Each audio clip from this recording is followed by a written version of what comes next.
All right. Good afternoon, everybody. Let me get this music started. I'm trying something different and wanting to play a little music in the background. Forgive me if I sound tired. I'm very tired. And I've only been up for a few hours, so what's up, Dank? So the music I'm playing is the Risen soundtrack. This is actually one of my favorite soundtracks to listen to while I work. I haven't played Risen, but as you guys probably know, I've played Gothic, and it's the same composer because it was made by the same studio at the time. So, well, at the time, it was always made by Piranha Bytes, but it was a different team after a while.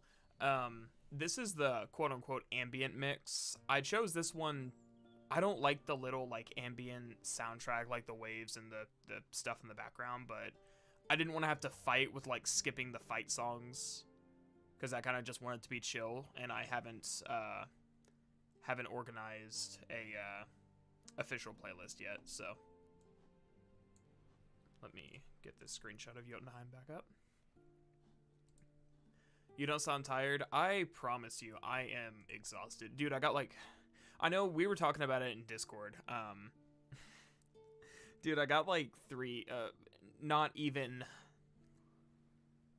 I probably got more than 3 hours of sleep, but it feels like I only got 3 hours of sleep last night. For those who don't know, I'm a bitch who can't handle horror. And my parents were watching a scary movie last night, and I caught just enough of it for my brain to decide that I needed closure and I needed to know how it ended, and it kind of spooked me, so I was up until, man, I went to bed at like, what, 2 a.m.? No, I went to bed at like 1, and I didn't fall asleep until about 3:30.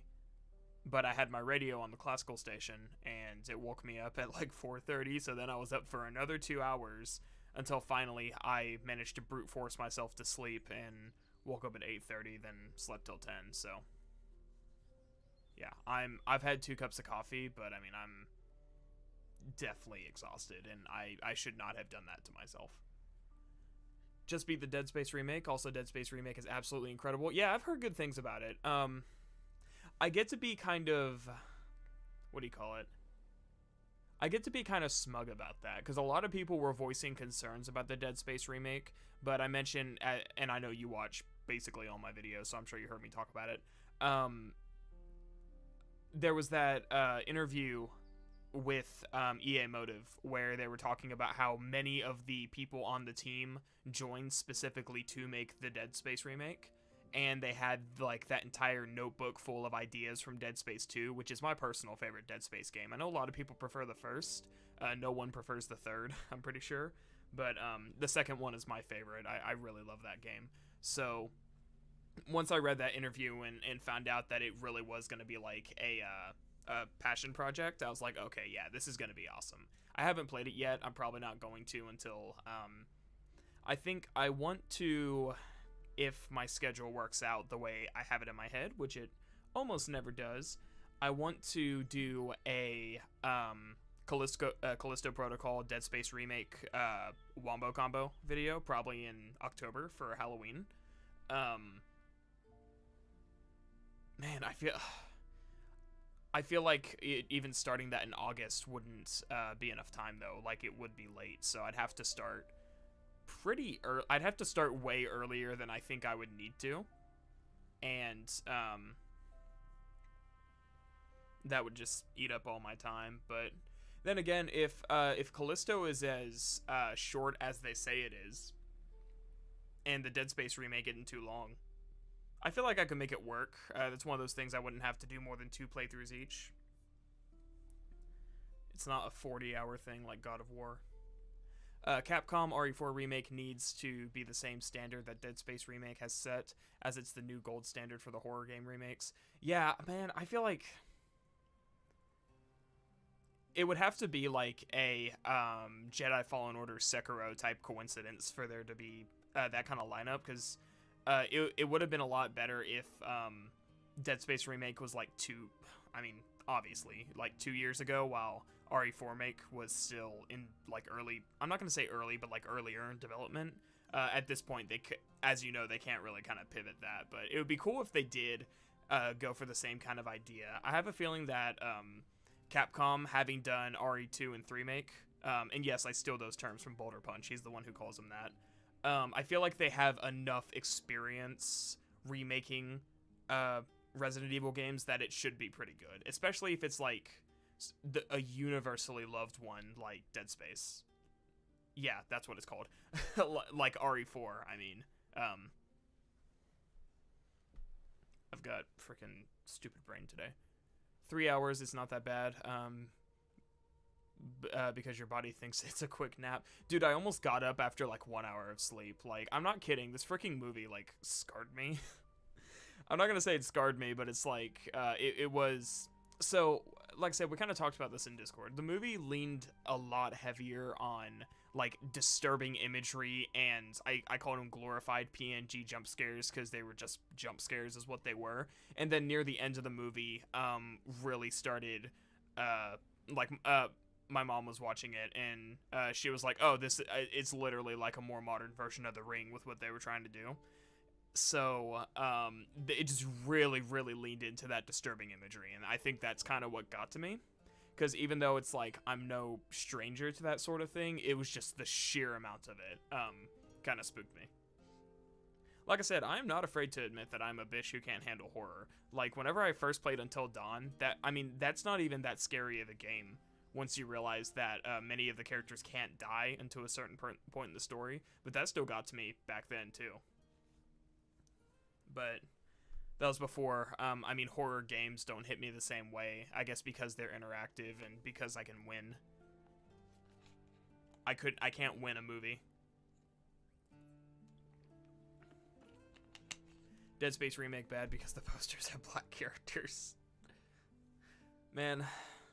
Oh, Synthetic, man. He's gonna go down in history as the YouTuber of all time. What I find the most insulting in that Dead Space remake has all of the content cut absolutely nothing, and they added stuff, and people still critiqued it. See, oh, and not very good critiques, to be clear. Okay, I was literally just about to ask you, because I was like, yeah, there's always something, as you know, and I'm not gonna pretend that you don't, because you're generally very knowledgeable on things. At least I think so. There's always going to be something to criticize, but yeah, if people are just like trashing the game for like, it's so easy to like nitpick games. I think it's actually it's a critic's trap to just only focus on those surface level nitpicks and not actually look deeper into it. And I know for a fact, like I got because my older videos are a lot more surface level than they are now, which is why I was uploading like one a month back then. Also, I didn't have a full-time job. I got I got my own little comment. A dude basically pointing out, and I'm not like trying to trash this guy or anything like that. It's just I looked at it, I tried to read it. It's lacking a lot of punctuation, so I think I got through most of it. Let me zoom in on this.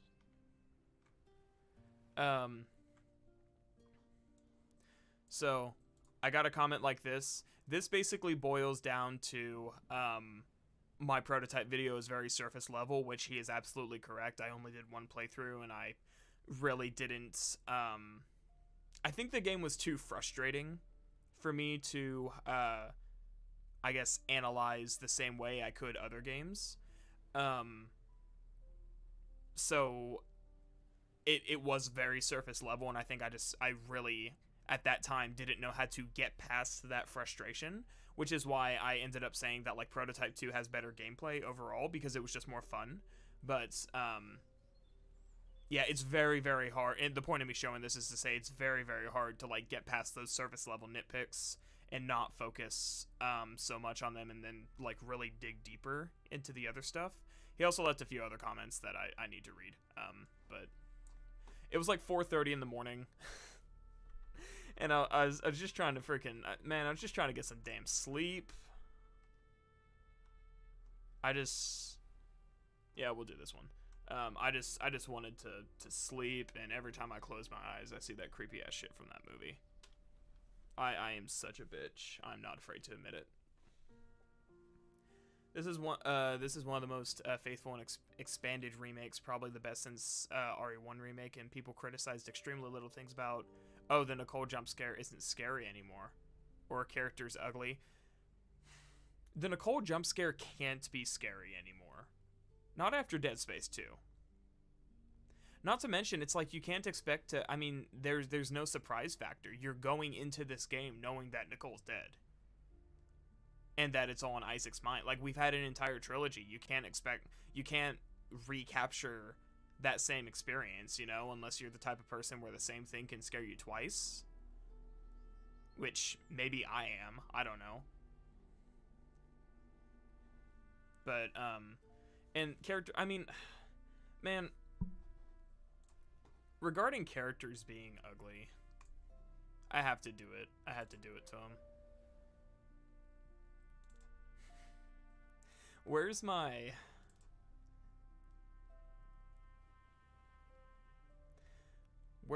footage of Gonzalez from Gothic 3? I think it literally is this one. One second. I need you to load, please, VLC. I really desperately need you to load.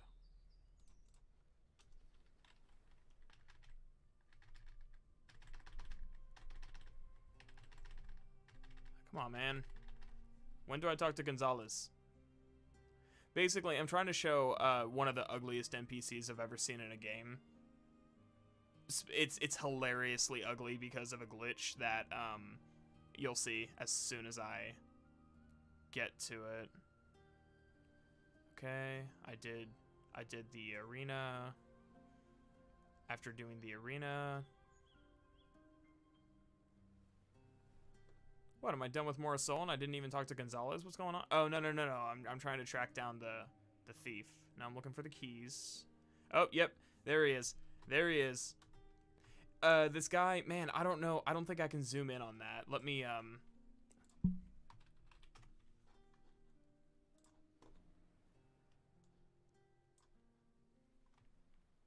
okay. I'm gonna have to save this and open it in actual, like, photos to really drive this point home. Yeah, that works.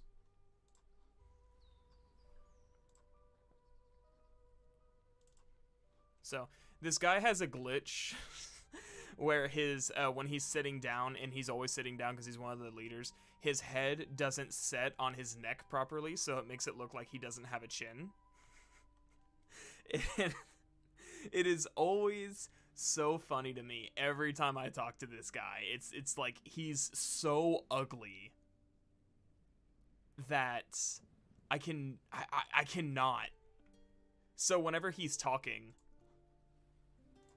he's just got his freaking like head sitting back on his chin, because this is like one of the buggiest games in existence, basically. So it's like I get distracted at what he's trying to tell me because of how ugly. And see, now it's sort of fine, but I'm sorry, it's hilarious. So yeah, don't talk to me. Don't talk to me about ugly characters in video games. Oh my god, that is it's still funny. I don't think there's gonna, like, a day's gonna go by where I don't laugh at that. I've played this game like 3.5 times. Nicole's jump scares can't be scary anymore because you know the scare is coming. Yeah, exactly. Not to mention, it's like Nicole's jump scares were like at their worst for me in Dead Space 2, and I really loved it for that reason. Because it wasn't just, ooh, big bad scary demon Nicole. It was like, you have that scene where like Nicole's trying to stab Isaac in the eye with a needle, and then whenever whenever the scare stops, you see that he was like restraining himself, and it kind of, it puts off that impression where like, holy crap, like Isaac is losing his freaking mind. And it's a shame that they cut that in Dead Space 3, because it would have been, I mean, I really wanted, like, Isaac's insanity is a big part of the Dead Space series to me. So whenever they cut it in Dead Space 3, and, you know, they talk about him still having those issues, but they didn't show it, I'm not going to pull a, oh, show don't tell type thing, because it's like, no, that's, they were like, they decided early on in development they were not going to focus on the marker dementia stuff, so it's not even like bad writing, like that was a design choice, it just didn't work out. But anyways, he needs Darth Malik chin metal prop. Actually, I have a spoiler for DSR if you wish to hear about it. What's wrong with his lip? Dude, everything's wrong with that dude's face. I'm gonna ask that to avoid spoilers. I'm sure I'll hear about it eventually, but for now, I'd like to try. I'm pretty sure I can avoid. I mean, I've heard that they reworked the Ishimura to have like less loading screens and be more open, which I think is cool. But other than that, I've also heard that they added a lot of allegedly cut content. I say allegedly because I heard someone say it was cut content, but I haven't looked into it. And what do you call it? Yeah, I've heard that they added like a lot more story and a lot more stuff that wasn't in the first game. So look, man, I'm just glad that they got I think Gunnar Wright is his name, to come back and play Isaac, and they made Isaac a voice. Like I've heard people say that like the Dead Space series is better when Isaac is a silent protagonist, and I think those people are insane, because he's a, it's not just like, oh, he's a better voice character. He, like, Isaac's a legitimately good character, and I really I really liked his performance in Dead Space 2, and he even had his moments in Dead Space 3. Dead Space 3 was just brought down by everything. Dead Space 3 doesn't give credit for the amount of stuff that the developers tried. So it's like everybody focuses on like the microtransactions. That was like the biggest criticism that I always saw, is the microtransactions. But it's like nobody I mean, for a game that was like had co-op forced onto it, they tried to do something interesting with it, and I really respect that. People just don't really give enough credit for like how cool the different perspectives are. It's just you know, the game just kind of falls apart after the whole Norton thing. Specifically because of that climbing sequence that has, man, it's a shame. Before I got and I talk about this in the video, before I got I have like a little, what are they called? It's like a surge protector / power box for my PC, so that if power shuts off, I can at least save my work and like close my computer before it loses power. And before I had that, there was like we were recording Dead Space 3, and there was a storm going on, and my house always gets power surges. Well, we got a power surge, and I lost I lost footage of my friend trying to get through the buggiest part of Dead Space 3. And he is scarred. Like, Dead Space 3 has scarred him. Like, it's gone down as like one of the worst games he's ever played. And he's played Resident Evil 6. Oh yeah, they got both Isaac and Dead Space 2's Nicole voice actors, which is awesome. Also, I agree, Isaac being a silent is frustrating. The remake has a good mix of silent and talkative Isaac. Yeah, like, I feel like they always knew how to space his banter, and, you know, especially whenever he and Ellie start really having their conversations in the second game, it was really good. Especially as she slowly but surely starts to realize that Isaac is a freaking psychopath, but like a true femme chad, she accepts him anyway. Both Callisto and the remake were developed by the OG team. No, so Callisto was Glenn Schofield's project, and Glenn Schofield was the creator of the original Dead Space. I don't know if any of the other Dead Space developers were with him. I just know that it was made by the original creator, and the Dead Space remake did have a lot of seasoned Dead Space developers, as well as a lot of new blood, but they had had some development notes, like an actual journal full of like development notes for Dead Space 2, and they straight up, like in the interview, they straight up said like everything in this notebook is going into the game. Now, I don't know if everything made it in, but I know that that's a really bold statement. So it was kind of a mixture.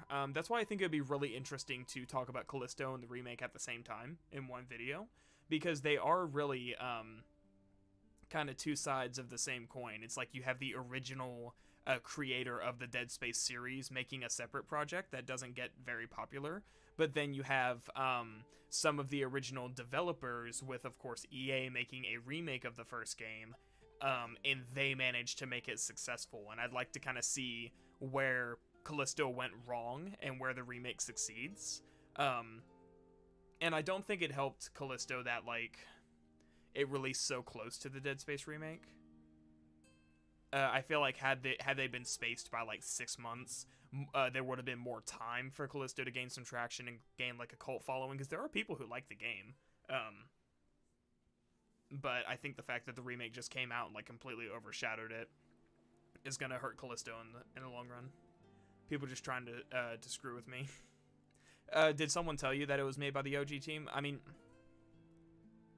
it may have been like a 50-50 thing, like there were original developers on both sides. I would just really have to look into the development to say for sure. I only know that like what I found in that EA Motive article about the remake when it was still in production, and that Glenn Schofield made Callisto. But this is like post Sledgehammer Glenn Schofield. He's kind of been making Call of Duty for a while, if I understand correctly. Which it's kind of funny that like Glenn, it's like there's this really weird dichotomy between Activision and EA, where it's like the original developers of Call of Duty left to form Respawn and went to EA, and the original people of Visceral Games were shut. Like there's the original creators of Visceral Games left EA to form Sledgehammer, which then partnered with Activision to make Call of Duty. So it's kind of weird that it's like literally both of these companies jumped ship from one shitty publisher and went straight to another one. But I don't want to say it was like all this happened before indie games were as prominent as they are, but I feel like the idea of self-publishing wasn't very appealing back in the day. Did I forget to put on... Man, I forgot to announce that I'm streaming. I'm a dingus. 1 second.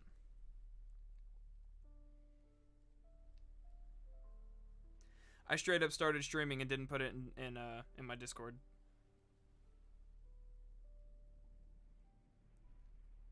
This is what happens when I watch scary movies and can't sleep at night.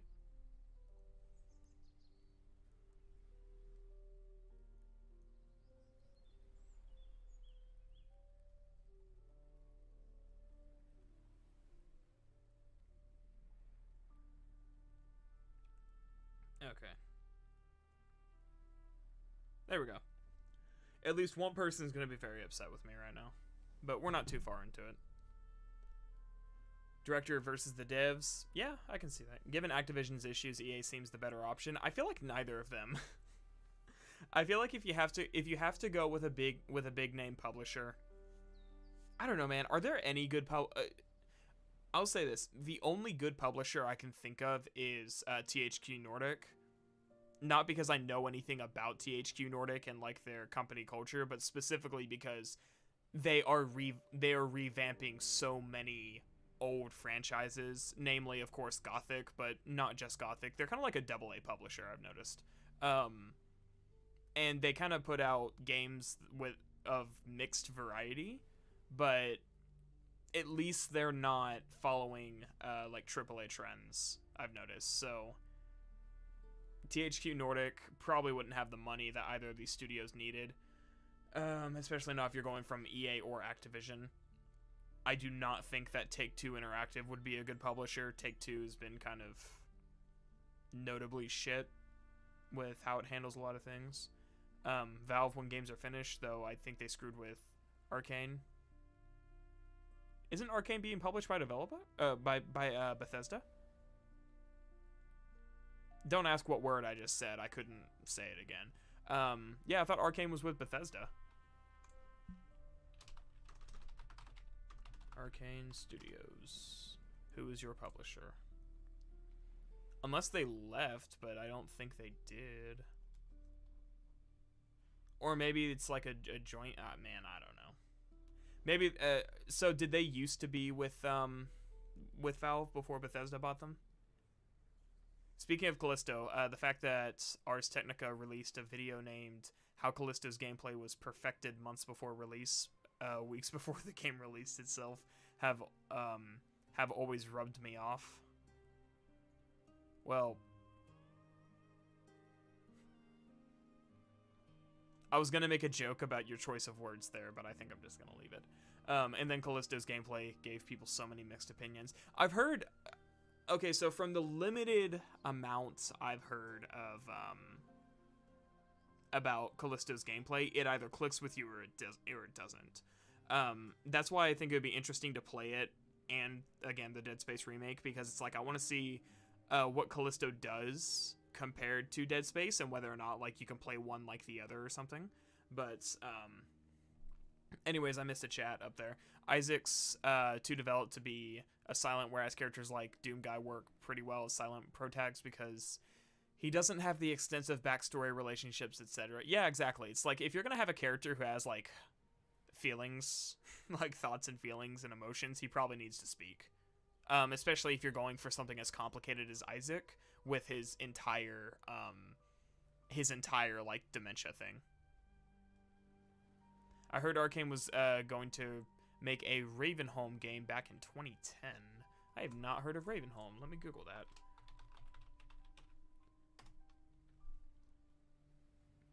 Oh, okay. It's Half-Life related. Gotcha. People just need to accept you're never going to get another Half-Life game. You're getting Hunt Down the Freeman, and that is it. Independent before Dishonored. Okay, that makes sense. I beat Dead Space Remake with the plasma cutter only, so it's still doable. Man, I saw a tweet that I didn't reply to because I don't really engage with stuff on Twitter. Because it's like pouring blood on yourself and stepping into a Shark Tank. Like I really don't want to do that. But someone asked like what my or not mine, but just in general, like what's your favorite Dead Space weapon? And I'd have to... I know in Dead Space 2, I think the pulse rifle is probably my favorite because it has the grenade launcher. But what was that one like I don't remember what it's called. Let me Google a list of weapons. It's the one that's like you can like blast enemies back with. Let's see.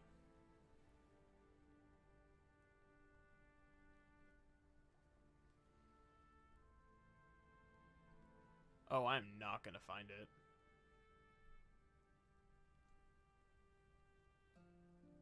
Yeah, it's the one that it's like I'm gonna call it like an air cannon type thing, where it will shoot like a blast of air in front of you and it'll like knock enemies back.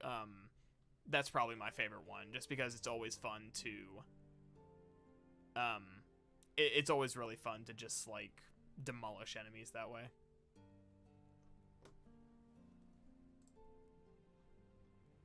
Force gun, yes, thank you, the force gun.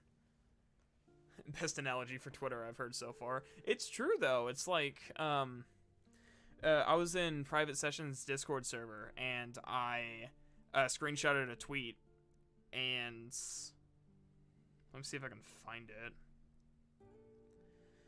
I don't remember what the tweet was about, at this point, but I just remember screenshotting it and posting it. It was like, and I was like, I have a legitimate question about like the logic of these people, and the guy said, why don't you just ask? And I basically said the same thing. I was like, I don't want to open myself up to like a freaking Twitter argument with people who don't think. It was like, I legitimately just don't want to engage with it. Yeah, I'm never going to be able to find it, but... Anyways, Tomas. I don't think I've ever tried to pronounce this dude's name. He sent me a screenshot of something Synthetic Man said. This is... And, man, I'm going to read this out loud, and just so I can react to it, I guess. This is probably going to disappoint a lot of people, but I don't think I'm going to review the Dead Space remake in the last... Wait. Okay, you probably just looked up his channel. I was like, wait, do you follow Synthetic Man? In the last couple hours, I began writing notes for the outline of the review and realized my heart's just not in it. That's ironic. While I disagree with many of the changes in the remake, especially the woke ones, all gender bathrooms, old-ass Nicole, Hellion crew diversified, numerous blackwashed poster art, Dr. Kine is brown, what? I think the game is still pretty fun.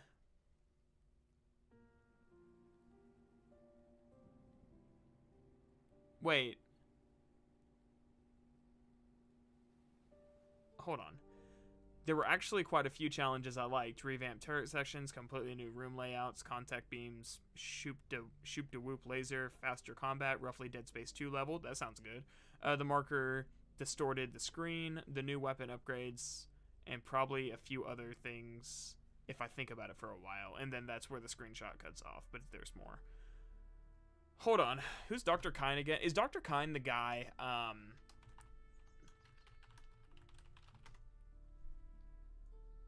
I think he's the crazy guy, isn't he? Or is he the guy who helps you?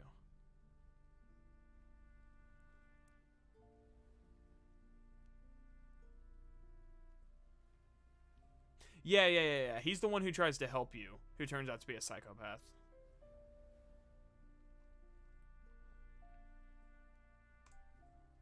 So basically, they did a palette swap. I love that joke so much. They did a palette swap of this character. It's kind of funny. Hold on, let me read this. Thomas found the ultimate cringe, the guy who killed the captain. Wait, so woke elements don't make games bad? Let's see, helps you and got shot by Kendra. Yeah, that guy. Dr. Kine isn't even brown, and even if he was, why does it matter? Yeah, exactly. Funny thing, I actually have an example of the opposite happening that really caught me off guard. Of course, with Gothic. So let me find Gothic 2, where I'm talking to Vatras. What would that be? Probably like right in the beginning. And excuse me if the footage is very dark. That's just how, so funny thing about Gothic, the first two games, you can increase the brightness, and it will increase the brightness in-game, but not in the recording. And I think the reason it does that is because it literally just changes your, I think it just changes the brightness of your monitor. I'm not kidding. That's what I've concluded, because I was like, why is this not picking up in the recording? So whenever I do make this Gothic video, I am going to literally have to, boost the brightness like in post. Okay, here's Vatras. This man is Vatras in Gothic 2. He's introduced in Gothic 2. He's not a main character, but he's a consistent character. So here's Vatras in Gothic 2. Where's Vatras in Gothic 3?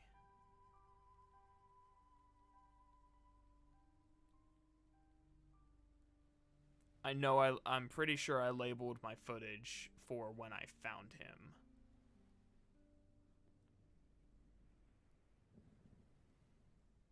Or so I thought. I know you find him in Verant. You find him in Lago, so this must be it. So it's after you clear the city. Okay, I'm paused. That must have been one of my various early morning bathroom breaks, which are kind of a constant in my recordings. Sorry if that's TMI. I don't really care. Okay, so when do I clear Benarai? Not Benarai, sorry, Lago. Just keep that image of Vatras in your head. This is gonna take me a minute. There's Satyrus. There's Mixir. Okay, wrong water mages, guys. I need Vatras. Hold on, I can do it. Where's my dexterity build? This must be the one where I actually labeled finding him.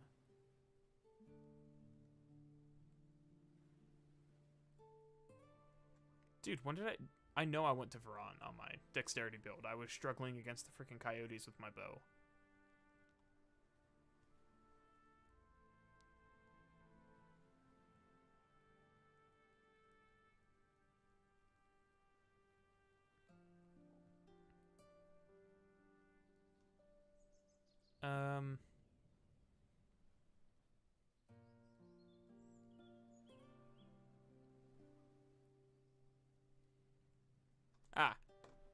Okay. It's somewhere in here. Again, just keep Vatras in the back of your mind. I'm sorry. I should have grabbed a screenshot so I could do a side-by-side comparison.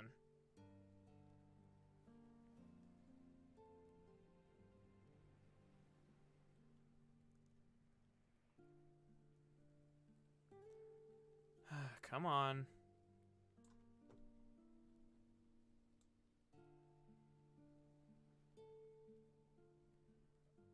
Here we go.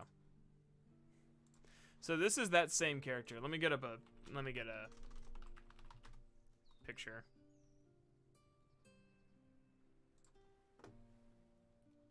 So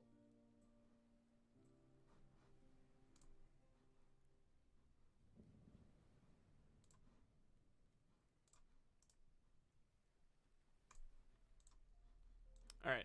Here's Vatras in Gothic 2. Here's Vatras in Gothic 3. There's some melanin-related differences between these two iterations of the character. And the joke I make when discussing it is that he's just received a palette swap. So, I mean, that's basically what Synthetic Man argues about, except in reverse. Like, I'm basically saying, why is Vatras white in this game? It makes literally Michael Jackson. You're not wrong. That's literally what it is. So it's like that's the biggest thing that that gets me about this game, because there for a minute I was like, is this the same Vatras? Because it's like it's allegedly canon that you take him with you at the end of the game because you get to assemble your crew basically, and it made me question because he doesn't acknowledge ever actually meeting you. So it's like, whenever you'll meet other characters, they'll be like, oh, hey, man, you know, how you doing? I haven't seen you since the start of the game. Vatras doesn't actually acknowledge it, so it's like, the first time I played it, I was like, is this even the same character? I mean, he's still a water mage, so it has to be, but he's the wrong color. Like, anyway, so that's just something else that really confused me on my first playthrough. Shrimp has a Gothic reference for everything. Yeah, I pretty much do. I will say Kendra being a lesbian doesn't add anything really, but it doesn't detract anything. I never got the impression that Kendra particularly liked men in the previous game.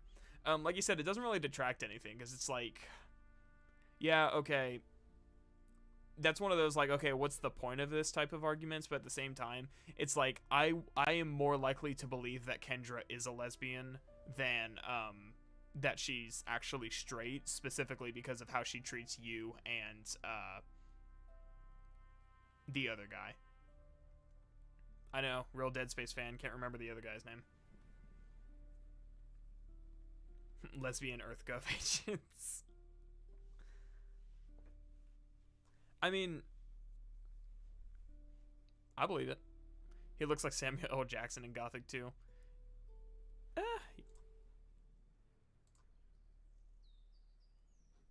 No, I don't see it.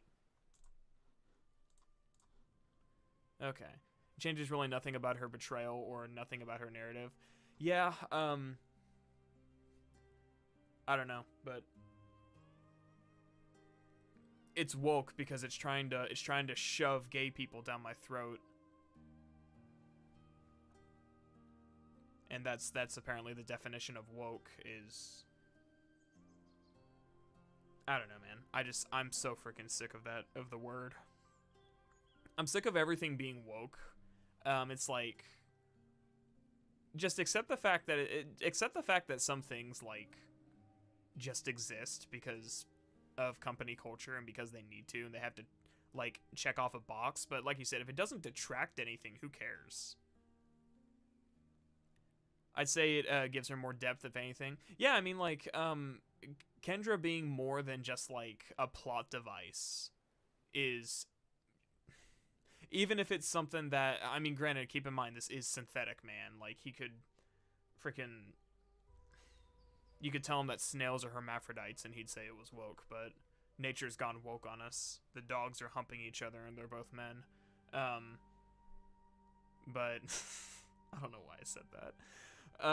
Yeah, it's like, I given how, and I mean, I guess you could spin this into like a very derogatory term, but just like, given how she acts in the original game, I could look at that and be like, oh yeah, I believe that she likes women. She does not seem to respect Isaac or, the other guy. Who is the other guy?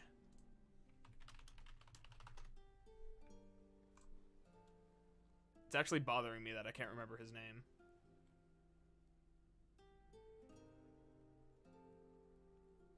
Hammond. That was it. I knew he had a name from Overwatch. That's how I remembered it. Yeah, Hammond. She's not very I mean, I know it's literally her mission to like undermine their authority and stuff, but it's like, anyways.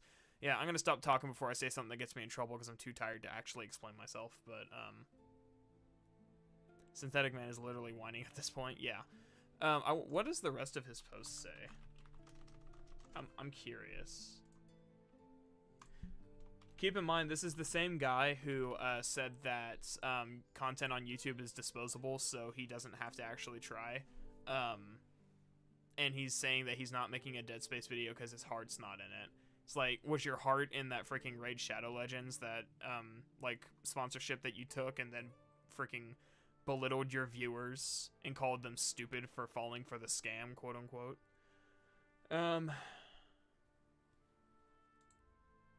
Oh, this is a long post. The sad thing is that the game was given a bit more polish, particularly in the animation and sound effect department. I would freaking hope so. It's a remake. This actually could have been an improvement on the original. As it stands, the devil is in the details. The more I paid attention to the minutia, the more I noticed that this was a middleware game with a AAA coat of paint. I'd have to play the game to even understand what he's referring to. A lot of really important parts of the horror experience were ruined or outright removed. The sense of isolation is gone, the lighting is comically dark in random spots. The stupid fog is everywhere, and necromorphs sound and look too much like zombies. Even the AI director just adds a bunch of unnecessary jump scares.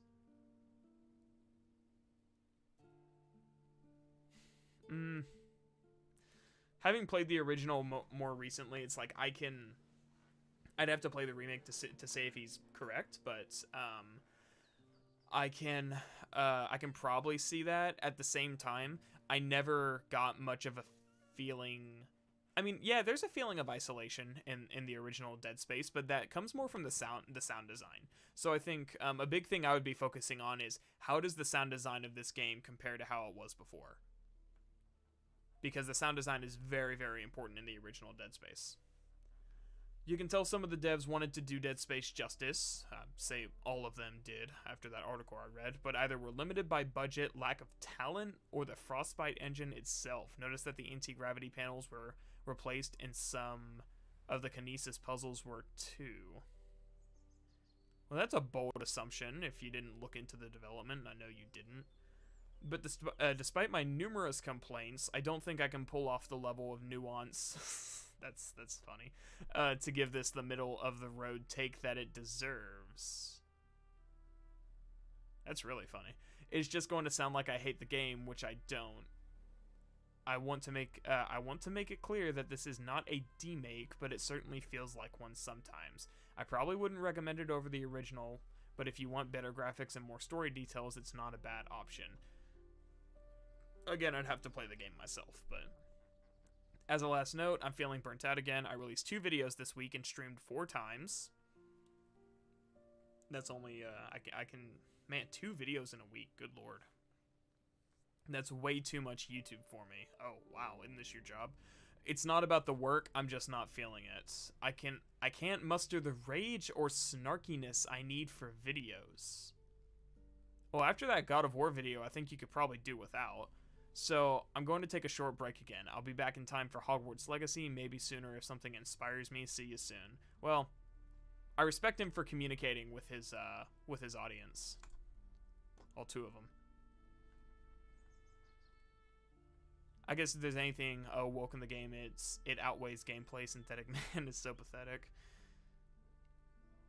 I saw the God of War video. I can't even disagree. Rather, of stories and games rather than their own political beliefs. See, that's the thing. It's like, the word political in reference to games has really lost a lot of its meaning. Politics in games these days basically just means like, a person of color, anybody from like the LGBTQ, rest of, plus whatever the rest of it is, and again, it's like I only have a problem with politics in games if the politics are being preached, and it is very, very obvious that the message is being preached. But that's not just about politics. It's like nobody likes being preached at unless it's Sunday service. Or Wednesday if you're a good Christian boy, like I'm not. So it's like nobody wants to have a game preach at them. I always hear the argument like, "Oh, I deal with enough politics in real life. I don't want to deal with it in my escapism too." It's like, okay, I get that perspective, but at the same time, it's like, just. If you know a certain company's doing it, just don't buy their games. And I think it's so weird that it's like people don't, they have this like fear of missing out with the latest games, and they have to buy the latest games knowing they're gonna hate it, but it's new so they gotta buy it. It's like, no, go find a freaking game from 20 years ago. Go find an indie game. Go play Hollow Knight if you haven't. And then be like me and don't finish it because you can't beat the 3rd challenge or the 3rd trial in the Colosseum of Fools, and you refuse to proceed with the story until you can, so you just stop playing. His heart just didn't want it, yeah. Outwent, least nuanced YouTuber. If you have to rage for videos, it just proves you're a character. Yeah, exactly. It's like,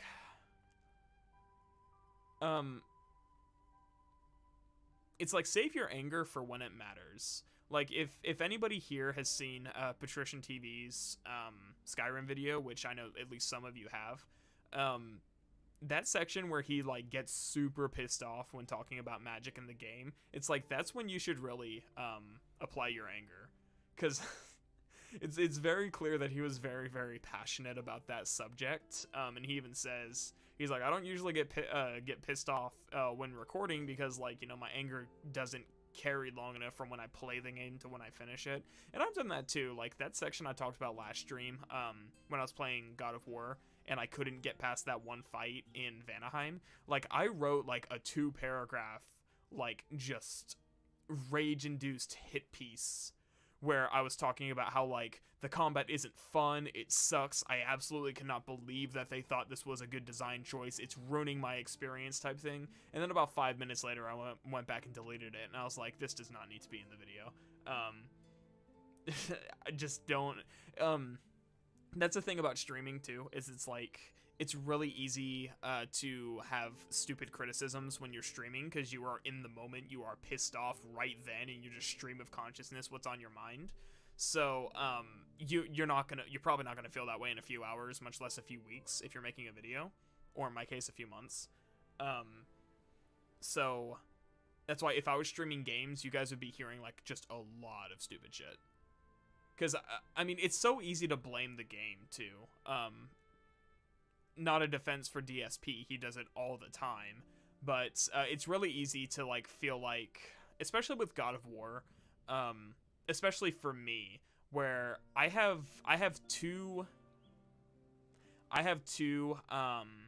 sides of God of War gameplay. I am playing near perfectly, or I am getting clapped. And a lot of that actually, I mean, obviously it's a skill issue. There's a very specific rhythm that you have to fall into with God of War's combat. I think it's something that it's something I don't feel with other action games, you know. I can be playing Metal Gear Rising and I'll be playing okay, but I'll be, you know, I'll scathe past an encounter and be like, man, that was tough. It's not like that with Ragnarok. It's like there's such a specific rhythm to how your moves flow together, and how it's almost like like an RTS action game. You know, I have to do this specific action at this specific time. It's not something like, oh, you know, I can get by, you know, in Bloodborne, I can get by R1 spamming with a stake driver and then just barely get through a boss fight. And I'll be like, man, that was shit, but at least I'm through it. I can't do that with God of War, because the timing, and again, the rhythm is just, it needs to be so precise. And I think I really felt that doing some Berserker fights, where playing on the highest difficulty and trying to do these fights under leveled, of course, because levels still determine how much damage you take for some reason. It's one thing I really hate about the game. I'll get the Berserker, you know, it's got an orange health bar because it's about 1 or 2 levels higher than me. I will get it down to like 25% HP playing near perfectly. And I say near perfectly because it's like I'm taking damage, but I'm not struggling to execute the commands. And then I'll just, man, there'll be like a single block breaker that I miss the timing on. And then, you know, the Berserkers, if you miss and of course, the block breakers being the yellow ring attacks, I didn't know they were called block breakers until recently. Seems pretty obvious now that I do, but I didn't at the time. I'll miss like a single block breaker, and usually if you miss a block breaker on the Berserkers, they get the next hit. You can Kratos' reaction time is not fast enough to dodge it like it was in the last game. So I'll get killed in like 2 hits because of one mistake, and it's so frustrating. And it gets to the point where it's like, okay, you know, we really have to, like, especially if I'm trying to analyze a game, I really have to look from the perspective of, here is what I did wrong. Let's talk about what I did wrong first, and then talk about whether or not the follow-up was fair. I missed the timing on that parry. In this case, the one I did last night, and I seriously doubt I could find it in the footage. I missed, I think I missed the timing on a dodge. I missed the timing on a dodge for the guy who throws lightning at you. I got stunned. I mashed circle to break out of the stun, and then he went through a block breaker, and I just instinctively started blocking. Because I blocked when I saw the yellow ring instead of watching the animation, which I have heard, we heard some people criticize that before. And then I got, my block got broken, and then he got the follow-up swing and killed me. And I wonder if I could find it. I wonder if I'm remembering it correctly, because a lot of the time I don't. It was one of those, like, heat of the moment frustrating things. I think it's what made me stop fighting him. Was it this in? Let me do it in VLC Media, because VLC Media lets me skip by 5 seconds. Yeah, it had to be this one, because I was side questing in Svartalfheim with Freya. She has some interesting man, I'm noticing the redundant dialogue between characters is really kind of not great. It's like, it's cool that they recorded dialogue for both, but at the same time. Yeah. So I am remembering it correctly. So, I missed the timing on that dodge because I tried to roll, but I didn't roll fast enough. I got stunned. I mashed circle. He went for a block breaker, and you can kind of see, let me really slow this down, because I really want to make my point. So I get stunned, slow it down about half. I come out of it, Man, I feel like I should have gotten that parry. I really feel like I should have gotten that parry. Because that was... Can I back it up by 1 second? No, I gotta back it up by 5.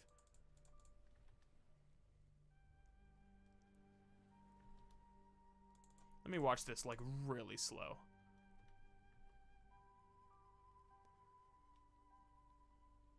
I don't... Man, yeah, I really feel like the game should have thrown me a bone there. I feel like that was incredibly tight. We're talking like a few frames before the actual parry window. And at that point, he immediately, you know, I couldn't react. He immediately got the next hit. And that's what killed me. And moments like that are so frustrating with this game, where it's like, yeah, I made the mistake of, you know, screwing up the dodge, even though I feel like I was mashing the X button. I feel like I should have gotten that dodge too, but I'm not going to criticize that. I missed the timing on the dodge. I got stunned, but that parry was so close too. It's like I can't even say, and that just comes back to the game having such a specific rhythm to things. That it's like, I don't feel like I should have gotten killed due to a single mistake. It's like, yeah, I got it, and that comes back to that whole, well, it's a skill issue, you got hit. It's like, yeah, I got hit, that's true, but, I mean, everything here just happened so incredibly fast, and, man, ugh. I'm still mad. I think I quit trying after this. Yeah, I was just like, fuck this game, I'm done. I just moved on. The game has such an oddly specific timing to things. We'll do this one. 2 concerns for RE4 make. That I have a lax stomp execution, as Leon's knife now has durability, and the player still needs to find a way to conserve ammo while finishing a downed enemy in difficulty balancing. Yeah, that knife thing. The knife is always... I don't even play Resident Evil, and even I know that the knife is like... It's like your last resort. Maybe they'll give Leon a kick. Maybe that's how they'll fix it. Because I'll tell you what, RE4 with like Resident Evil 6 melee combat would probably be really good. Because I've only played about an hour of Resident Evil 6 because I got bored that short into it. I was playing with my friend. But we went through like the entire first level just punching shit, and it was a lot of fun. So. New God of War looks hard. Yeah, that's on the highest difficulty. That's why I got nuked so fast, but I stand by the fact that it's like that, man, I must have missed the parry window by like, I think what happens, and I can't go back to the footage because I closed it. I think what happens is I activated the block sooner than the shield actually came out, and so the game counted it as a miss. Even though by the time the ramp up was finished, I was basically within the parry window. Of course, there is a fix for that. You know, there is a shield rod that increases the timing on your parries. That would have solved that, but I'm doing a purity build where I do like no passive abilities whatsoever, which is a shame because there's a shield rod that I'm dealing with, like doing status damage to enemies.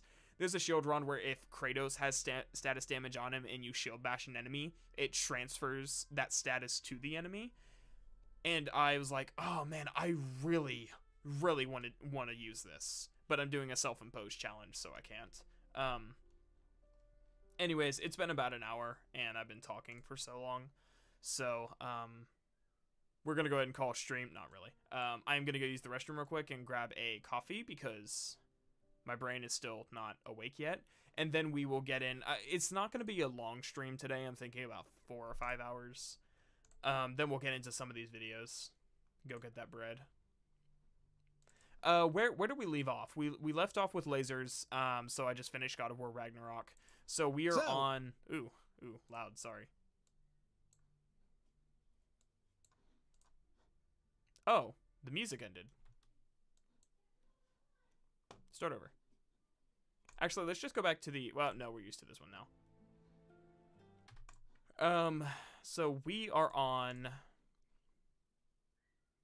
I gotta open it with VLC, not just video player, because otherwise I can only skip by 30 seconds, and we don't want that. We are on this one called The Wasted Potential of God of War Ragnarok.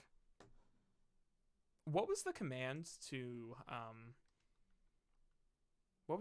make this? Oops, nope, that's not it. So, how... And I promise I'm not trying to nuke your ears.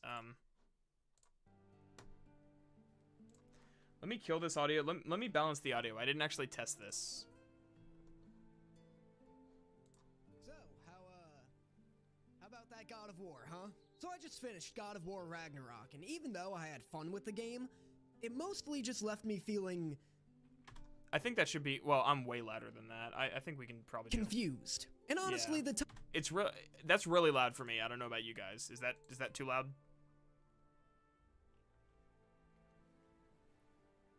Can you do slurps while drinking coffee? I can try. When Synthetic Man started comparing himself to a lot of people and kept saying he was better than them and that he's the last honest reviewer, it was the mark of a genuinely insecure personality or person. Yeah. It's unfortunate too, because I feel like if Synthetic Man could really get past oh, well, that's not what I want. I think it was, maybe it was F11, maybe it was the full screen interface. Nope, that's not it. There's a specific command that made the interface like very, very slick that I did last time. Maybe it was Control H. I guess it was. It's good? Okay, awesome. Let me go run to the restroom and then grab a coffee. I'll probably be back in like a minute and a half, 2 minutes, and then we'll get this bread. So 1 second.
Okay.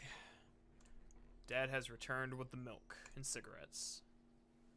So anyway, one more thing I was gonna say before I did that and cut myself off is, I feel like Synthetic Man really has the potential to be like a really good content creator. He really, if he could stop being so overly political and just downright cringe, and if he can work out his own personal insecurities that make him feel the need to compare himself to others and put down other people, if he can get over that and really, I mean, it sounds so arrogant to be like, this guy needs to grow as a person, but I more or less understand the position he's in because I was there a few years ago. Not nearly as bad. I never made the anti-Semitic remarks. But as far as just like being extremely insecure to the point to where you have to like prop yourself up and just not, you kind of have to have that, like, I'm going to use the term toxic masculinity. I hate that term because it's like, I hate terms that label anything other than just this person's an asshole. But, you know, I was in that same position. I was kind of in the same, like, gaming's getting too political, everything's woke trash back in like, what, 2018, 2019.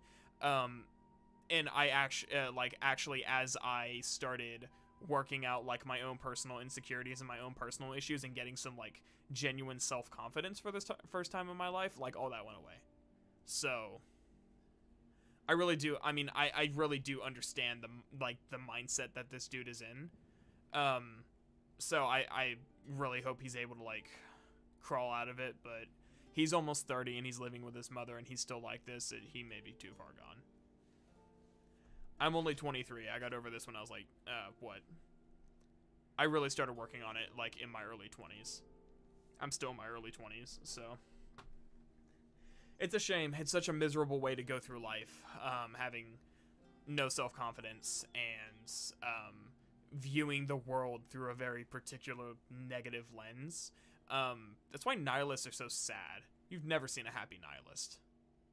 So if he could get over that, he could be a much better content creator. I would put him at least Salt Factory levels. Not a particularly high bar, but I mean, Salt Factory has a strong following. And I mean, of all my gripes with Salt Factory's content, I can at least say that for the most part, for what he is trying to do, like, yeah, his videos are surface level. That's, I mean, he's not trying to dig any deeper. That is his like target audience, is people who want to hear him talk about games casually. Again, I think Patrician TV also went into this when discussing the Blood on the Ice whole situation in his video, and he said like if he suddenly got like super deep and technical about stuff, it would clash with what he's trying to do, and it would slow down his production. So he's going for a very specific theme with his channel, and I think for what it's worth, he does that well. It's not something I personally enjoy because I do really like the super technical stuff. That's why you can kind of see from the start of my channel, over time, I slowly but surely started getting deeper and deeper into games until it was really with Greedfall. I think it was really with Doom Eternal where things started getting technical, and it was really with Greedfall where I realized you cannot critique a game on a single playthrough. And then Gothic happened, and my entire anime arc happened off screen between season 1 and 2. So Gothic like taught me a lot about analyzing games and like what to avoid, because it's just so complicated, but it looks so simple on the surface. Also, the coffee I'm having, it's a type of it's a company called Black Rifle Coffee. I feel like this company has some connotations for the target audience they're going for. They're going for those hardcore Americans who love their guns, hence the name. And it's like, you know, that's fine. I live in the American South. I've lived here most of my life. I understand that. It's just a culture thing, but I cannot. Man, their coffee is so freaking good. Like, that's what really matters, is just how freaking good their coffee is. You could almost say that God of War Ragnarok's message of "Don't be sorry, be better" applied to both you and Synthetic, except you actually applied it and became better. I'm not gonna lie, I legitimately, I'm not gonna say I had to go to quote unquote therapy. I went to a, it turned into a glorified like Christian counseling group where the entire premise of it is like, what is the biblical definition of a man? How are you biblically supposed to live your life as a man? And it really started, as I was going through it, it really spoke to a lot of the problems I had with myself. And it clearly spoke to everybody else because everybody stopped going except for me. After about 2 or 3 months, it turned into a one-on-one session with me and the guy hosting it. And I continued to go for another year. And I think that's really where, where I started kind of working through a lot of like the problems I had with myself, and really started to grow as a person. So I can't credit it to myself. Like I did actually quote unquote get help, you could say.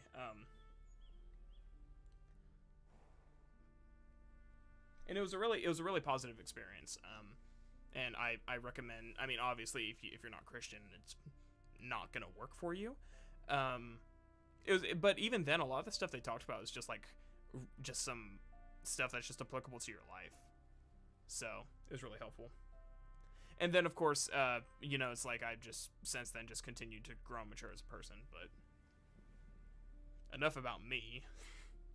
It says, "Damn, you're posh." I mean, do I know what that word means?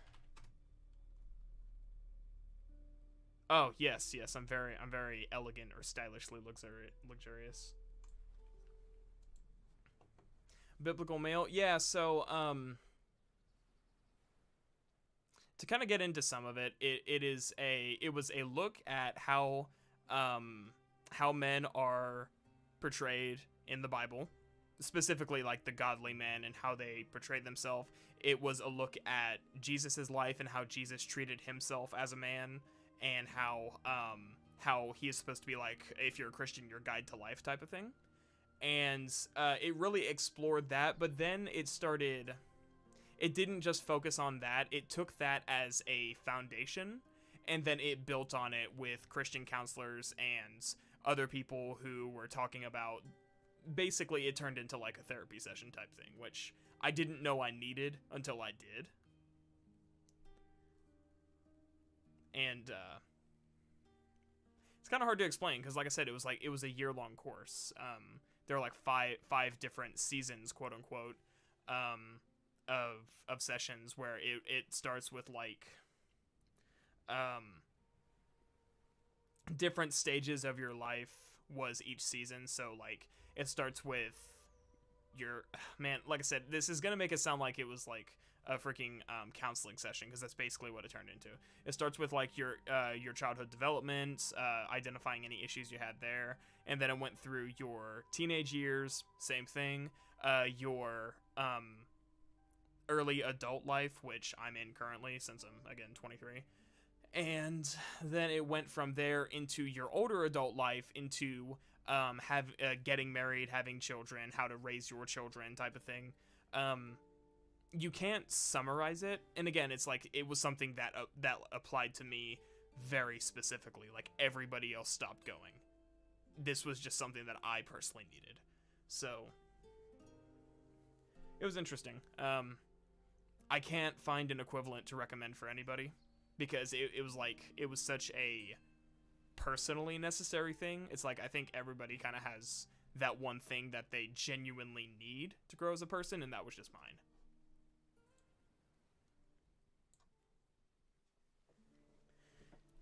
And it was after that point where I realized that I was like, Jesus Christ, I have issues. But no, I got that super sexy self-confidence, and I don't have to call myself based in a Chad. I know I'm based in a Chad. You don't have to tell me. That's how I get bullied by my coworkers, and I mean, I don't, but I do. Just because it's like, we just joke around a lot, and I'm usually like the butt of the joke, and I'm like, yeah, dude, whatever, I don't care. It's like, you can't make fun of me any harder than I can make fun of myself. But anyways, enough about growth and development and being a better person. You're based in the chat? You're damn right.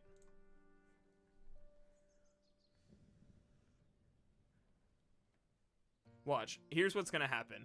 I'm gonna have all, like, I'm gonna be where I'm at now. I have all this self-confidence. I'm just, like, a legitimate, like I said, I'm legitimately confident in myself. I'm gonna start dating. All that's gonna go out the window. Because I have such terrible experience with dating, it's gonna be something I'm gonna have to work through.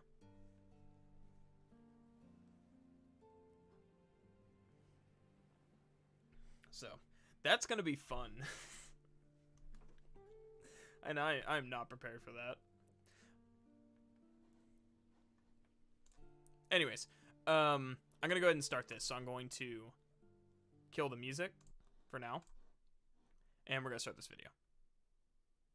How about that God of War, huh? So I just finished God of War Ragnarok, and even though I had fun with the game, it mostly just left me feeling confused. And honestly, the title of this video may be a little misleading, because I'm less confused by the game's story and more by its critical reception. But don't get me wrong, I understand why people like this game. The combat is super fun. Exploring the game's open world is incredibly rewarding because side quests and hidden areas actually give you meaningful upgrades. The graphics are borderline better than reality, and this is one of the most detailed open worlds I've ever seen. Side quests feel meaningful and worth your time, and there's a ton to do, so you definitely get your money's worth. Something I also appreciate is that no matter where you go, no matter what you're doing, characters are always talking to each other. Atreus and Freya always have something to tell you, which is great because it makes it feel like they're real companions joining you on an adventure. It always bums me out when you beat a game or travel off the beaten path and your once chatty companions suddenly become mutes. And it's stuff like that that makes this game feel fully polished, a true AAA package. I get why people are loving their time with it.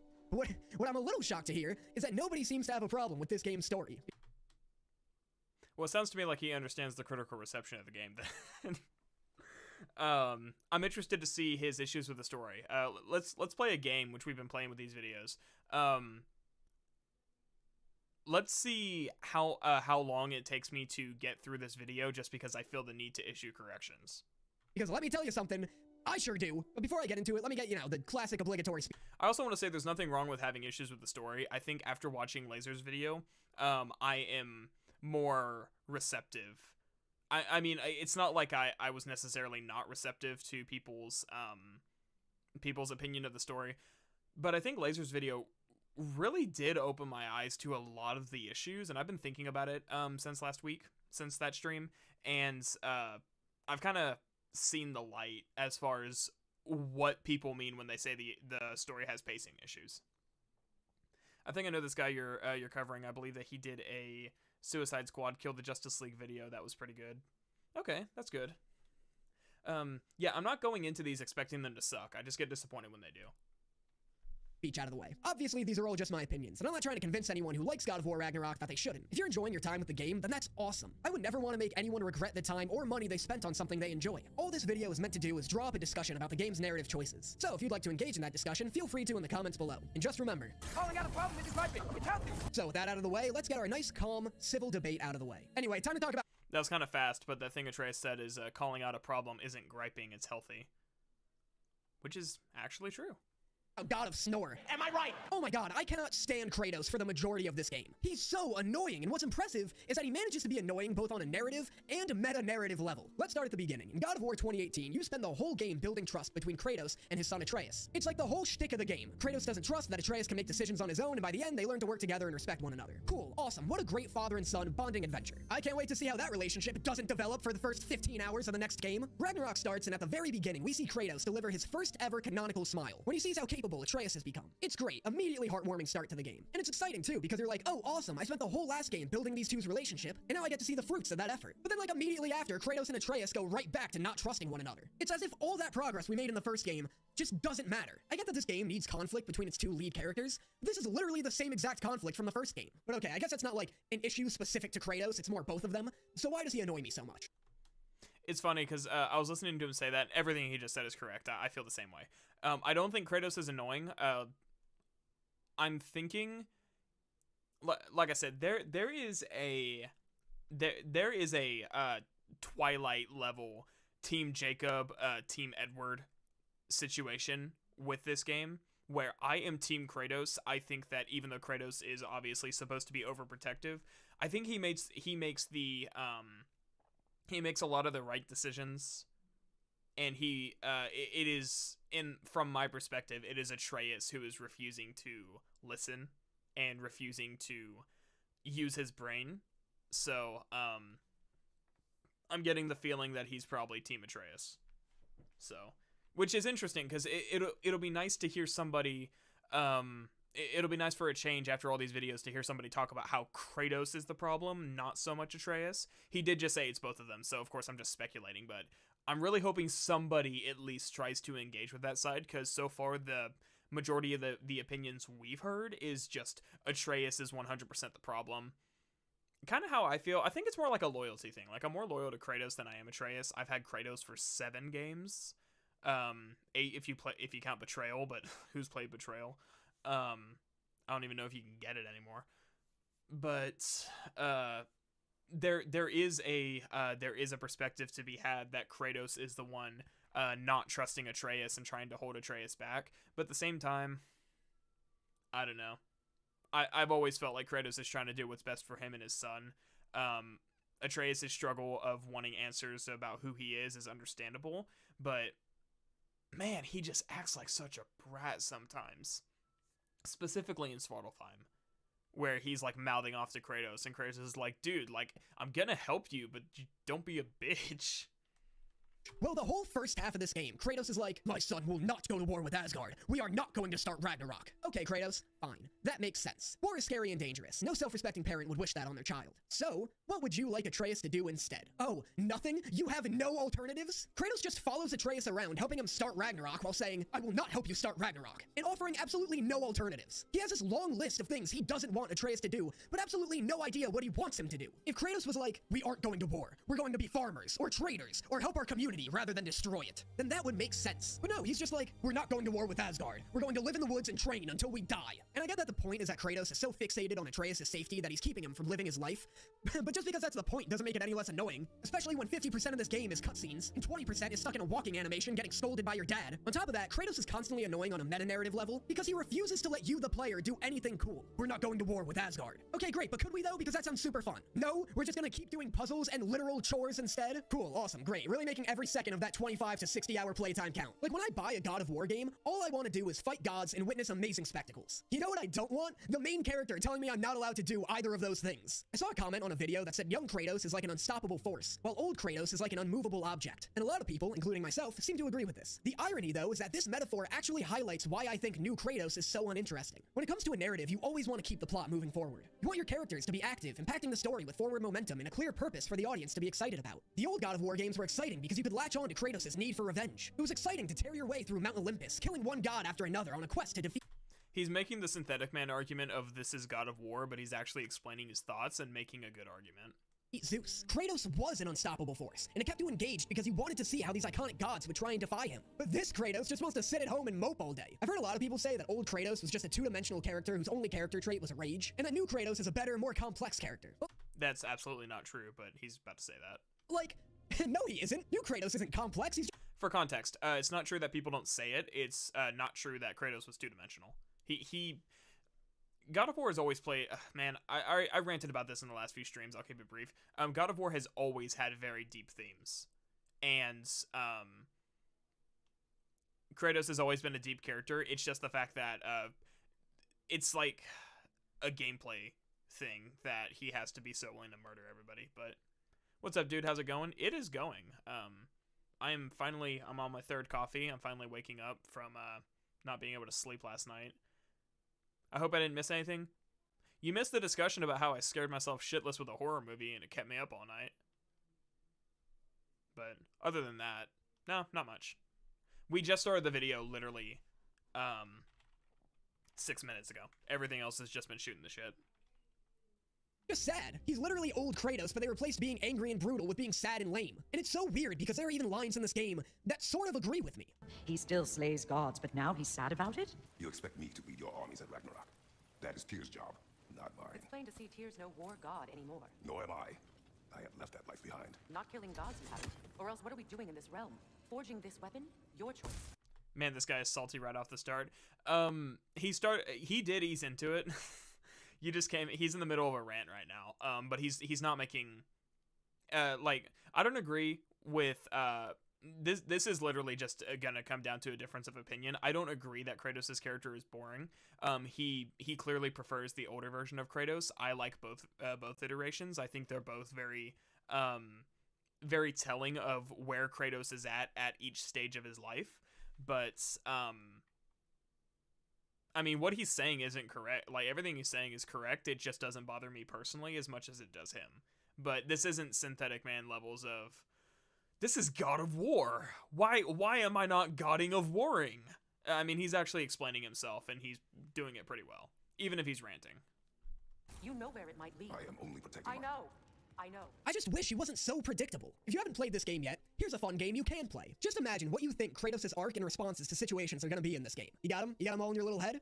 Well, you're right. Everybody's praising this game's dialogue, but Kratos never, threw me for a loop with something he said or took any risks with his character. I just don't know where all of this expert dialogue everyone's going on about is. Is it hiding in some side quest I missed? Odin talks like a New Yorker, Atreus talks like an indie soft boy, and Kratos cycles through 3 different lines of dialogue. Again, I understand that the point of the game is that Kratos wants to be a better god and wants to end the cycle of violence, and in theory, that's super interesting. But in practice, it just makes for a super underwhelming experience. Oh, but Danny, God of War Ragnarok isn't underwhelming, it's epic and heartfelt. It says so right on the box. Sure, it's got heartwarming moments, it's got a couple of moments that even gave me chills. But for this game to call itself epic, considering what franchise it's a part of, is pretty ridiculous. There's 3 boss fights with gods, none of which ever reached the heights of that first one with Baldur, and 1 grand scale fight which— See, that's the thing.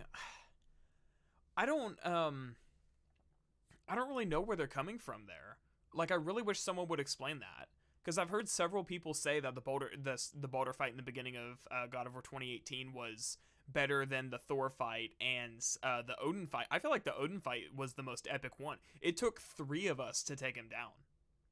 The dude is so freaking tough that he was holding his own against Kratos, Freya, and Atreus at the same time. So I think what they're probably referring to is there's the Baldur fight at the start of 2018 is a really big power struggle to the point where they are literally creating a ravine during their fight. That's probably where they're coming from. I really wish at least one of these people would explain that perspective instead of just thinking that I can't intuit based off of that alone what you mean. What is it about the Thor and Odin fight, or the Heimdall fight, for a matter of fact? What is it about any of these fights that don't live up to that first Baldur fight? Tell me. Don't just rant at me. Explain yourself. is fine, but nowhere near as epic as the fights from the previous games. And then when Ragnarok does finally happen and you do go to war with Asgard, the whole event lasts 40 minutes and feels as messy as Mass Effect 3's ending. Now you spend the entire Mass Effect series building up your army, recruiting different races to join your fight, and at the end you're expecting them all to come together in some meaningful, impactful way, and at the end everything's kind of just wrapped up real quick and none of your choices or friends feel like they meant anything. Well, that's this game, except the only difference is, I guess the internet's not upset this time. This ending feels so rushed, and it's wild that no reviewer has brought this up. I saw an interview with Sony Santa Monica once, where they talked about how a big part of developing this game was deciding whether or not they want to turn this saga into a trilogy or finish it in 2 games. When they decide to do it in 2, a lot of the staff was nervous. How are they going to pull off Fimbulwinter and Ragnarok in just 1 game? And the answer is, they do all of Ragnarok in 2 hours. He is not wrong. They did cut out an entire quest, though, of Kratos and Atreus dicking around in Muspelheim and Niflheim. I wish he could find that interview, though. I'd like to listen to it, because I have heard, when looking through interviews with Eric Williams, I have heard him, he did say, they did talk about whether or not they were going to do, a trilogy or just this 1 game, and they decided they could wrap it up in 1 game. But I didn't hear that second part where the studio was nervous, but... Yeah, I mean, that the ending of the game is one of those pacing issues that I noticed too. It's the entire siege on Asgard in general is just super, I mean, it is super fast. I liked it. I thought it was cool, but it's not really my, man, I don't know. It's I don't know that I have a favorite part of this game. I can't think of a single, mission, which, for how positive I am about the game, this really strikes me as odd. I can't think of, a single mission that is my favorite. It used to be, whenever Kratos and Freya go to, break Freya's curse and it ends off with a Nidhogg fight. That was kind of ruined on my last playthrough whenever I almost couldn't clear the section. It's Mass Effect 3 levels of bad. From a very specific perspective, yes. From a narrative perspective, no, I think it's a lot cleaner than Mass Effect 3's ending. You know, if you think of it as like the scale, Mass Effect 3 almost has it beat out just because of the cutscene where like all the forces you've gathered like show up at Earth in the beginning. But whenever from the section of like whenever you land in London, and then proceed to entering the Citadel, I'm taking what he's saying as like he's focusing on the scale of the situation, as opposed to like the narrative payoff. At least that's how I'm interpreting it. And yeah, I think that's a fair comparison, because it just wraps up, like he said, it wraps up so quickly. The highlight of the entire Ragnarok section for me is the narrative payoff of Kratos and Atreus deciding, like the actual decisions they make that change Kratos' fate, specifically deciding not to kill the Midgardians. The back-to-back Thor and Odin boss fight. I mean, that's if you consider that you fight Odin twice. You fight him first. You fight Thor, then you have a cutscene. Then you fight Odin the first time, you and Atreus, and then Freya shows up and you have a cutscene, and then you fight Odin in the basements, like his little library study area. That third fight is the highlight of the whole section. Just because it's like, again, it's like maybe my monkey brain is just like really tickled by the fact that it's a 3-on-1 fight, and it feels like Odin. I mean, it's just a testament to like how strong Odin is, that it's like he could hold his own against Kratos, Atreus, and Freya for so long, and it still be a tough fight. Even though it's like, well, yeah, it's a new God of War boss fight. It can only be so good, I've noticed. But yeah, it does wrap up super quickly. And the entire, I mean, it almost feels pointless getting now Ragnarok the monster is the big guy with the sword, Surtur. It almost feels pointless getting Ragnarok the monster, because it's like we almost didn't need him. You know, we could have he draws a lot of the fire from us when he shows up. They have all those siege weapons that are destroying the realm towers, trying to like cut off our reinforcements. And then he shows up and he starts drawing a lot of the fire. He's useful in that way, but after then he's just a liability. Like Freyr has to go stop him from killing everybody, or tries to. He dies trying. And it almost gives off that feeling like we didn't even need him. Like, the whole point of Surtur showing up is he's supposed to exploit the weakness in Asgard's wall that Hrimthur, the son of Thalmor, the stonemason, built into it, but we don't even use him for that. Like, Sindri and Atreus exploit it, then we get into Asgard proper, and then, I mean, it really does feel like we could have not recruited Surtur, scraped by, killed, Thor would have still died, we could have killed Odin, and then as like the rest of Asgard would have been spared. So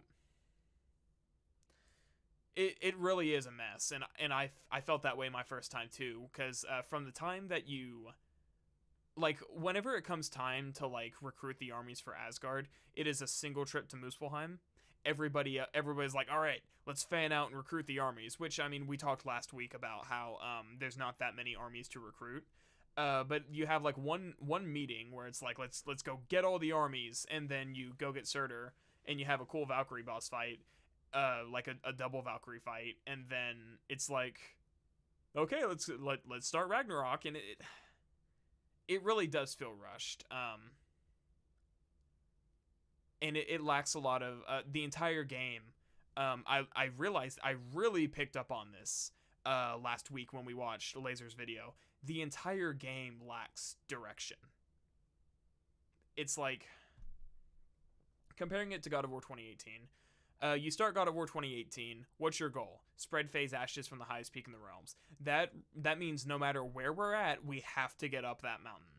Okay, we get to the top of the mountain. The princess is in another castle. This isn't the highest peak in all the realms. It's actually Jotunheim. Okay, for the entire rest of the game, it doesn't matter where we are, what we're doing, all the twists and turns that happen, our end goal is we are getting to Jotunheim.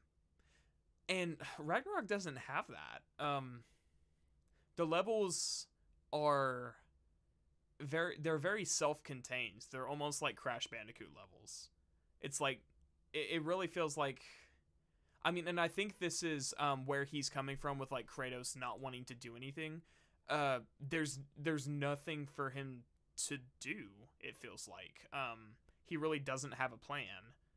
So it at least, it felt like in the previous game, Kratos at least wanted to spread phase ashes. That was his goal. That was their plan. I mean, it just doesn't have that. And I think that is where the game feels very empty in a lot of ways, and it just lacks direction. Kind of like Brock's soul. But that's a spoiler. Towards the end of the game, you and all of your friends decide that you need to assemble an army to lay siege to Asgard. So everyone splits up to recruit some people. Freya's brother, who's like hardly in this game and a totally unnecessary character, goes to recruit the Dark and Light Elves. I wouldn't say he's unnecessary. He's just not the most necessary. And I totally thought that he was voiced by Nolan North for the longest time, just because he Splits up to recruit some people. Freya's brother, who's like hardly... He just kind of looks like Nathan Drake, and he kind of sounds like him too. But it's actually not Nolan North, which is strange. But anyways. In this game, and a totally unnecessary character, goes to recruit the Dark and Light Elves. Both God of War 2018 and God of War Ragnarok establish that the Dark and Light Elves have been at war with each other for centuries. And it's a war that's been going on for so long that to even try and stop it is futile. Then in under an hour, Freya's brother just somehow manages to unite them. Apparently. Even if this is explained in some hidden piece of lore or some post-credit conversation, this is ridiculous. Well, it is okay. He's not wrong. Again, this ties into the whole fact that, like, gathering the armies... Ragnarok was kind of like a doomed plot point, I think. Because gathering the armies is either going to turn into fetch quest plot point after fetch quest plot point after fetch quest plot point. It would be so hard to make that interesting. But at the same time, it happens way too quickly. The explanation is actually that Freyr was the elves don't have any patron deities, and Freyr became their patron god whenever he visited Alfheim. But whenever Freya went to marry Odin, you know, since he hates the Aesir so much, he went back. He had to leave and go back to Vanaheim to try and stop it, and he ended up causing a ruckus at her marriage, which really is what drove them apart in the first place. It was explained, it is inside content. It was explained that the Dark and Light Elves did not trust each other, but they both trusted Freyr, so they were able to remain at peace due to their mutual trust in their new patron god. So it happens really, really quick, but I mean, it's almost the God of War equivalent of like that SpongeBob episode where Bubble Bass keeps hiding the pickles under his tongue, and then SpongeBob goes and like takes a break, and he like doesn't know how to make Krabby Patties, and he comes back, and all the people are like outside, they're like, hey, SpongeBob's back. It's like, that's basically what Freyr does. It seems like he just strolls into Alfheim, says, what's up dudes, it's your boy, and then everybody's like, oh my god, he's back. And then and it really doesn't explain how he did it. We're just left to intuit that after however many years, they were just like, okay, yeah, let's put aside our differences and go to war. So it is weird. It has a half explanation, which I'm noticing a lot of Ragnarok has a lot of explanations. But from a certain perspective, it does not make things any less nonsensical. And then Sif's turn, like, literally comes out of nowhere. Then once the war starts, it's like the most... Well, hold on. What did that say? Some post-credit conversation. This is ridiculous. And then... Sif and Thrud are such wasted potential. I can't see what more you could do with Sif. Definitely Thrud, but not Sif. I wouldn't say her turn comes out of nowhere. It's established pretty frequently throughout the game that as much as she hates Kratos and Atreus, she hates Odin more. And she successfully does to Thrud what she tried to do to Thor back in Niflheim, but instead of Thor turning against Odin, Thor tried to kill Atreus. And in this case, she's turning Thrud off of Atreus towards Odin. And she specifically says, I think I'm not going to keep showing the same like cutscenes every week, but she, if you were here a few weeks ago, and I know several of you guys were, she says during the cutscene where she's like, you know, someone has to stand up to Odin. I thought it was going to be your father, but it has to be you. Like, she's very, very strongly pushing her towards, like, she just wants Odin out of the picture. And again, I think that she's portrayed as being smart enough to recognize that, like, yeah, Kratos and Atreus did kill Magni and Modi, but Odin very much put them in their way. So she knows that Odin's really responsible. It's funny how Kratos really gets a free pass for like all these murders because they just pin everything on Odin. Not that he's not responsible, but it is kind of funny when you think about it. It's like Kratos kills Baldur. Freya hates him for him, realizes Odin was responsible. Kratos kills Magni, Atreus kills Modi.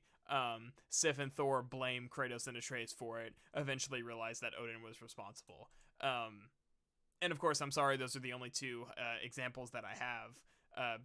Heimdall isn't really one because, again, Odin didn't put him in Kratos' way. That was kind of just I hate that coincidence so much. The game would be so much better if Odin was actually cocky enough to think that Heimdall could handle Kratos even after he made Draupnir, and put him up to it. It's so frustrating to me that Heimdall just happens to be in Vanaheim whenever all this happens. Not that it's not set up with the narrative with him going to Helheim to get the device so they can Despicable Me steal the moon from Vanaheim. It makes sense why it happens, but it's, again, there are explanations, but that doesn't make it any less frustrating that it's like, it is forced. All you're doing is explaining to me why it's forced. Sif's Bay, man, I don't know. I feel like, I guess if you like neck tattoos, my friend Alex would probably love her, for that reason, but then again, she's not alt enough. She doesn't have, like, black hair, and she's not goth enough. But anyways, I'm definitely starting, the more I think about it, the more I'm really starting to understand the frustration these people have. This guy's at least explaining himself, for the most part. This line where he's like, oh, this just comes out of nowhere. Okay, can you tell me why, though? Because it really doesn't have to make it better, but it doesn't come out of nowhere. Sif's turn, like, literally comes out of nowhere. Then once the war starts, it's like the most underwhelming thing you can imagine. Jormungandr is there in the background for like a second, Angrboda dips in and out for a bit, Freya's brother shows up in the very beginning and very end. It's like, this is the great world-ending war we've been hyping up for the past 2 games? This is tamer than when we first fought the Dark Elves. I can't believe there isn't a scene where you fight with Jormungandr or ride Fenrir or something. Wait, why would we fight Jormungandr? Oh, he said fight with. Okay, never mind. Okay, I misunderstood him, but I see what he's saying. Like a fight with your... Yeah, that would have been cool. A lot of the problem seems to be that there's not enough spectacle, I've noticed. Compared to the previous games, but you gotta remember, like, Ragnarok is so much of a bigger game than God of War 3. Like, it would have just been... This isn't a defense, because all this proves is that they really should have just done another trilogy, because they're just I'm starting to really believe that there was not time to wrap everything up, and it is not as clean as they thought it was. This game's sense of spectacle. Where's the hype? I'm so shocked they didn't split this game into 3. They could have had you going to different realms and recruiting factions to your army, and then made Ragnarok this massive, epic war. See, I mean,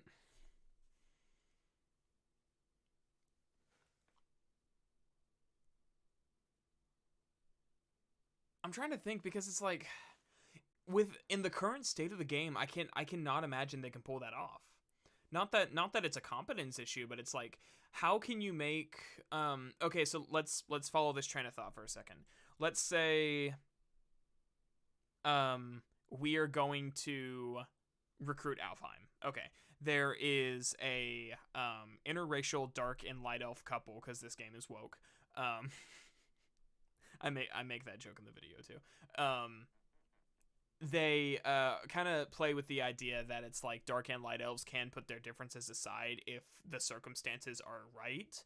And there's an entire side quest that surrounds going to get like it's like a journal. It's a console, CONSLU. What's that word actually mean?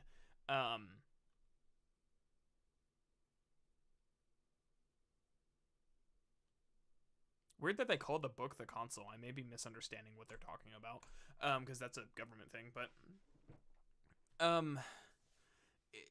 basically, it's like, okay, so you have those two characters. Those two characters could be greatly expanded in the next game and be very crucial to setting aside the elves' differences in Alfheim.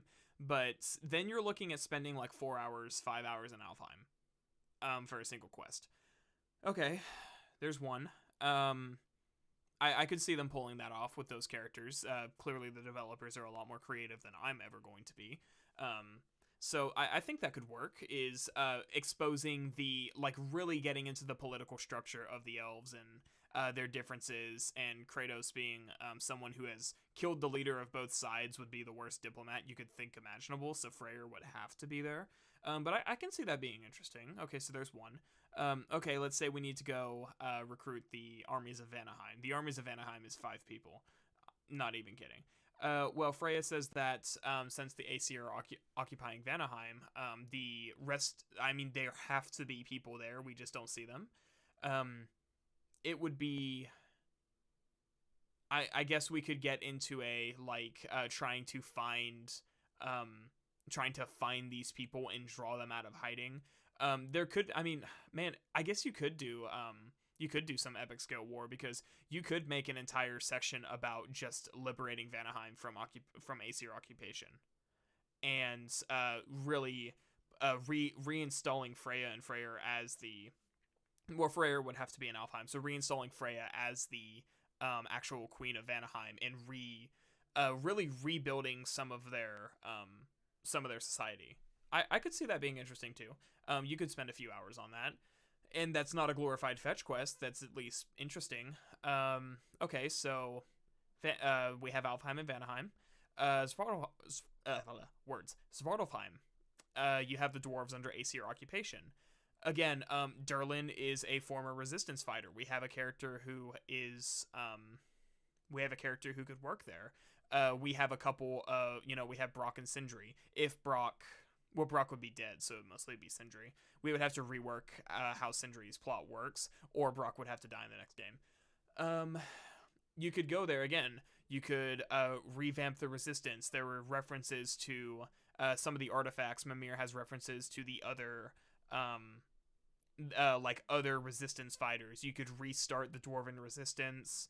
You could really, again, delve into the culture of the dwarves and how their culture was undermined by the Aesir. Really kickstart a revolution, Wolfenstein the New Colossus style, and work towards not liberating the dwarves from Aesir occupation, because those roots go deep, but inspiring enough of the dwarves to show up for Ragnarok. Okay. That would be... See, this started as a rebuttal. I'm starting to convince myself this could be done. That would be really interesting. Let's see. Helheim. What could we even do with Helheim? It could be an exploration into how... not even gonna try to pronounce her name. The Queen Rooster, Queen Hawk, Falcon, Eagle, Bird of Helheim. How she keeps things under control, recruiting the armies of the dead. Mimir is the one who goes to negotiate, since he is technically dead. He's just reanimated. I can't think of what they could do with Helheim, so I guess that would have to be one of the shorter ones. Because it's like, what can you do with the Realm of the Dead that doesn't involve that doesn't involve fetch questing type thing. So, but I mean, again, they're more creative people than me. They could probably figure it out. Maybe there's some like particularly maybe I don't know. There's kind of hinted whenever during the Garm fight, there's kind of hinted to be like different factions of Hellwalkers. You have the Hellwalkers who are trying to detain Garm, and then you have the other Hellwalkers who are trying to escape through Garm's realm tears. So maybe there's some faction conflict going on there, and we need to go in there and really like Realm of the Dead style kick some ass and like get these people in line. I mean, an exploration into how hell works and whether or not there are what happens to the people there. I could see that being interesting. I just can't think of any examples. So what is that, 4? Alfheim, Vanaheim's. Yeah, that's 4. Midgard, no armies. Jotunheim. They could probably do more with Jotunheim, but as it is now, Jotunheim is Jormungandr and Angerboda and Fenrir. So, no army. Unless it turns into a plot of taking all the giant souls and putting it back in their bodies to reanimate them to fight in Ragnarok. Maybe they do it and they decide they're just not gonna stand up to Odin. I don't know. Just spitting ideas. But you could make something out of it. Maybe see some more development on Gryla and Angerboda's relationship. So I'll chalk that up to 5. Again, Midgard doesn't have any armies.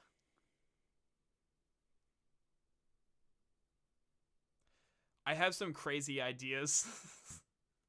I have some crazy ideas for what could work there, but they involve Kratos going back to Greece. And that would never happen. So, because it is hinted that at the end of God of War 3, Greece is going to recover.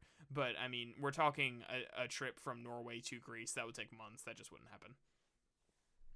So, I had some crazy idea, maybe going to, like, man, but it's like,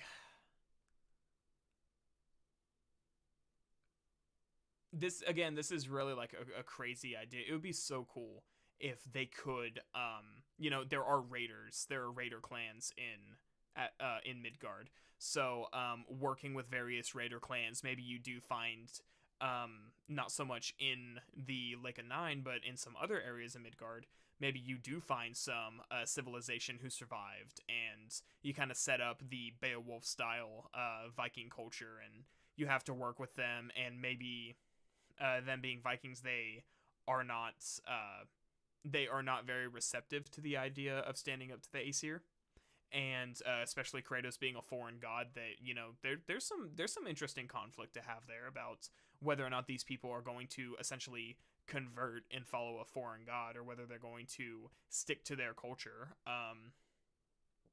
So I can see something being done with that too.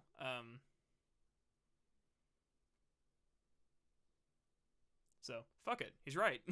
You actually could do an entire game with that. Now that I think about it,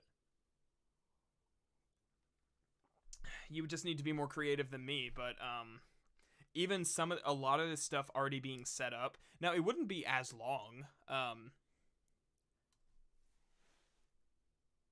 They could probably wrap it up in a DLC, Doom Eternal style. Like, or I mean, Ragnarok wouldn't be as long if we weren't trying to wrap up the whole thing. So,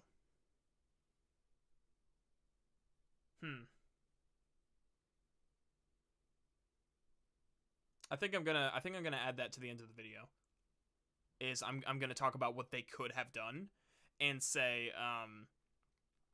whether or not this would have been worth it. But so he wanted an Ocean 11 third game like that is primarily based on recruiting. Yeah, pretty much. It sounds boring, and there's not a ton you can do with it, but the more I think about it, the more I see some potential there, and it would definitely have been better than what we have now. But what we got is what we got, and what we have is fine. It's just I can definitely see the frustration. And now that I'm thinking about it, it's like I'm kind of starting to think, wait, well, no, like you could do something with that. It would just probably be a little monotonous at times, but then again, it's like the scale of recruiting the army in the first place, and you know, it's gonna have that feeling of like every realm you show up to, their collective worlds are on fire type thing. But I feel like they could have. I just wouldn't want to wait another 5 years for the wrap up. The thought process behind only making 2 games was that Fimbulwinter wouldn't be interesting enough to be its own game. And honestly, with how boring the first half of this one is, I don't blame them. But also, yes, I do. There's so much interesting stuff they could have done. Say they did make 3 games. How cool would it have been if the second one develops Atreus' time spent in Asgard? The Atreus segments are my least favorite part of the game, but they could have easily made these more interesting by letting you play as Thor or Thrud every now and then. And they weren't like bad sections. I definitely appreciate them being in the game as a nice like change of pace. But I mean, like, I don't know if it's gonna be a hot take to say that Kratos is a lot more interesting to play than Atreus. I agree. Only on a first playthrough. Atreus, the more I play as Kratos, and the more I try to play Kratos the way I play Atreus, the more I realize that Atreus is so much smoother all around. One of the main things I do while playing as Atreus is I do that ability where he grapples an enemy and pulls himself towards them, and I realize that that is basically the same as the Hyperion grapple that Kratos has. Kratos' ability is not as good, and it just feels like it lacks the same impact that Atreus has. Which is weird, because it just, I don't know. It feels like pulling yourself towards an enemy like that should knock them over or something, but it just kind of stuns them if they're at a level that will even stagger to it. Otherwise, it's not going to do anything, so... I feel like you have to play a very specific way, but I feel like Atreus' gameplay is so much better. But anyway, you spend the second game fleshing out Atreus' time in Asgard, and then split that up with Kratos trying to find Atreus, and struggle with the fact that he may have just lost his son for good. Kratos could start falling back into his old ways, becoming more and more brutal the longer it takes for him to find Atreus. Atreus could develop bonds with the Asgardians, while also seeing just how corrupt and evil Odin is. So even though Atreus has made friends in Asgard, he still knows that war is inevitable because Odin has to be stopped. Then at the end, when they reunite, Atreus has to make a super difficult decision of which side he wants to be with. Then in Game 3, when Ragnarok happens, Atreus has to fight Thor and Thrud and all of the other friends he made. It'd make for some super epic, but also heartbreaking boss fights. The third game could also do a deep exploration of the horrors of war, while at the same time giving us amazingly fun spectacles. I'm struggling to find interesting footage of Ragnarok to show. I mean, yeah, that's just what happens whenever you talk about theoreticals. You don't have any relevant footage. Especially considering that this game kind of makes Kratos seem like a giant baby when he spends the entire time going on about how brutal war is, and then Ragnarok is over and the time it takes me to cook a chicken pot pie. Like seriously, by the time it's over, you just want to turn to Kratos. I'm sorry, I don't know why that made me laugh, but it did. And be like, this is what you spent 20 hours telling me I couldn't do? Ragnarok isn't just disappointing because it's short, messy, and void of spectacle. It's disappointing because all of the wasted potential. There just aren't any good villains in this game, except for Heimdall. Heimdall fucks. We spend the whole game hearing about how awful Odin is and how he has to be stopped. But like, does he? Who cares? What has Odin ever done to us? We have no personal investment in stopping Odin. We never see him do anything evil, and all he wants is to find out what happens after he dies. Like, who cares? Let him do it. How is that a bad thing? I get that we need to see Odin in a positive light so that we buy that Atreus would trust him, but a consequence of this is that I just don't care about stopping him. Oh, he fell for the manipulation. Odin is putting on a freaking granddad persona, specifically to lull you into a false sense of security. And it's really the end of the game where he just says, just fuck it, I don't care anymore. And that's whenever he, like, kills Thor. But, no, I mean, the dude's a master manipulator. Of course he's not gonna act evil. He's not gonna be Zeus. Odin even offers Kratos a peace at the beginning of the game as long as Kratos stops trying to start Ragnarok. And he says no. Why? This is literally exactly what you want. You don't want to start Ragnarok. You want peace with the gods. Take the deal. Oh, but Kratos can't trust Odin. Nobody should trust him. Why though? Show me. Don't just have Freya and Mimir talk my ear off about it. I want to see it. Otherwise, who cares? I get it. I get that the side characters spend the whole game telling you why Odin is bad. I guess that the part where he kills Brock is supposed to be the turning point. The point where he like betrays you, the player, and revs up some emotional stakes between you two. But like, I don't know. It was fine. It was okay. But yeah, it's also a thing. It's like, again, this is all intentional. Like, Odin is specifically putting on that persona. There are a lot of hints. Like, I picked up on a lot of hints of how Odin's true character. It's specifically when he talks to Thor that I don't know, maybe, I mean, it is subtle, so it's like on a first playthrough you may not pick up on it. I was playing the game, I was playing the game for the intention of analyzing it, so I was being super attentive. And it's really whenever he's talking to Thor and you kind of see the way that he treats him. Let me see if I can find some footage. Let's see here. That's after Atreus comes back from Midgard. Or trust Judas, bro. Let me see. What's a good example though? Okay, that's after we make Drop Near.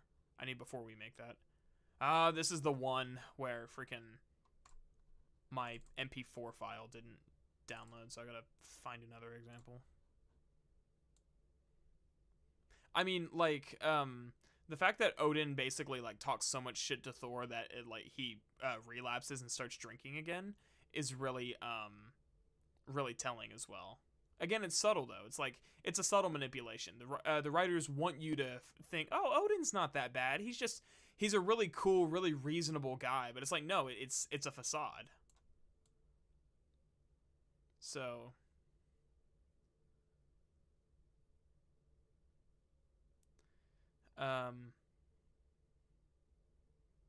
here's one example I can think of, like right after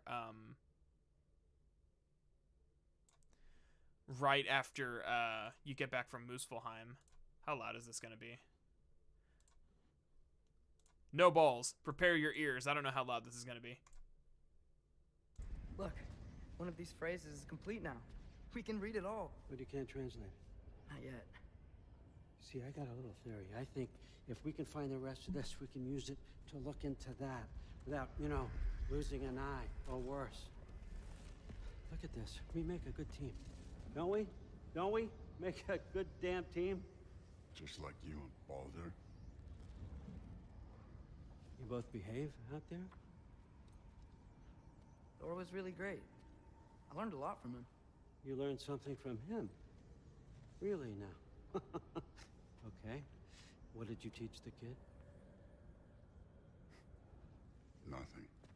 What could I possibly teach him? Exactly. See, you can, again, like, just watching that, you can see how subtle it is. He is, like, that's, like, extremely, extremely subtle, like, freaking emotional abuse at play. And it's like, you can be like, oh, you're reading too much into it. But it's like, no, that is what that looks like, is that, Atreus is like, oh yeah, I learned a lot from him. And Odin's like, oh, really? You did? And then Thor's like, no, he didn't. And, you know, Thor's kind of putting himself down. And Odin's like, yeah, exactly, you piece of shit. Like know your place type thing. So that's one of them. There was also another example where you walk in on, Thor and Odin having a conversation that I want to use. When do we go back to here?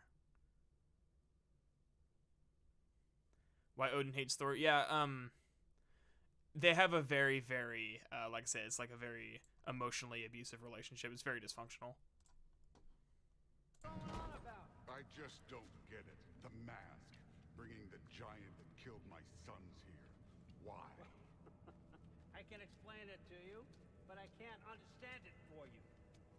Stop letting your wife think for you. She's clouding whatever's left of your brain. This isn't about her. No, it's about your limitations. Accept them and move on.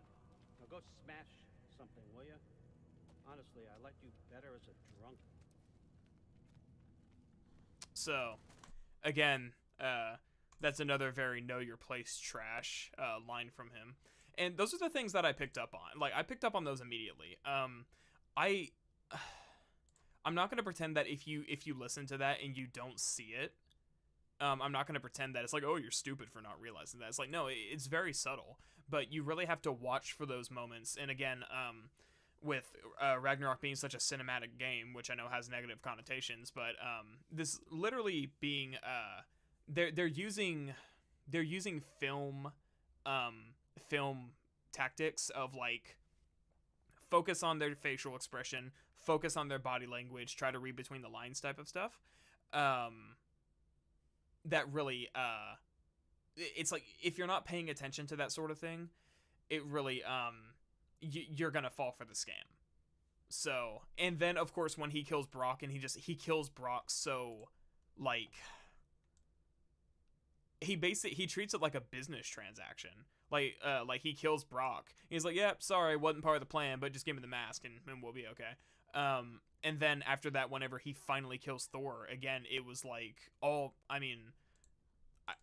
that one I feel like I do have to show, because it really supports this, and it's kind of it's the moment that I describe it as like the mask comes off, and he's like, okay, I'm done playing around, I don't care anymore. So whenever he finally kills Thor, you know, he didn't even try to talk to him about it. He just let me see it. Go back. Right here. And I'll reach out in a minute. 1 second.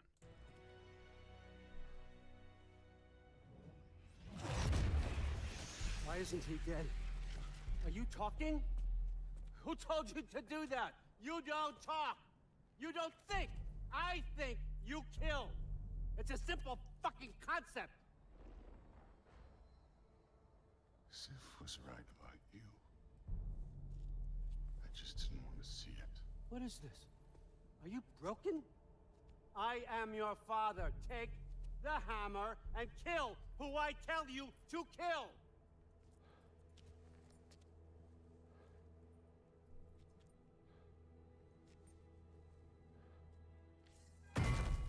No.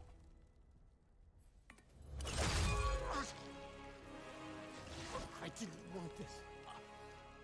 I did not want this.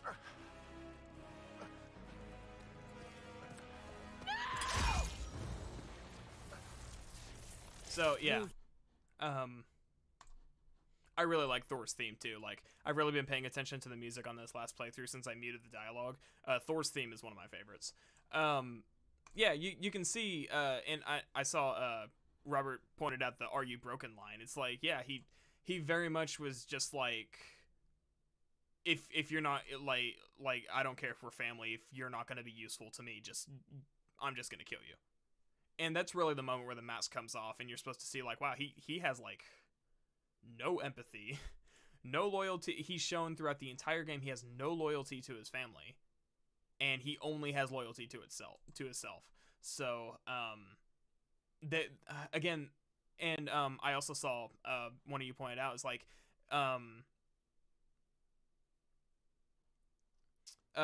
now, when you say seeing the thing with Thor's death, he is visibly upset about it. Is it a play for others? I didn't think he was that upset. It was just more like he was upset the way I interpret it. He was upset in the sense that it's like you're upset when your headphones die type of thing. Or it's like, you know, you could have been so useful to me, but now you have to die. He's not upset in the sense that it's like, he's actually distraught that he just killed his son, because it's all about his usefulness to him. So, and I mean, you even see that in the beginning, in the beginning of the game, whenever he's talking in Kratos' house, and he's like, you know, he's like, what you did to Magni and Modi, that was self-defense. I understand that. And he looks at Thor, he's like, and they were pretty useless too. But then he starts getting up in arms about Baldur's death, and he says because Baldur was useful when he had potential. So, I mean, yeah, like I said, it's very, very subtle, but that's one of the things I like about his character, is like, there's that, you either see through the deception or you get fooled by it, and I think that in, I don't know who made this video, I didn't check the guy who made it, I think in his case, the mask coming off wasn't, obvious enough, but I was kind of already seeing it slip before then, anytime he was talking to Thor. And it's actually after that second conversation where he says, I liked you better as a drunk, that is when Thor goes and relapses, and you have the whole thing with Thrud. Anyways, getting back to chat. A different question, unless it was addressed, why does Odin hate Thor so much? He can kill him when Thor's not too much of an obstacle. I think it's just because he's a shit father. I think it's one of those things where it's like it comes down to his usefulness to him, and I think he just has that you're just a freaking disappointment attitude with Thor. So it kind of comes down to like, I mean, that's the equivalent of asking like, why don't you just pay child support type thing. That's kind of how I see it. Is like it's just a very dysfunctional family where he does not have a father-son relationship with Thor. He has a, you are my child, you're going to do what I say because I'm your father, so go do what I tell you to do type thing. Which, depending on the household you grew up with, you're either familiar with or not. The thing with Thor's death, oh, I already read that one. Damn, Odin is like Tony Soprano telling Christopher to have a drink. Pretty much. I guess I'm just upset that Thor died. It was out of nowhere. Yeah, I don't like his... I mean, I'm upset that he died too. He has such a... He almost has a redemption arc. But he had to die on the hill. He was not... I do not think he was willing to fight Odin. Thor and Odin's relationship is very very similar to Kratos and Zeus's. Thor is a version of Kratos who never stood up to Zeus, and Odin is a version of Zeus that just would never have released Thor or released Kratos from his duties. So they have a similarly dysfunctional relationship, which maybe that's where I drew the comparison. Is I saw the way that like Zeus. I mean, even then Zeus was more respectful with Kratos at some points. He just had some supernatural paranoia at play.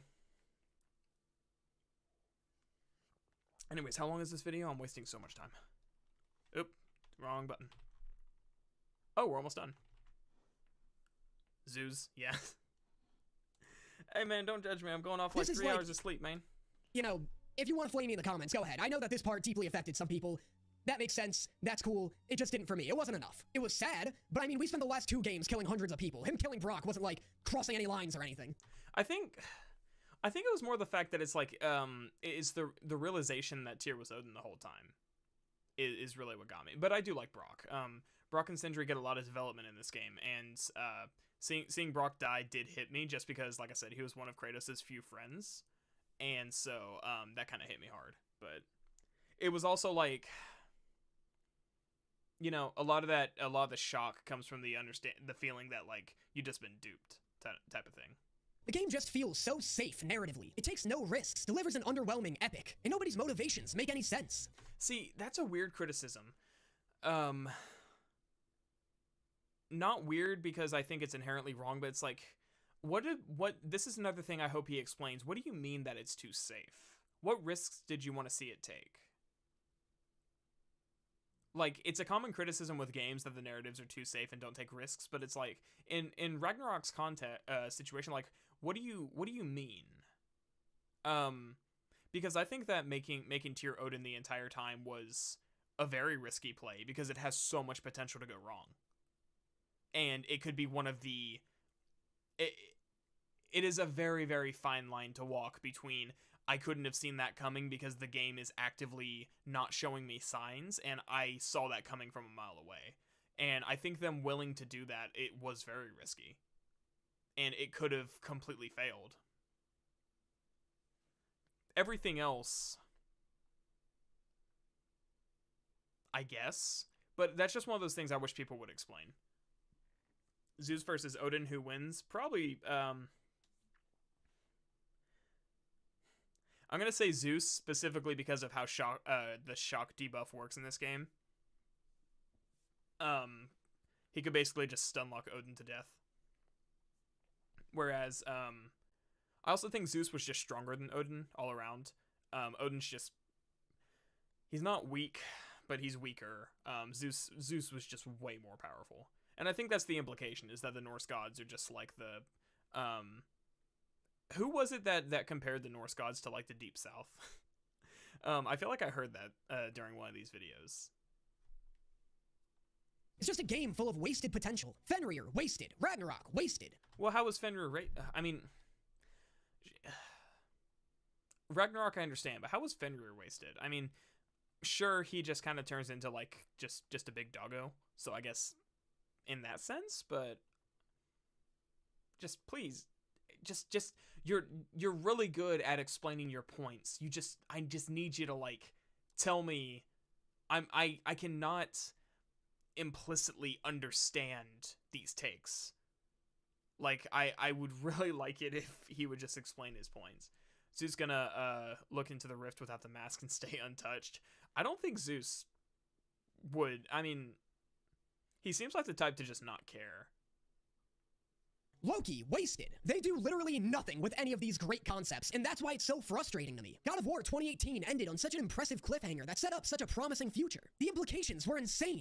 But again, it's like how is Loki a wasted concept? Loki is literally Atreus' alter ego, and not in the like multiple personality sense, but in the like identity crisis sense. So I feel like Atreus trying to work out who he is compared to who he wants to be is very well handled. Atreus was revealed to be Loki, and you're just like, oh, does that mean he isn't actually Kratos' son? Does that mean he'll start becoming more mischievous No, that never meant any of that. and irresponsible? How That second one probably. will that complicate his relationship with Odin, Thor, and Jormungandr? And then It's more about how that complicates his relationship with his father. this game comes out, and it's just like, yeah, Atreus is Loki. What, you want more? You want that to actually mean something? Well, it does mean something though, because it's like, again, it's like that. I think he's missing the point that it focused on the relationship with him and Kratos. But then again, it's like, can you blame him for not realizing that, considering that most of that is just a rehash of the last game's conflict? But maybe that's why he's writing it off. Like, what am I doing watching Atreus be quirky and awkward like he's auditioning for Lady Bird? You guys are 16-year-old Vikings in the year 4000 BC. I don't think they're 16, but I'll let that slide. He wanted to see Atreus give birth to the world serpent. No, dude. He has to do that synthetic man thing where he says how Atreus and Angerboda need to hook up because the age of consent didn't exist back in Viking times. He said that on his stream. I did say he has some he needs some more emotional development as a person. What's with all this meet cute shit? If you guys like each other, just fuck already. And like, Oh my god, and then he said it.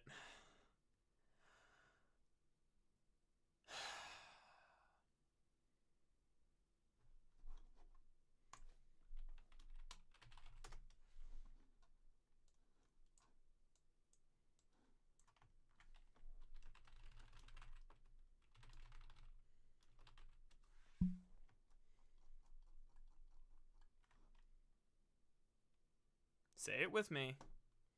Please do not encourage the illegal.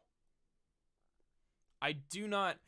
I know he doesn't mean it literally. He's just being dramatic, but the fact that he is not the first person to say this. He is not the first person to say Atreus as a teenager is not sexual enough. Like, is this those risks that the developers didn't take? Is that they didn't make the freaking minors like, I don't even want to say it. Like, it not even out of fear of like, oh, YouTube's gonna strike me for saying something that cringe, but it's like I don't even want to think about that, man. Like, no, these are children. I do not want to think about that. So, again, I understand he's just being overdramatic, but he is not the first person to say this. Like, I'm joking, but my point is they don't even take it. Okay, thank you for saying you were joking. Let me back that up. I just had to let him finish. 16-year-old Vikings in the year 4000 BC. What's with all this meet cute shit? If you guys like each other, just fuck already. And like, I'm joking, but my point is they don't even take advantage of the fact that they're Vikings. Even if you want to keep all the cringy, modern-sounding dialogue. What if you had Atreus meet someone who's like a Viking-ass Viking, who's into pillaging and abusing his power? And since Atreus is shown to be a little power-hungry before, maybe he's really into that. This guy wants Stephen King. These two so bad. Hey, remember when Kratos tied up half-naked woman to a lever just to open a door? Yeah. That was Synthetic Man who said that, I believe. If I'm not mistaken, but man, I mean, I don't think that what he's proposing would really work, because it's like then there would be the question of, well, where did Atreus get these ideas? Where did he get this? Oh, sorry. Where did he get this like Viking culture, quote unquote? Because he clearly didn't learn it from Kratos, and Kratos and Mimir are the only two people that he like he's interacted with mostly, except for Sindri. He's not gonna learn it from Sindri. So Synthetic Man review when we watched the Synthetic Man review. What was that first stream? I think it took me about 4 or 5 hours to get through. We watched Under the Mayos and then 2 other people's and then Synthetic Man's. And that was like a 10-hour stream because of that. And this is like a 20-minute video. I need to stop ranting. Who's like a Viking-ass Viking, who's into pillaging and abusing his power. And since Atreus is shown to be a little power-hungry before, maybe he's really into that. Kratos is trying to pull him away from that sort of thinking, but since Kratos is Kratos and that K in his name doesn't stand for communication, he starts losing Atreus to this new father figure. He could have got it from Mimir. I mean, I feel like Mimir wouldn't want to put him on the path of like being a berserker, like given how he treats the berserkers in this game. I feel like he wouldn't. He's always trying to steer them on the path of like wisdom. So I feel like that wouldn't really work, personally. Then Atreus meets Angrboda, someone who's closer to his age, who's better with words and teaches him compassion. Hell, Thor could even fit that role. Have him become a negative influence on Atreus while he's in Asgard, which causes even more tension between him and Kratos. But why would he? It's like this gets into the like the character implications of like why would he do that knowing what Thor did to the giants? Like why would he look at Thor as any sort of mentor figure, given the fact that he knows he's a giant and he knows Thor killed all of them?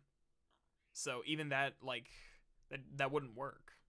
Anyway, if you like this game, then I'm happy for you. I really don't disagree with people who say it's a great game. Hell, I'd probably like it a lot better if the previous God of Wars didn't exist. But they do, and that's the problem. Fighting Thor, the God of Thunder, is hype in concept, but not when it's just like a regular arena boss fight with no grand spectacle. Like, it's just not enough. In God of War 3, you don't just fight Poseidon. You climb Mount Olympus, fighting his giant hippocampi, while your army lays siege to the Pantheon. He isn't just a guy in a big circle throwing things at you. He's an event, a godlike battle. There are cool moments in Ragnarok, but nothing that warrants the name Ragnarok. And I could excuse all of this if the story just Oh, does he got the Discord notification going off? Is that what I heard?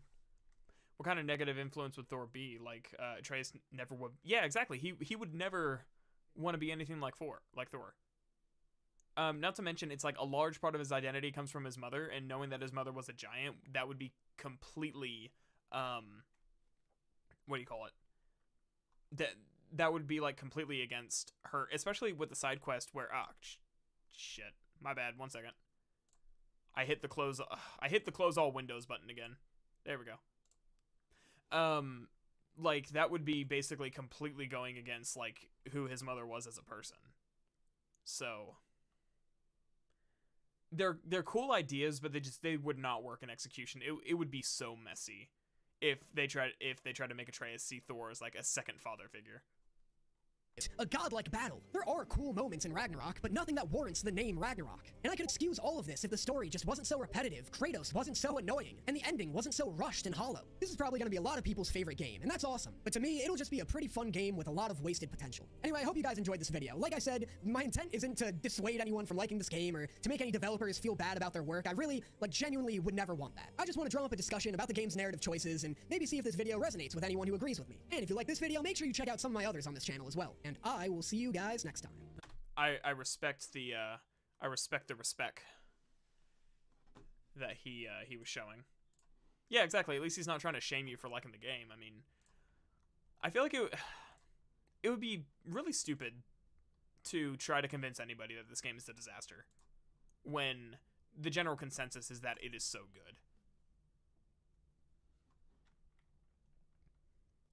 Also, why do battles need spectacle? I can't talk today. It's a different mythology. The highlight is other things. To be fair to this guy, Heimdall fight was probably one of the best parts of the game. Yeah, and I mean, I don't disagree that some of the fights are a little underwhelming. I definitely don't agree that the fights are underwhelming compared to the bosses in the previous game. Like, you cannot tell me that the Garm fight has less spectacle than the freaking troll fight in Helheim from the previous game. What's this? The name of this guy from the video? I have it on my OneNote drive. 1 second. The Wasted Potential of God of War Ragnarok by Honestly Brutal. Pretty sure that's who it was. Yes, Honestly Brutal. So, it wasn't bad. He kind of leans a little too heavily on the just my opinion, bro. But at the same time, he's not taking risks. He's trying to be safe because the game's popular. Anyways, we're going to watch. How long is this one? 17 minutes. I'm gonna try not to pause and talk about this one for 30 minutes at a time because I'd like the next like 6 or 7 are pretty short, and I'd like to get through them in a timely manner. Garm fight reminded me of a lot of the dragon. Yeah, it has a lot of the same qualities of the dragon. It's just that the I think stunning the dragon was probably a lot more believable with how you did it. Whereas Garm, you kind of parry his attack and he just kind of ragdolls. He just goes limp. It's really weird. It's one of the things I hate about the fight is that it's like it just looks so stupid. Where you hit a parry or you jab him, you poke him with a toothpick enough times to where he just is completely stunned on the ground. It makes a lot more sense whenever like you freeze the chain and then Kratos like throws him. That makes a lot more sense than like 90% of the time you stun him. So I feel like they were trying to avoid having a gimmick like the dragon, but kind of didn't work, in my opinion. Just my opinion, bro. All right, how loud is this one? I don't want to bust anyone's eardrums.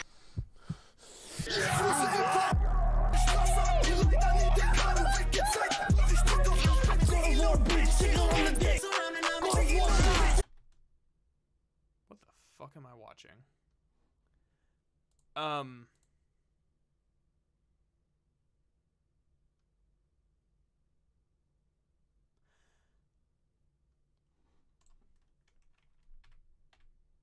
God of War Ragnarok. 50 hours played. My Ragnarok Is this TikTok? Dude, I know. I clicked on this and I was like, what? Anyway, this is called God of War Ragnarok is disappointing. So it's so weird that it opens with that. numb und wundgescheuert. God of War difficulty, and trust me, I have a lot to say. There will be things that you will almost certainly disagree with. But all I ask is that you listen to me, so you understand where I'm coming from. Beijing Sanditon helping me bake. Also, disclaimer, there will be zero story spoilers. No spoilers.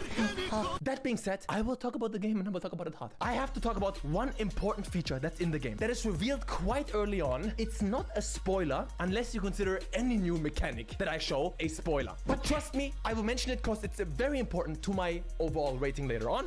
I swear, if he's like this isn't a spoiler, bro. I swear, you can hold triangle to frost up the axe.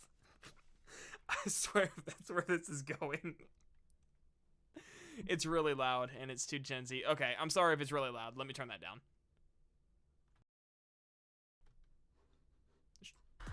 But I'll tell you nothing about the story itself. That you can. Okay, yeah, I'm sorry if that was really loud. I have no idea what intro is that. Yeah, exactly. It's like it's like a cringe version of Maxor's Metal Gear Rising video. Like at least Maxor's video is like entertaining and doesn't rape my eardrums, but anyways, yeah, I am going to keep this one a little quiet because, again, sorry if that was super loud. It's hard for me, just looking at the audio levels, it's hard for me to tell how loud I am coming through compared to the video. So I'm just trying to make sure it doesn't reach into the red. But, anyways, I have no idea what intro that, but thanks for waking my cat up. He'll go back to sleep. Cats sleep for like, what, 60% of their life or something like that? But if I hear whining in the comment section, I want to make it clear as come. The foundation remains excellent. Ich bin Kratos. You may not believe it because of, you know, the big epic battles, the cinematic cutscenes, the mythology. What I love the most is the chill, low-key exploration and puzzle solving. I fucking love it. It remains top tier over here. Ace in the anus. How do I open? Holy shit, what is this guy's name? Ranttwo. Hold on. How many subs does this guy have?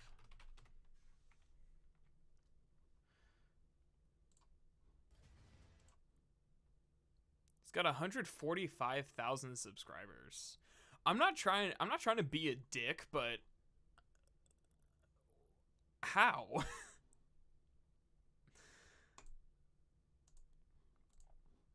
This is, you're gonna end up skipping this one? No, I'm gonna suffer through it. Don't get me wrong, but it's like, what do Inglorious Bastards have to do with all this? Man,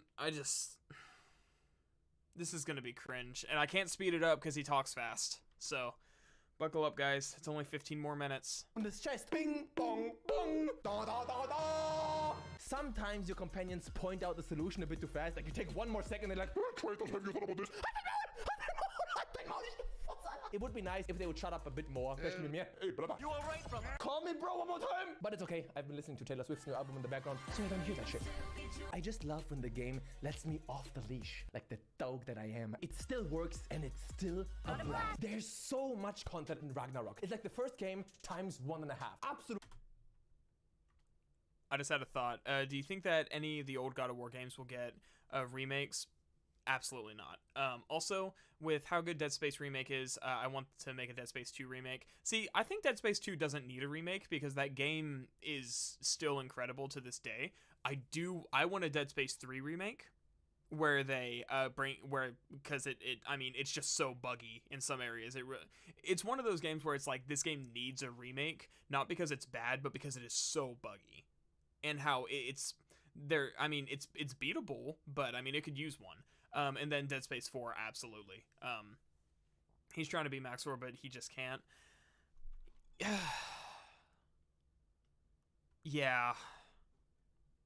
But don't worry. I'm not even gonna end up countering any of his points because it's just like my brain just melts when he starts talking. Solid. And it's just a blessing to see the realms in different styles, you know? That's Fanboy Winter for you guys. It spares nobody. Fanboy compilation, check it out. What a gorgeous game. What a beauty might. You want to buy a decent home? The realms you visit are massive. No longer is it like Midgard, one big hub zone, but every realm is now its own hub, and it keeps getting bigger. You're like, whoa, this realm is big. This is, I'll tell you what this is, and I'd like to see if anyone actually understands this. This is the Stevie T of video game reviews. That is his name, right? I'm pretty sure it is.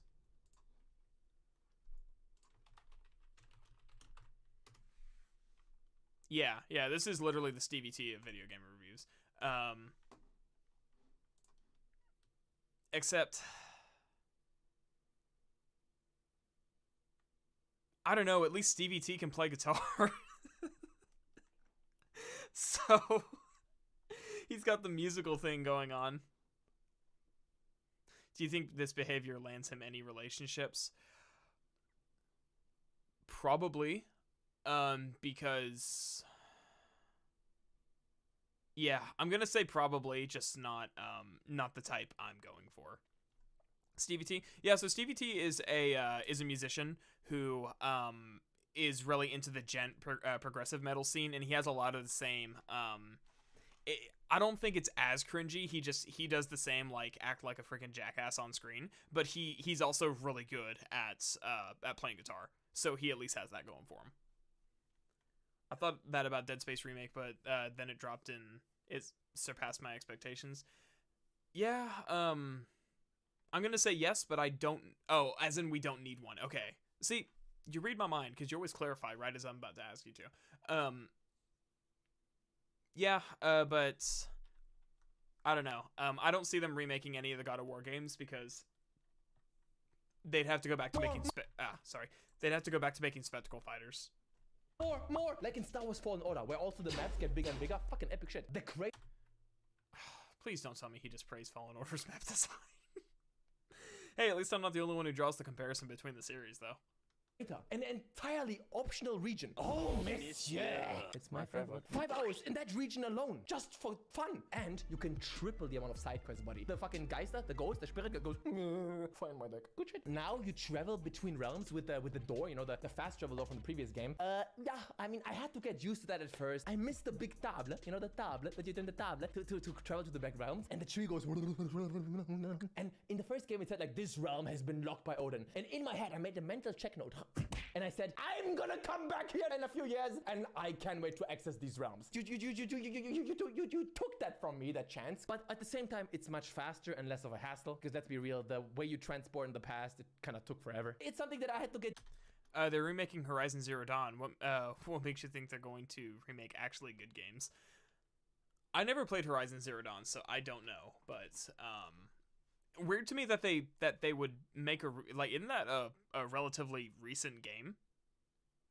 Like, when I think remake, I think like the Gothic remake, that the game is 20 years old and they're remaking it. I don't think stuff like Horizon Zero Dawn that released in 2014 at the earliest. 2017, yeah, I was off by 3 years. Yeah, why would you remake a game that's only 5 years old? Like an HD remaster? Sure. You got a new console, you can boost up the graphics, but I mean, good lord, those are things you can do in a patch and like an option in the settings, like an optional texture pack that you can download from the PlayStation Store. But then you couldn't charge another $60 for it, so who knows?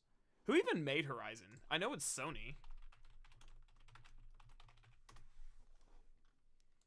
Like, who's the developer? Guerrilla Games.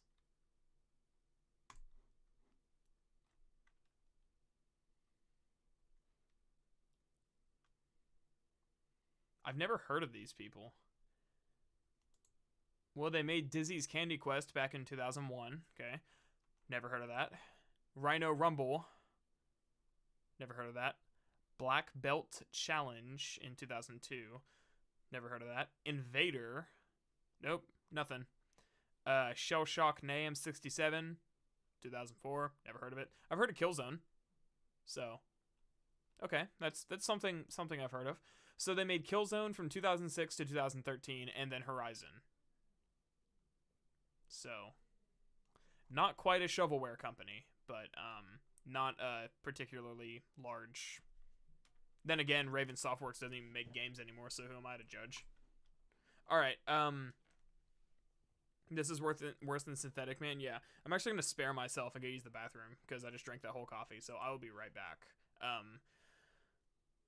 This is gonna be a long one. It's actually gonna be short because I don't have to stop and talk about it.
All right, back. Let's see. Hey, at least they're not 343. Oh, I'm assuming you're talking about the Guerrilla Games thing, yeah. But you're gonna stop and talk about other topics because of us. Yeah, for real. It's like, I mean, 13 minutes left. There's a reason I haven't put away the time bar. I have to know how far into this I am. Used to, you know? Shout out to that tree though. You are missed. You still explore by boat, but I love that he like blacks out Freya instead of just finding footage that she's not in. It makes it clear that there's somebody else here. I wonder who that could be. also with the wolves. The wolves are awesome, but riding around with them on the ice, the controls suck a little bit. Also, sometimes the controls leave the fuck out, and at one point, they just stopped listening to my command. And also, when you... The control... Dude, how can you say the controls suck? They have a very small turn radius. That's about it. You get off the sled and you go do your shit, they won't shut the fuck up. Yo, stop tripping. The dog... Dude, they're barking because that's part of the quest. You get closer to your objective and for that quest and they start barking. It's definitely not Freya, man. It's Mimir on robot legs. I mean, that would... I'm telling you, man, I hope they give Mimir a robot body. Keep barking. You know what I do with Semi when he barks? In the book. Enemy variety.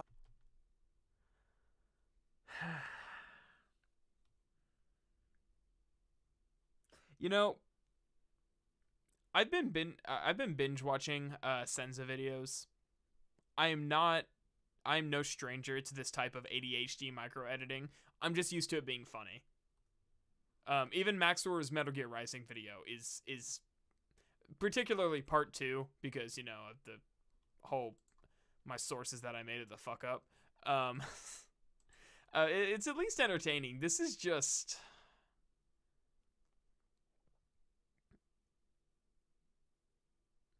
Sigrun's gonna get Mimir a massive something. I don't know if you blurred that or YouTube blurred that. I don't think I have like autofilter turned on, but give me a Mimir body. Dude, I want somebody, probably Lunda. I want her to make Mimir like a cyborg body and I want him to like help us fight. I was really wanting them to do that. I understand why they didn't, but it's like it was stupid, but I wanted it. Was an exaggeration to call it a problem in the first game, but it wasn't ideal. Now there's a lot more. Let me explain this to you using maths. Amount of enemies in first game, X. Amount of enemies in second game, X plus Y, but not Y plus Z. Do you get it? No. So they reuse the old enemies, which is fine, not a complaint at all, and add more on top. Plus bosses, so many more bosses. First game didn't have bosses. This game, many bosses, many. Shout out to Bjorn. It's good for sure. Although, you know, if you're being really precise, I did notice that many bosses are like introductions of enemy types. Many games do that. It's fine. Hey, we have more bosses. The gameplay will feel immediately familiar to you. You feel right back home. Give Edie body to Mimir. I think they could... There's a number of ways you can do it. You can straight up strap him onto a robot body, or you can basically soul trap him and then put him into a device where he can just like live out the rest of his days in a freaking cyborg body. There are ways to do it. And then make a lot of butt shots when he's in the scene. Dude, wouldn't that be hilarious if they put Mimir in like just a basically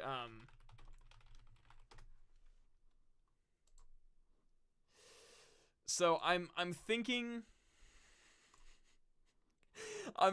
that they put Mimir in like a Raiden body from Metal Gear Rising and they just give him like those freaking Raiden ass shots. Like that's what I'm thinking that they would do. And it would be hilarious. Like it would be wonderful if they would do that, just because it's like, I don't know. It's like, is that too woke for you to give Mimir back his ass? Oh man, I don't mind him making a funny review. I just find it annoying how without making a joke. Yeah, exactly. That's the thing. There's nothing wrong with having a funny review. His review's just not funny. Oh, finisher! Uppercut in dein Gesicht, Alter. Now, there is one major new feature. I don't consider this a story spoiler. In fact, I predicted it after I played the first game. I said the second game is guaranteed to have this. I will circle back to this later because it's important to understand my rating, so I recommend you listen. But for now, to the very sensitive, you get a small spoiler. It's not a spoiler. Like, why are you even watching a review if you don't want me to talk about the game? Come on. People don't want spoilers in their reviews because they want to know if it's good before they spend their money on it. But if it's good, they don't want to know what happens. You know what? 3, 2, 1, here we go. Playing as Atreus is a great idea. An amazing idea, in fact. The great Antonio Mongoloni predicted it. I knew they were going for this, and I love it. Not because the gameplay itself is, like, amazing. Really, more on that later. It actually is. You just have to get good. That's not a criticism. That, like, you have to play a very specific way. But Atreus is so much fun when you know what you're doing. I just love the fact that you can do it. Ich muss sagen, ich hab genug von dem. Was that supposed to be funny? Like, how can you make a review worse than Synthetic Man's? Like, Synthetic Man is funny because of how out of touch he is. This is just sad. Waffentheater. The music changes, the vibe shifts, and the audience can tell that things will never be the same. But Ranttwo has to do this. Before we continue here, you know me. What area code is amount? My ratings are based on how much fun I have. No science to it. Mass Effect Andromeda, 9 out of 10. Uncharted 4, 7. Spider-Man, 7. Last of Us 2, 9. Death Stranding, 9. Just to mention some of my greatest hits.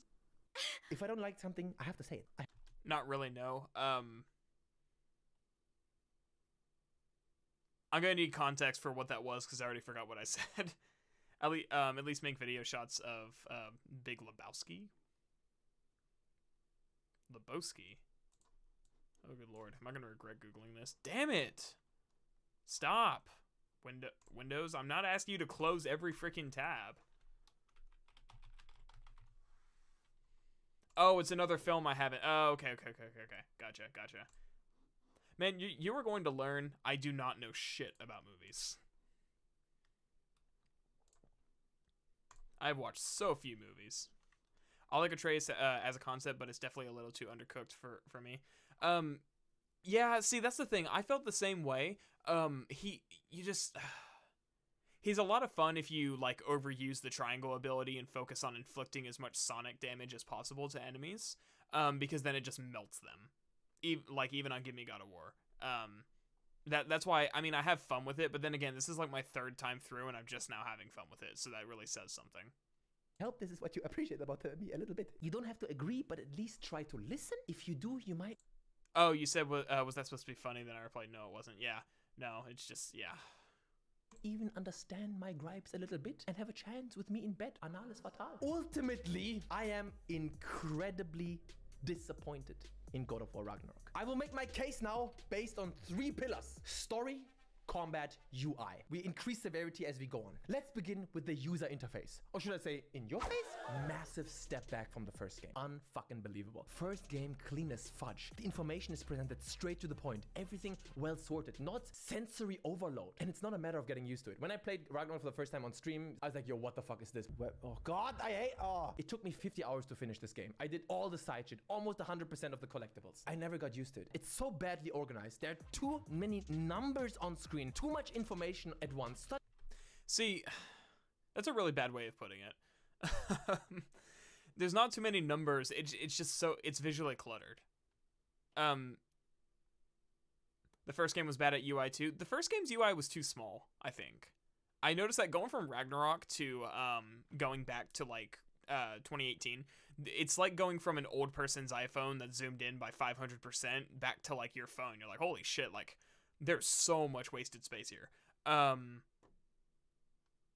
But Ragnarok's UI is just something else. Like, it is very visually cluttered, and even while trying to find find things to upgrade, I often get lost in the UI because it's like, why is shields under weapons instead of armor type of thing? Obviously because shields are a proactive tool you use in combat, but I just feel like it's a defensive tool. I feel like it should be something Like, I feel like that should be under armor. I still get tripped up trying to switch to change gear for Atreus and Freya, because you have to, like, I keep thinking you have to, like, press R1 or L1 to switch between them. You got to use, like, the left and right face buttons. It is just so weird. And being able to sort by your stats is cool, but, like, I cannot imagine a use for this. Like, I've never been in a situation where I was like, man, you know what I really need? I really need more runic right now.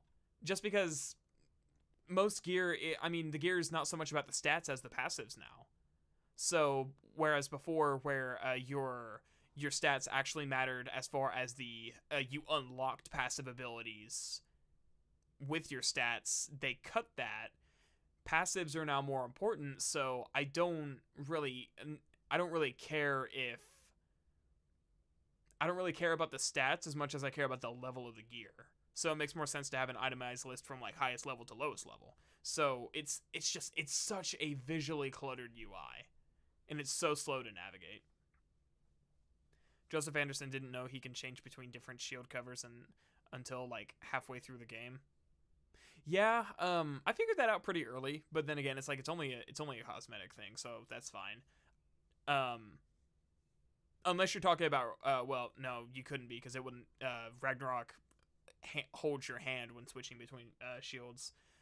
That's another thing I hate. Like, the UI is so cluttered, so they have to have, like, these really hand-holdy tutorials, but the tutorials themselves are, it almost makes it worse, because it's like, you're not letting me just experiment with the UI and get a feel for where everything's at. You're forcing me down a very specific path to do something specific, so it just confuses me even more, because it's like, okay, I don't want to do this right now. I want to see what all these buttons do.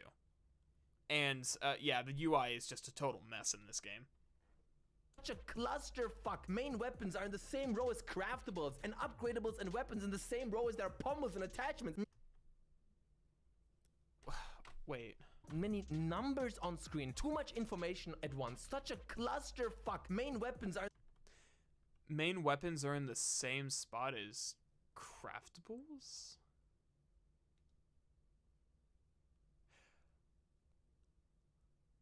I think I know what he's referring to. And I'm gonna wait and see if he says it first before I do. In the same row as craftables, and upgradables and weapons in the same row as their pommels and attachments. Nothing short of a catastrophe. Not to mention Kratos constantly glitching and not holding the weapons. You want to change the pommel of the axe? It doesn't show you the axe. You want to change the pommel of the Blades of Chaos? It doesn't show you the fucking pommel. It shows. Well, you're going through too fast. Okay, I guess he's not gonna say it. In 2018, pommels and runics and all that, they all had their own category. So he's saying, like, they kind of condensed the pommels and the actual weapon itself into its own category. In 2018, I don't think I gotta check. I don't think that the weapons had a category. They were displayed, but that was it. But let's find out, because why not? So let's see if, oh, I don't have my capture card plugged in. 1 second.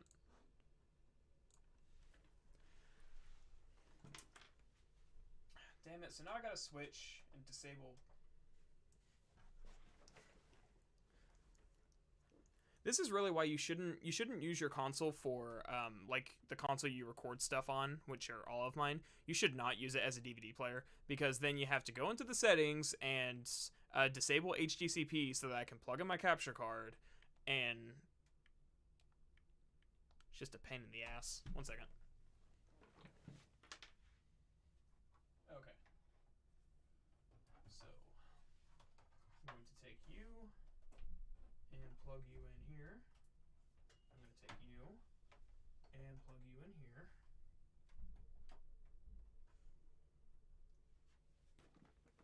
Alright, let's try it now. There we go, that's better. See, man, that took me like a whole 20 seconds. Oh my god. Which movie you watched? If I tell you, you'll make fun of me.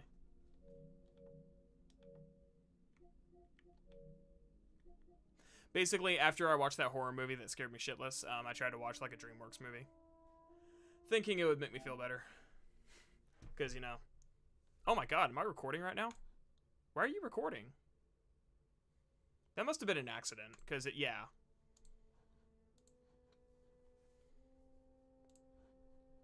How long is this, I wonder? No, I've been recording for like an hour. But why? How did that happen?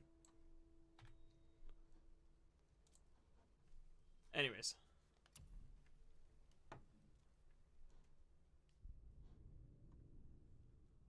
I will say, as much as I like... It's okay, I like Shrek 2. It wasn't Shrek. As much as I like Ragnarok's... Oh, you guys really want to know? I watched the first Puss in Boots movie. Because I just watched the second one recently. And I haven't rewatched the first one in a while. It was not as good as I remember it being. At least not compared to the second. Okay. Weapons. This is how the UI is laid out. You have weapons. You have your runics. And you have pommels. In that order. Then you have your shields, where you can change the color. And then you have Atreus' bow and Atreus' runic. Then you have the armor page. You have all your armors. You have your armor sockets. This is where you would do enchantments. And then you have your talismans. So, and I mean, even now it's like this. Oh my god, this is so much more comfortable. And then you have the skills page, and it's like your thing moves around so smoothly. You got your barehanded skill tree. I'm still pissed that they got rid of this. And then you have Atreus' skill tree. Just everything is so nice. Well, let's switch that to Ragnarok and just do a direct comparison.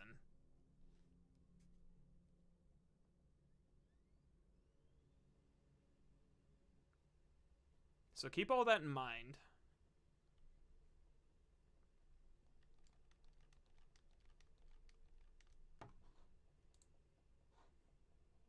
Oh, cool. Looks more clear? Oh, yeah, absolutely.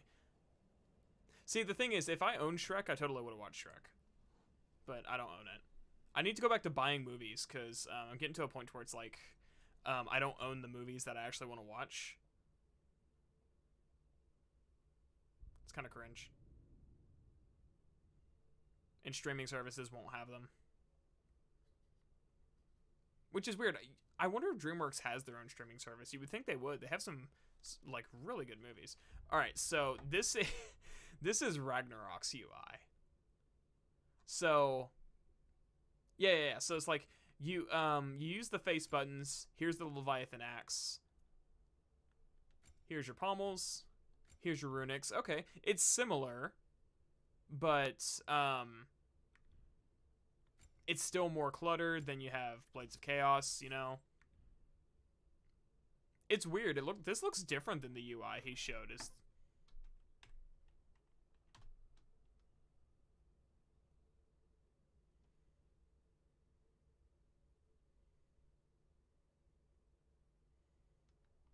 Did they update the UI?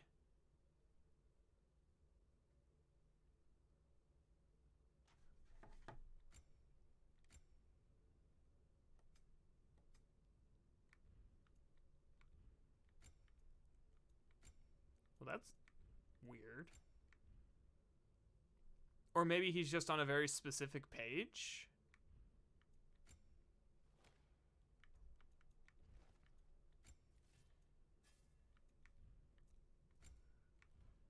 I mean, it's still cluttered, don't get me wrong. Like, it still looks terrible. But,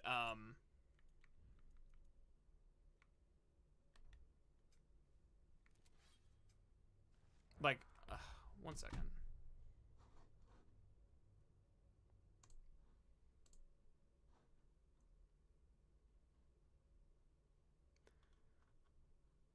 Let's see. Just rewatched Collateral, such a cool movie, best Tom Cruise performance. Haven't seen it. Magnolia, best Tom Cruise movie.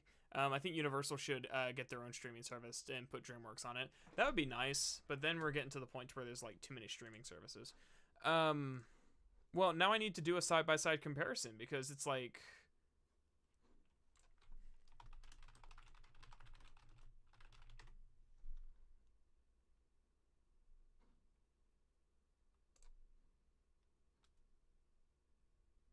me see.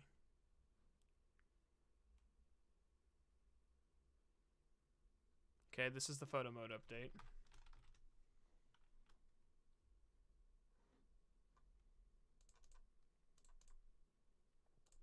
It's just weird that his looks different. And I'm trying to find out, like, was it always like that, or am I tripping?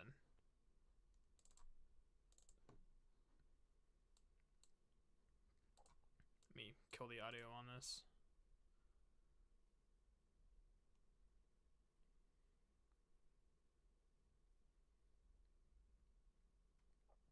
Okay, give me a situation where I was in the UI. Or is he in the he's in the crafting UI, that's why.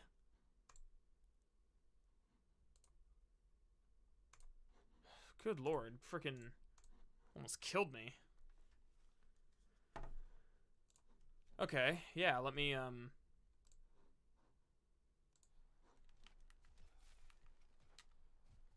so why The yellow one. What is it? Where did it come from? It's a very loud horn, and I've not the faintest idea. Mimir.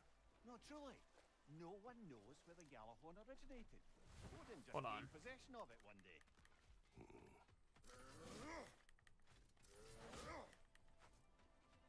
Sorry, like this almost drove me freaking insane. Okay, yeah, he's I don't know what the crafting UI looked like on or I don't remember what it looked like on 2018, but it's so weird he would use this specific, cuz he's not wrong that it's a cluster, but it's like why would you use the crafting UI specifically? Like, yeah, of course the freaking knobs are going to be under the Leviathan axe section. It's the only craftable item. Of course the freaking pommels are going to be under the Blades of Chaos section. There's nothing else to craft on it. So it's like, oh, I need to upgrade that. Now, runs and shields being on the same thing, okay, yeah. It'd be nice if you could sort between them, but Anything for Freya? like, Whatever I you don't know. want, It's I'll just, create. it's so weird that he would choose that footage. Like, it's almost as if he's so confused with the UI, he doesn't realize that that is the crafting section, not the actual, like, the actual rest of it. And that really confused me because of the way he's portraying this. Like, yeah, again, everything is so large, and there's so many different like subcategories. It's like Skyrim's user interface, except not minimalistic. There's freaking clutter everywhere. So I guess it's like Oblivion's user interface if it was in Skyrim. And it's like, yeah, that's a problem, but things are at least a little more organized. So again, it's weird that like Spartan Rage is under the weapons. I mean, I understand it is like an ability, and you can choose between it, but it throws me off. Everything is so big, I can't reduce the scale. It feels like moving around the freaking skill menu is so slow compared to how it was before. And it's a mess. And the only thing that's not a mess is like, well, no, even the map is a mess. Because it's like, yeah, it's simple, but it's just there's so much freaking visual clutter. So why would he show the crafting UI? That is so weird. Anyways, let me turn off my PS5 1 second. Oh, I gotta charge it. Okay. Gotta charge my controller. Watch a 2-hour movie and the bitch is dead. That's weird.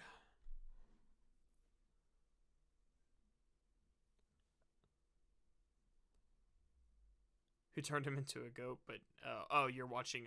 You're talking about movies. You don't understand. It has to become more cluttered. It's all about the message.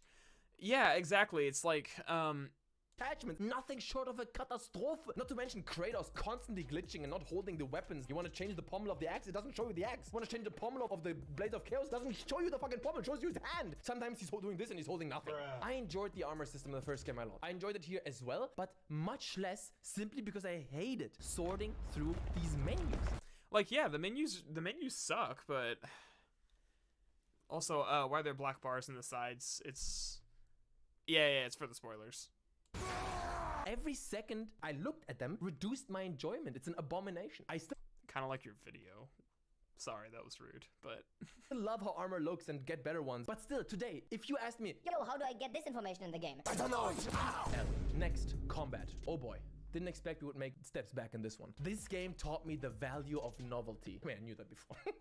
Come on. Novelty is such a strong factor. The first game had 2 new weapons. Even the Chaos Blade were... Also, hot take. I think 2018 looks better. Like, the art direction of this game, for combat having like so many particles on screen that it like actually gets hard for me to see what's going on. The previous game was I think it was better. It was a lot more which is weird because they reduced the overall particles of the blades in the axe. But so like when you throw the axe, there's not nearly as many particle effects as there was before. But I feel like there's more visual clarity. Like the visual clarity in this game is just awful. And of all the accessibility settings, there's not one accessibility setting to just reduce the number of particles on screen, which I have seen in other games. I couldn't tell you which ones, but I have seen it before. Just wait, man. This guy has so little to do. In a month, he'll push out a diss video on your channel. Hey, man, that might actually get me more traffic. He can feel free. I'm not trying to be an asshole. It's just this is exactly the type of content I do not enjoy. So, and I mean, I am a dickhead. Like, let's not beat around the bush here. Everybody's a freaking dick in their own way. If you see somebody on the internet and they're just like super nice 100% of the time, it's either fake or they are a minority of people, because it is very much in my personality to be a dick. I don't go out of my way to try and like put people down or be rude to them or anything, but I mean, yeah, it is a fact. Like, I've always been like a sarcastic little shit ever since I was a kid. I got freaking popped in the mouth by my mother so many times as a kid. I mean, she tells me some shit that I said to her that I don't even remember. Like for example, there's this one time my mom told me this a few months ago. There's one time that I mouthed off to her. I said something. She said, "Do I look like I was born yesterday?" And I dead ass told her, "Not with those wrinkles, you don't." I don't even remember saying that. But I believe that I said it, and I do think that I deserve to get hit for it, and of course I did. Particles are just a new jack-off fest at Sony. Each new exclusive just shows them off for some reason, even though I barely even liked them earlier. Yeah, it's like, let's show off our new hardware by showing how many particle effects we can fit on screen, despite the fact that it's detrimental to the game. Damn, you were like a dress when you were young. Yeah, very much. I'm surprised that I didn't get murdered by my own parents. Essentially new because they were repurposed, you know, for a new combat system. Now you take away all of our novelty. Look such a strong factor. The first game had 2 new weapons. Even the Chaos Blade were essentially new because they... So look at this runic attack. This is the Nemean Crush. I could boot up the PS5 just to prove a point, but I'm not going to. This is the Nemean Crush, and it is supposed to be a big blast runic attack, but oh man, I'm fighting the urge to do a side-by-side comparison of this attack. Just look at how much it obstructs your view when this move is fired. They were repurposed, you know, for a new combat system. Now you take... There's just... And I know that was brief, but I don't want to slow it down. Well, you know, fuck it, I'll slow it down. I mean, I knew that before. Come on. Novelty is such a strong... I'm just going to mute it. Let's slow this down to about 50%. And just look at all this shit going on. Like, in a group fight, that will get you killed. Because remember, enemies do not stagger reliably in this game. So it's like, that's just one example. And yeah, that's one of the bigger ones, but it's definitely not the only one. Just so much going on screen. And you get hit because you just can't see what's happening because your danger indicator is so small. I use that special a lot. Oh yeah, dude, that's my favorite runic attack for the blades. Like I use it exclusively in 2018, and I use it pretty much exclusively in this one too because it's my favorite. So it's like, yeah, runic particle effects have gotten me killed many times. Yeah, exactly. Like it's so weird. Why can't you just reduce the number of them? Like I turned on the accessibility setting to reduce on-screen flashing, but all that does is please mute this audio forever. I'm sorry, I just read that. All that does is reduce the actual flashing for like epilepsy purposes. But man, it's like, I don't know. They really, really need to tone it down because it just does not go well with everything else going on screen. Away almost all of our skills, revert them back to their weak state, and make us do all of it again. Why? Because for new players, that's too much at once. Okay. And for not new players, the novelty factor for these weapons is gone now. Charging up the axe or... And again, I'm sorry, I gotta keep showing. Revert them back to their weak state and make us do all of it again. Why? Because for new players, that's too much at once. Okay. And for not new players, So, look at the blur effect when he's swinging the blades. And look at the hex. This enemy is hexed with the runic arrows. It increases status damage. I use it a lot. Look at just how much shit is going on. Swinging the blades, swing it, is an incredibly minute addition in my eyes. And also, for me, these skills break. And then he does his side-by-side comparisons of like God of War 2018. And it's so much crisper and more clean. There's all these freaking particles. All of this blur. Like I really, really need to go complain about this in my video. I mention it, but I'm just now like I'm not focused on what he's saying. I'm focused on like what I'm seeing on screen. And it is too much. The flow of combat. The coolest skills you learn for the weapons are the ones that have been taken away from you for no reason. And once you learn them again finally, it's cool again, but it's still like just the cool stuff from the game that's 4.5 years old and that I played through 4 times. How about some new stuff? What they did to shields is even worse. They want shields to be like a new item in your inventory and give you different options. And I really dig and appreciate that idea, but I actually like the librarian boss, but it was harder because of the particles. Yeah, I struggle with that boss, especially in Alfheim. I struggle with that boss just in general. It's really tough. The previous game combined shield and unarmed combat. It was a third way of playing the game. That was the point of the whole poise bar. You could use unarmed and then increase poise and do a finisher. Now the poise bar has become basically a useless addition to the game because there's no more unarmed combat essentially. Even when you have your axe somewhere thrown away and you do a finisher, the axe insta spawns back in your hand and he does a axe finisher. There are so many cool shield moves that I really miss. I miss the... Oh, come on, dude. Just cut that out. I agree with what he's saying. I missed like the unarmed tree getting cut was like one of the biggest disappointments for me because I actually used it a lot. That's the thing I don't like in games is that I find it so insufferable when difficulty levels make staggers inconsistent. RE Village is an example of that, which has really bad difficulty balancing. I haven't played Village, but I completely agree. I hate it. And I will say this much: for all the faults that Fallen Order had. Fallen Order gave you sliders that showed you how the difficulty affects the game. It showed you parry windows, it showed you damage numbers, and it was in an abstract slider, but you at least knew if you're playing on Grandmaster, parries are going to be as tight as possible, and if you're playing on the lowest difficulty, everything's going to parry. So... it's weird that it's like I go into detail in my redrafted combat section I'm working on that Ragnarok really hates communication. Also, different shields are cool, but I just use the parry one, which they had skills too. Yeah, I use the Dauntless shield too, the one you can parry. I don't really go back to the Guardian shield because it feels so much slower to execute as far as like the counterattack, but I do think the Onslaught shield is kind of underrated too because you can just charge towards enemies and get right in their face. So I'm actually waiting until I unlock that one to really use it. That's kind of why I haven't upgraded my Dauntless shield yet, is because I know I'm coming on the section where we get the Onslaught shield and I'm just waiting to get it. Also, we're halfway there. I might fall asleep though. You're fine.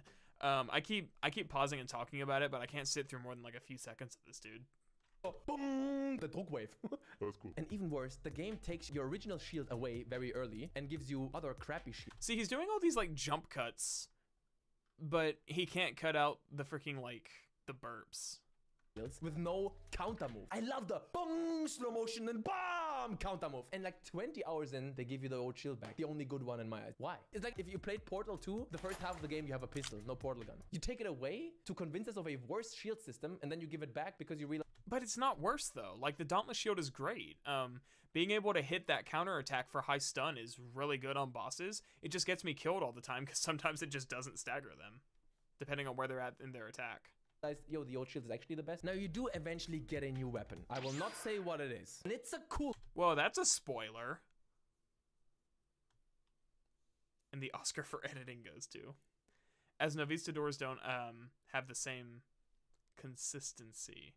I'm gonna pretend I understand what you're saying, but I don't. One. I like it. But come on, bro. This is the game's collector's edition. This is how the first game ends. This is how the second game begins. This is the most famous and renowned and notorious Norse god. Way to set the wrong expectations here. Holy shit. Maybe it was just me and I'm the only one who expected that. I think that was a huge letdown, but you do you. Now when it comes to the end. Wait, what's his complaint though? Game you have a pistol, no portal gun. You take it away to convince us of a worse shield system, and then you give it back because you realize, yo, the old shield is actually the best. Now you do eventually get a new weapon. I will not say what it is. And it's a cool one. I like it. But come on, bro. This is the game's Oh, he's complaining that you don't use freaking Mjolnir. Dude, if you use Mjolnir, all it's going to be is it's going to be a reskin Leviathan axe that does shock damage. And shock damage is OP, so they don't want to give it to the player.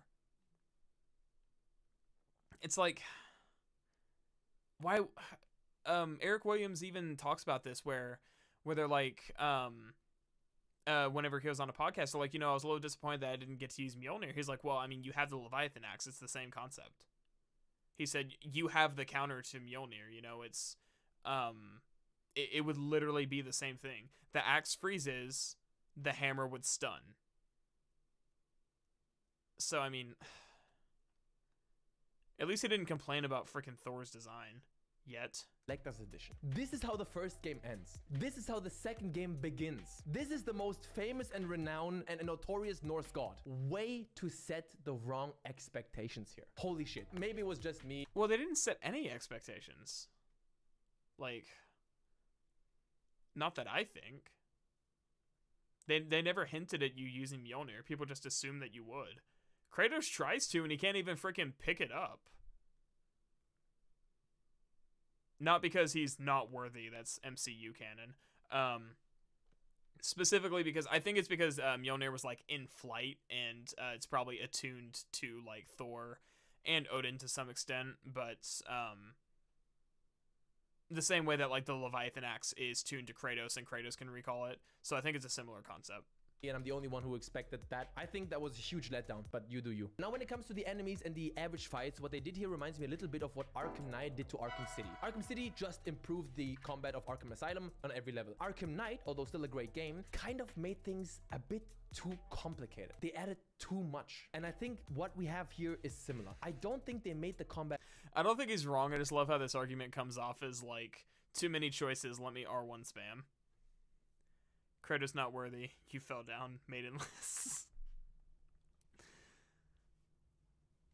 Much better, but they made it more complex by adding really annoying enemies like the lizards, or there's I hate the Righteous too. this one small enemy that you have to kill because it keeps healing the other ones. Special health bar resistance. Or oh, come on, man. The Nokin's a good concept.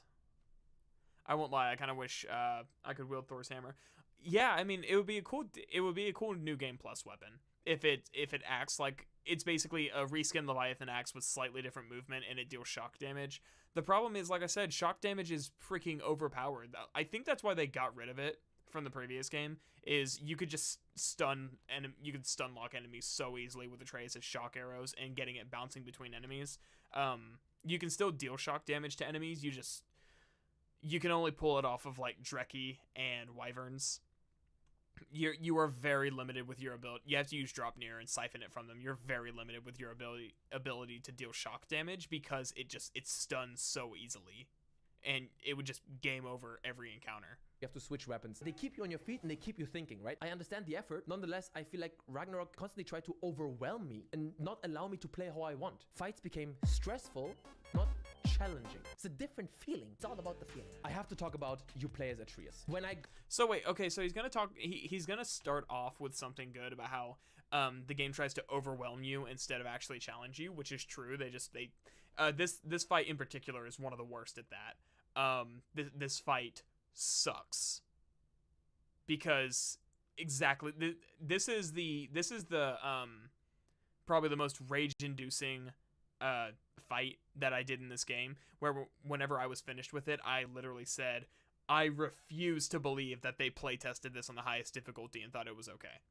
The fact that Atreus or Freya can pull aggro of these two, not this one, so you are stuck with this guy in your face, and you think that Freya or Atreus are dealing with these two, but then no, they change their mind. They're going to re-engage with you with no warning, and then just stun you. And of course, you get hit from behind. You're staggered. You get a block breaker. Get staggered. They immediately get the punishment. Like it is a terrible fight, and it just does not work. On professional and RE4 OG, if I shoot an enemy in the head, that enemy will react the same way every time, just like on normal or easy. In Village, this isn't the case. I have no idea what makes staggers. Yeah, and that's an issue of like games not communicating their systems to you. I feel like if Ragnarok was willing to be a little more video gamey, I'm gonna say, break a little bit of immersion, and just have a Doom Eternal style codex that gives enemies stats, let me understand the mechanics of the game through anything except trial and error, it wouldn't be nearly as much of a problem. But I didn't even know the stagger system worked this way until Synthetic Man's video, which is the one thing I took away from it. Except, of course, the Ren and Black guy quote. But by the way, Joseph Anderson thinks Berserker fights are the best in the game, even the ones with multiple opponents. Berserker fights are weird. I think they're really fun challenges, but they're the most neutral encounters that I've come across. And what I mean, they are build neutral is what I'm going to refer to it as here, where it doesn't matter if I am fighting berserkers the same way with my heavy status focused build. I can't their status effects deplete from them so quickly, and you have to play so defensive. It's really a methodical dance of defense, offense, defense, offense. So by the time I inflict them with Frost, Frost does not slow them down like it does other enemies. Burn, I can't even hit them with Burn, because by the time I get a chance to actually get because remember, if I frost an enemy and start using the blades, I get extra DPS. And I think the most DPS is hitting an enemy with Burn and then using the axe, because Burn has its own tapering effect. So you get like way more DPS that way. By the time I hit them with a status, and the next time I have a chance to actually fight back, the status is depleted. So it's pointless. So I find myself fighting them the exact same way that I fought them on my previous playthrough, which is the first time that any encounter outside of the early game has gone. No, not even then, because the early game played completely different on my two playthroughs. It's the first time that an encounter has been identical to my last playthrough, because I've gone from focusing on inflicting as much stun damage as possible to enemies so I can grab them and regain health, to focusing on micromanaging status effects and getting those status explosions in large groups and trying to stack as many statuses so I can maximize my DPS. It's a completely different playstyle. But the Berserker fights feel identical because they're impervious to whatever build you're doing. So I guess in that way you can say they're kind of fair. They're at least a little more interesting because of that. But it's a really weird experience for me to be like, you just can't experiment against them the same way, especially given the way that at least their stagger mechanics are consistent. They will always stagger after you parry a certain move in a combo, unless they go for a second combo of the same type, in which case they won't stagger. But even that's consistent. It's part of their coding. So I guess, I can kind of see that. They're a lot of fun, but some of them are just... This one in particular, I hate. And I'm not going to even attempt this one until I'm so high leveled that they are green health barred, because I just don't think I can do it. When making a game, no matter the difficulty setting, you should always have enemies react the same way to attacks, because that adds to the feeling of mastery and in-depth knowledge of mechanics. I will accept minor damage increases, new attacks, and slightly increased health. Yeah, like Give Me God of War mode on God of War 2018 was perfectly fine, because all it did was add the level up mechanic. So you're adding mechanics to some... I mean, you could play through God of War 2018 on easy, then try it if you can handle the story. Some people... I mean, even on my third playthrough, the story sections that don't have really good music, because I'm only focusing on the soundtrack, it is really dull. Those, like, walking, talking sections really are dull, because I've seen the story twice. I don't care what's going on now. I'm not really focusing on it. So... if you can handle it, it's like, yeah, I mean, okay, I'll use Doom Eternal as an example. Doom Eternal, you play it on easy. Enemy AI, enemies do less damage, you have more health, you do more damage, and enemy AI is less aggressive. Okay, bump up to medium.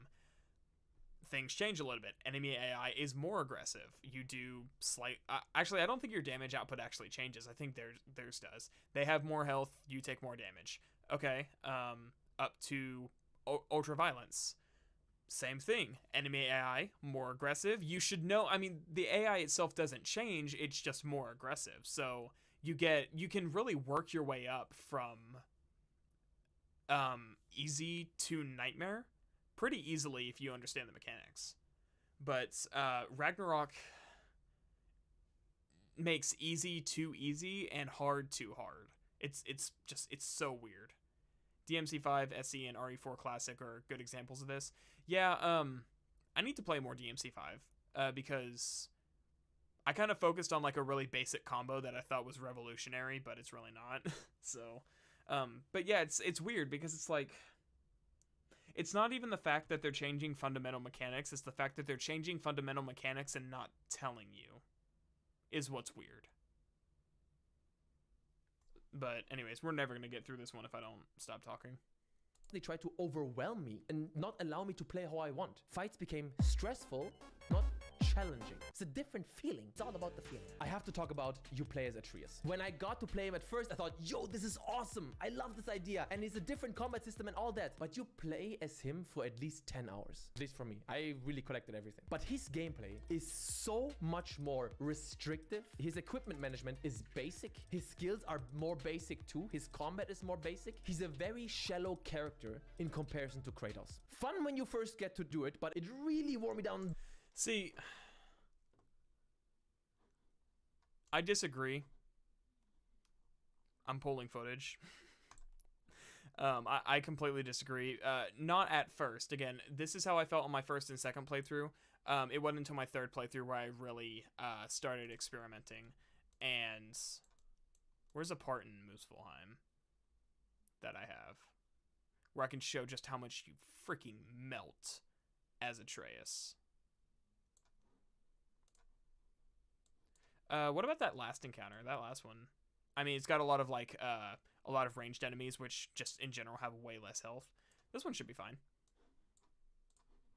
All right, I don't know how well I played or not, so let's see. So.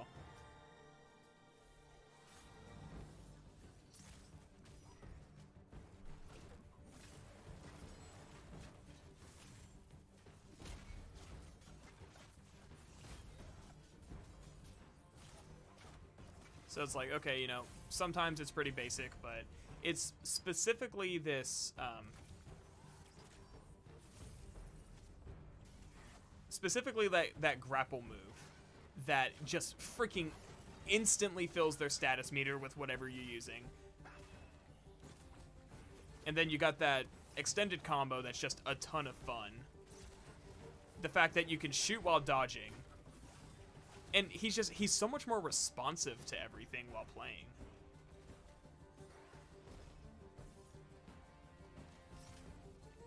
And I was actually testing something out here that I couldn't get to work with Thor, where I was using hex arrows to see if I could be basically the whole point of these sections is that gotta love how particles kill the bit rate, dude. I'm telling you, there's so much going on screen. I was trying to be like Thor's sidekick, so to speak, to see if I could use Hex to make it to where when he shocks them, it shocks a group of people. I couldn't get it to work because you can't control Thor's AI at all. He's just kind of on his own for narrative reasons, but it was a cool concept that I couldn't get to work out. I'm thinking that when I go to Helheim with Thrud, I'm probably going to get it to work a little bit better because there's a few sections that are more cramped where she seems to... Maybe I just got to focus who they're attacking. I just can't see who they're attacking, but anyways. Here's Exhibit B.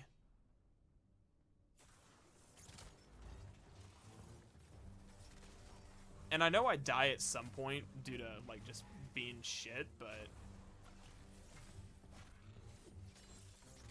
And yeah, I mean, just... I'm sorry, can anybody actually see just what the hell's going on screen? With just, like, oh my god. Yeah, this is the part where I died from being shit.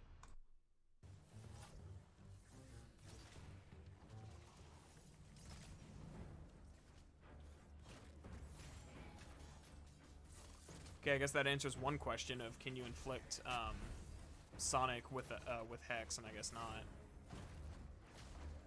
But anyways, yeah, this is how much freaking Atreus rapes if you just mash that freaking pull button. You just gotta watch out for projectiles like that.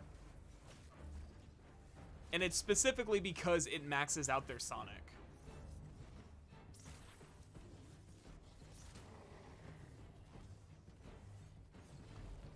And just everything about Atreus is just so much more smooth. But anyways, I think that's enough. Atreus gameplay is a lot of fun if you play like that. To the point where I really think Atreus needs his own minigame mode. I'd really like to see an arena mode where you can, kind of like a meditation training from Fallen Order, where you get to choose who you play as, Kratos or Freya. You get to choose who your sidekick is, Freya, Sindri, Atreus if you're Kratos, or Brock. Or even Thor and Thrud would be nice. Or maybe just Atreus and Ingrid. That would be really cool. And then you get to really decide what enemies are on screen. For some reason, Santa Monica does not want to give the player that kind of control with their minigames. I don't know why. Like, Respawn did it with Fallen Order, with the meditation training, where you can actually place enemies on a grid and make your own encounters. Santa Monica is not interested in giving the player those tools. And it really makes me wonder why, because even the Niflheim Arena, which is supposed to be a training mode, doesn't let you fight against, like, Raiders and Sather. Which is weird, because it's like, oh, well, Sather are just reskinned Hellwalkers. Yes, but Sather deal poison damage, which makes them more annoying to deal with, and I do not want to have to fight against the Grimm to get used to dealing with enemies that inflict poison. It's just not... spoiler alert, the Grimm are kind of the worst enemy type in the game because of how stagger resistant they are. And they're just the most annoying. Very quickly, make him equal to Kratos in terms of depth if he takes so much playtime. Idea. Imagine this. In The Last of Us 2, when you play as Abby, I know you guys hate her. She's the worst. You hate her. I get it. Put that aside for one moment. But imagine if Abby did not have a skill system, did not have a crafting system, but the same amount of playtime, which is the same as Ellie's. That would be fucking horrible. But Abby is the same...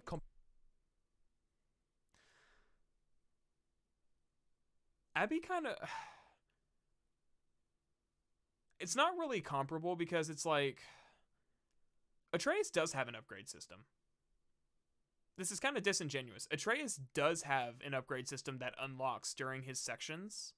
He does get more abilities. He does have a gear system with deciding what... of course, he probably couldn't find this with the UI. Deciding what are they called? The little attachments you can get for Atreus. I forget what they're called, where it's like increased status or increased status for Sonic, increased status for Sigil. Killing an enemy with a runic arrow causes the enemy to explode.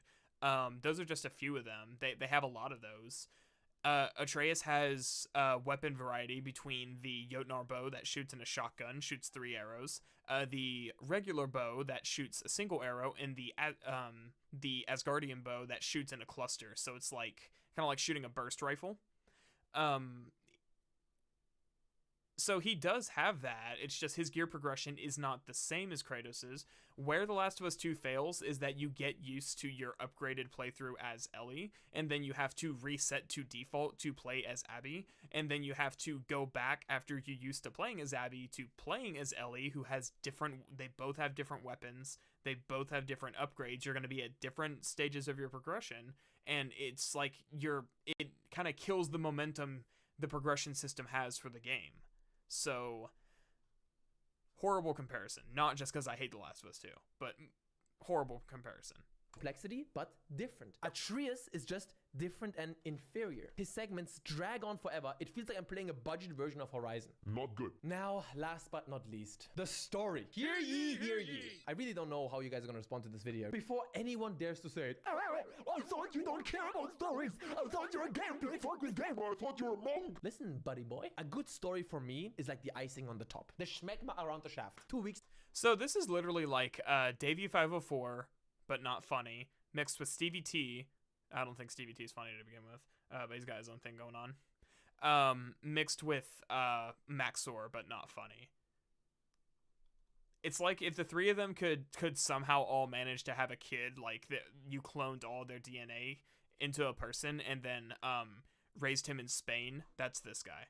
No shower, try me, bitch. Once I'm already bought into a story and I do care about the characters, then I absolutely will listen and it will be important to me. If in GTA 5 we still played Nico Bellic, but now he turned into a Brazilian transvestite by the name of Almanda Oliveira de Soso. Was kann ich mir darunter vorstellen? Senf? And he said, "How is the stars?" I would say, look how they massacred my boy. Once I care, I care. God of War 2018 made me care and invested in Atreus and Kratos. There is no undoing that. My primary frustration with God of War Ragnarok's story is that it's direct. Yo, don't diss Spain. I ain't dissing Spain. I'm just saying he was he is either Spanish or Latino. That's all I'm saying. That's just what I'm intuiting from his accent and mostly the accent, but it sounds Hispanic. Directionless, has no focus, no theme, no consistency. What made the first game so great was a simple premise. Complex characters, simple. And then someone's gonna be like, actually, he's Asian, you racist. I'm gonna be like, yo, man, I'm sorry. I'm a freaking United States of Americana. Like, I don't know shit. He sounds German? You think so? He's German? Oh, damn, I'm way off.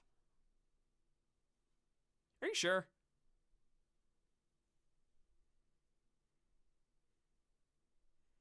Like I said, dude, I never accuse myself of being smart, and I'm really bad at like picking up on nationalities. So I'm sorry. I failed ye. I'm gonna be canceled on Twitter now. Story, right? A father and son relationship. Kratos not knowing how to be a good father, how to raise him on his own. It carried the game all the way. He just doesn't sound German to me. But what do I know? Rote Faden, roter Strang. Spreading your mom's ashes was something that anyone could instantly understand and relate to. It's important, it's personal, and it creates an immediate sense of urgency without having to create this contrived narrative. It worked because it was simple, sometimes naive. In Ragnarok, on the other hand, I asked myself throughout the entirety of the game at every point, why? Before every life-threatening situation that Kratos puts his son into, I asked, what's the reason for this perilous adventure? What is the charge? Why not just leave instead of war? Your son's a whiny bitch and in puberty, big whoop. That's why you risk your life and his life constantly over and over again while also complaining that you want to keep him safe? It doesn't make any sense to me. The reason behind the entire main storyline is not only unconvincing, but also uninteresting. And the Kratos-Atreus relationship is inconsistent with no clear conflict. There are some. Well, a big reason that Kratos is even like doing any of this is because Mimir said if you don't give him some breathing room, you're gonna lose him. So, I mean, let's just get through it. ideas floating around, you know, occasionally like, hey, you gotta trust me, or hey, you gotta be okay without me, but it's just made up in that moment. There's no consistent no tangible problem that they overcome or work on. It's a funny paradox. The stakes are higher and lower at the same time. Paradoxon. Remember in Inception when he walks the stairs and then he's like, paradoxon. Higher because it's a world-ending event, right? Ragnarok, Thor and Odin, wow, big showdown, crazy shit. But they're also infinitely smaller because I didn't care about any of it happening. You can't just say it's important to make it feel important. I care about Kratos and Atreus. That's what matters. By losing that deep personal layer of the first game, it sacrificed what made it so special. Kratos has a shocking and astonishing and frustrating lack of agency and purpose in this game. He's just sort of along for the ride and becomes nothing more than a grunting buffoon. Oh, you're so grumpy, Kratos. Ha ha ha. The fuck? Take Baldur, for instance. I didn't know who he was before the first game. I don't give a fuck about Norse mythology, but he was a great antagonist because they explained his storyline. His battles were epic because they mattered. I don't care if I fight Odin or Thor or whatever if it doesn't make sense to me and if I don't care about them. I just prefer games having a smaller scale and just be focused and on point than this all-encompassing mess that just falls flat all the way. There's no moment here that made me as emotional as the beginning of God of War 1. Hello there, do I burn? No moment that made me go wow, like when Baldur goes There's no moment that gave me goosebumps like when Kratos has to retrieve his blades of chaos. It just goes on and on. What God of War Ragnarok tries to go in for instead is this Marvel style endgame type. Dude, how many people are gonna bring up freaking endgame? Like, am I gonna be the only person who does not mention Marvel? I'm gonna make it a goal. Anytime I mention anything Marvel related, I'm cutting it. Cause so many people are like, oh, you're making endgame comparisons because you're raising an army to fight Asgard. It's like, yeah. Like, why do you only have to focus on like the most surface level comparison to endgame? It's like, do you mean to tell me that the freaking last movie in the Lord of the Rings trilogy ripped off Endgame because, oh, well, you raise an army? Don't you know Endgame's the only movie in the world where you raise an army? Dude, that's the thing. I don't like Marvel either. Like, I've talked about this like multiple times, so I'm not gonna fully rehash my whole thing. But it's like the second they started turning the movies into sitcoms, I started losing interest. But it's like, why's it gotta be like this? I don't understand why everyone has to like look at the premise and say, oh well, yeah, it's just like Endgame. It's like, you would think that they would make the obvious comparison to like Thor Ragnarok, you know, the one that actually takes place in you like going to fight in Asgard and Surtur shows up to destroy everything. It's like you would think that's the comparison they would make, but no, they keep bringing up. Is it because it's popular and it's because it's gonna make gamers be like, oh, I know Endgame, I watched that movie in theaters? It's like, is that the only reason they're bringing it up, or is it because they legitimately see the entire premise of like raising an army to fight in Asgard as somehow Endgame related, even though the premise for Endgame is completely different to the point of including time travel in its story? Mahler brought this up in his Synthetic Man stream. Yeah, I remember that too. He's like, what is Marvel humor, and how he got multiple perspectives and his own perspective on what Marvel humor is. Yeah, I remember that part. I never liked Disney Marvel movies. I do like Marvel comics. Marvel movies are good for action movie standards. Not a high bar as far as film goes, in my opinion. Not that I don't like them, you know, it's like they're enjoyable in their own right, but I've never heard anyone say that they love Marvel movies for the deep emotional themes and stellar writing. People like Marvel movies because they're lighthearted, they're quippy, and they just overdose your freaking dopamine receptors. And of course, I'm not trying to insinuate that like nobody likes Marvel movies for any other reason than that or anything. I mean, people like what they like. It's just I don't understand how you can keep making this comparison to Endgame when because I mean, obviously it comes to like, okay, it comes to mind because Endgame is recent. Just like how God of War 2018 was also contemporary with Infinity War, to the point to where Stormbreaker and the Leviathan Axe are eerily similar, but 2018 released first, so you can't even say, and it would have been way too late in development for them to like steal the idea. But it was just kind of weird that they both came to that same conclusion, or like same concept. So it's like, I don't know. I think Marvel has just tainted people's perception of, and maybe it's because a lot of people know Norse mythology from Marvel, but at the same time, it's like the representation is completely different. Oh, Lord of the Ring has an army. It's just like Endgame. Yeah, exactly. And again, it's like I'm not trying to put anyone down if they like Marvel movies, but it's like you don't gotta see Marvel in everything too. It's like, of course, they're popular, and they wouldn't be this popular if they didn't have an audience, obviously. Especially compared to like the DC cinematic universe, which I watched Justice League, and I think I watched Man of Steel, thought it was decent. I watched Justice League, did not like it. And I haven't watched anything else since. So it's like, I don't know. I don't want to get sidetracked into too much of a movie discussion when we are so close to the end of this video. Story with all the Hollywood high school drama bullshit that we've come accustomed to. Big battle, go boom boom, assemble a team, epic twists and turns that are... So he legitimately just thinks that it's like Marvel because you assemble an army.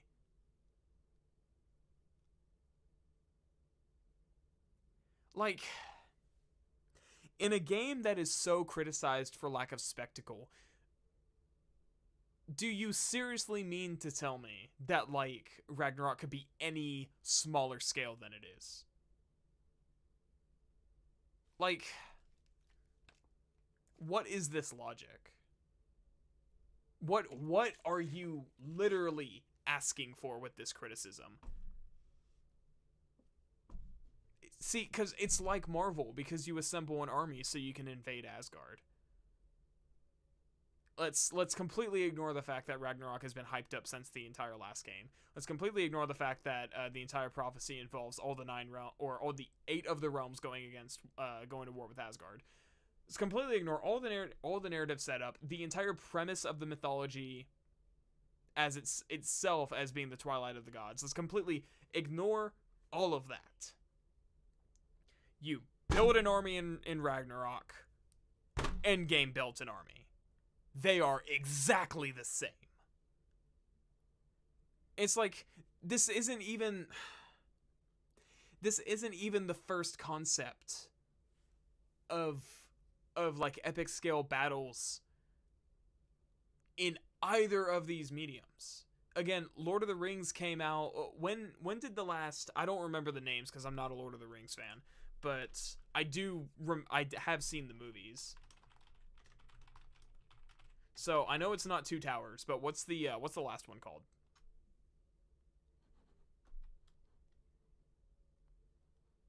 Return of the King. When did Return of the King release?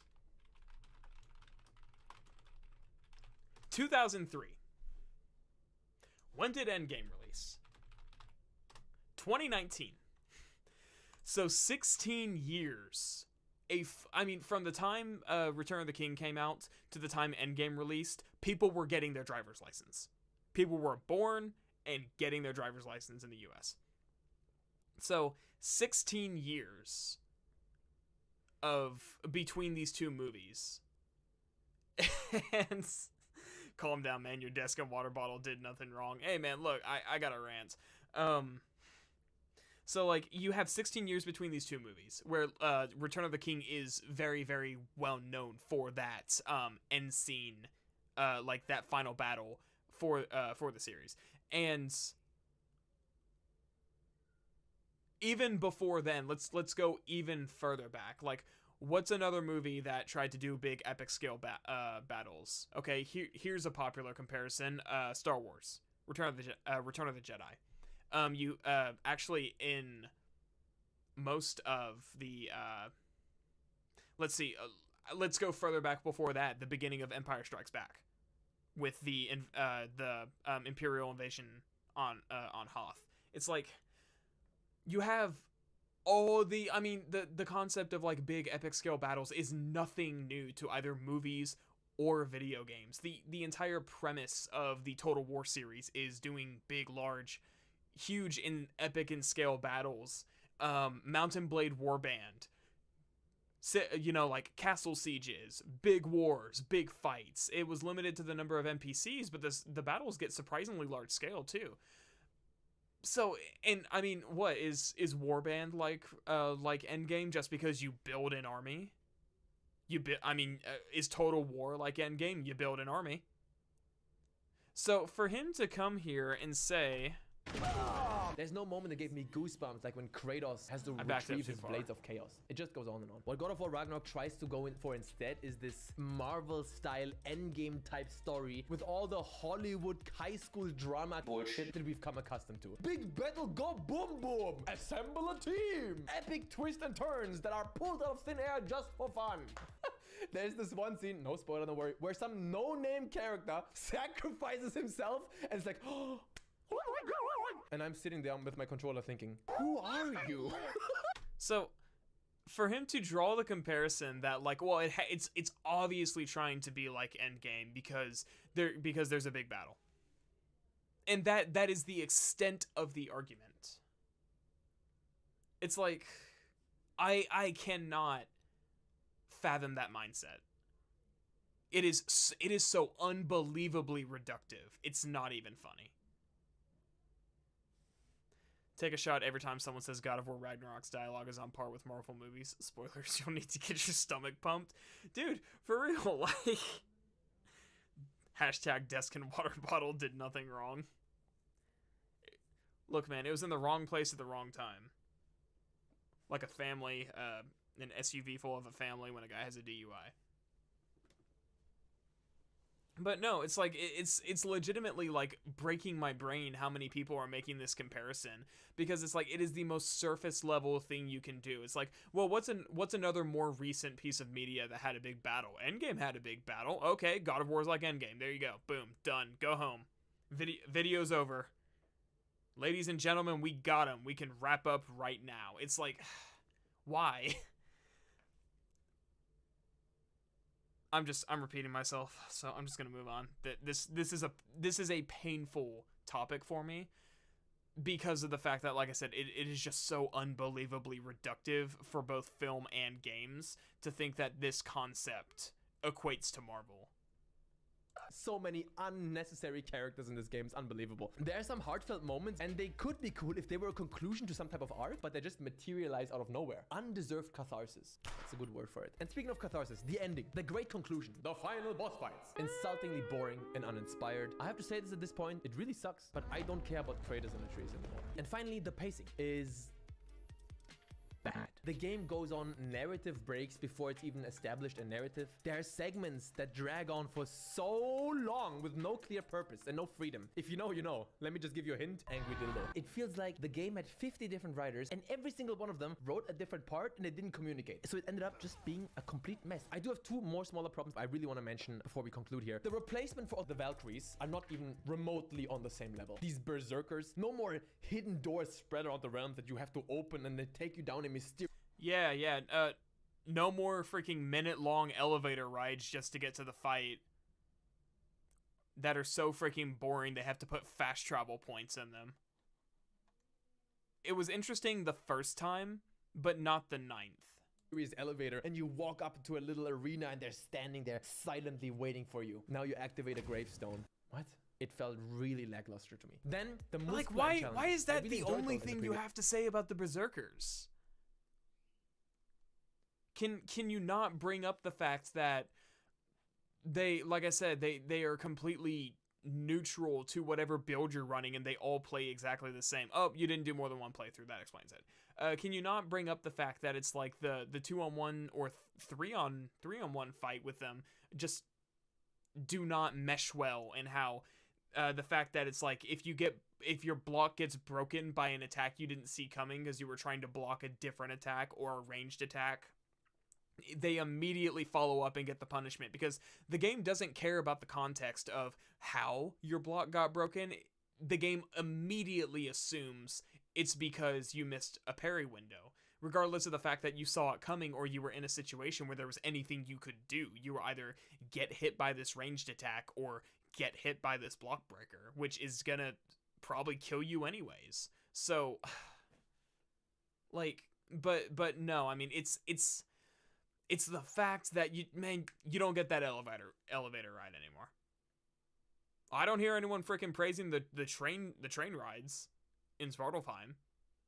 Man, isn't it so cool that you get to sit in this train ride for 30 seconds where there's dialogue the first few times, but then everyone just sits in silence like you're awkwardly waiting to get off the subway? Listen, I don't like most Marvel and Star Wars movies and shows nowadays, but Marvel didn't invent quippy dialogue or big spectacles or assembling armies. Yeah, exactly. It's like, this is literally nothing new. It's like trying to portray a large battle as something that games have been trying to do for years. You can look at The Witcher 2 to see how it's done poorly during some runs. So anyways, before I get back on that tangent, odd question, but favorite sweets candy? That is an odd question, but Reese's, without a doubt. Mine is between oh man, the gummy bears. I know what that is. Squidglets or drumstick squashies. Never heard of either of those. Oh, these damn elevators are wasting my life. I thought I played God of War, not God of Bored. Yeah, exactly. Like, dude, just so many people, they just complain. They don't explain their criticisms. They don't think it through. They don't actually consider the connotations of what they're asking for or how the developers could even begin to implement it. They don't know what they want. They just want to bitch. Dutch waffles that have honey filling? That sounds good. Witcher 2 did do properly, in my opinion. Why you say that? It's specifically the okay. Fair warning, I haven't played The Witcher 2, but I have seen Joseph Anderson's video, but I've also seen Never Knows Best's video on it, and they both had a similar criticism, despite the fact that Never Knows Best way predates Joseph Anderson.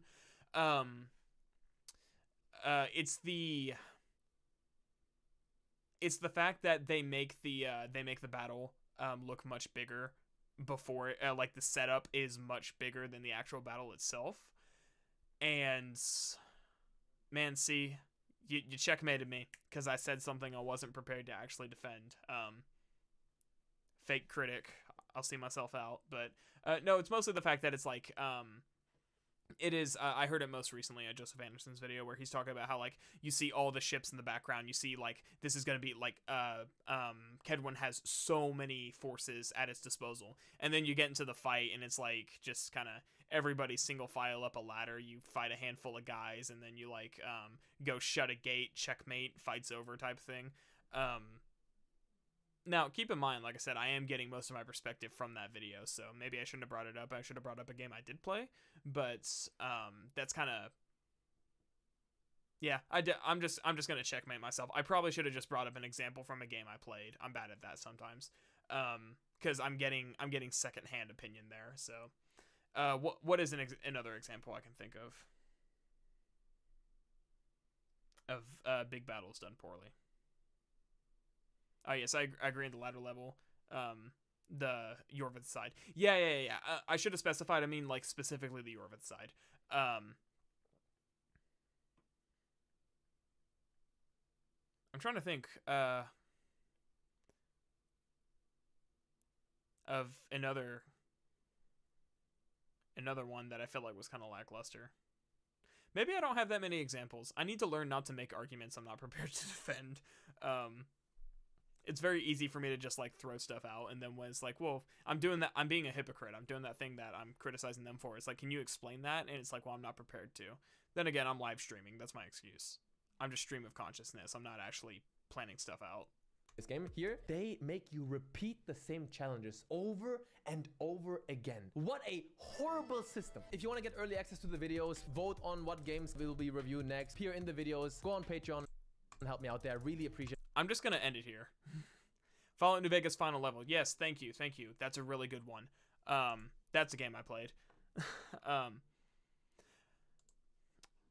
See, I feel like Fallout New Vegas at least has the spectacle of like the bomber flying in, and like if you get the Enclave dudes to drop in, that's pretty cool. But yeah, it's definitely not a clash of armies. Well, that was painful.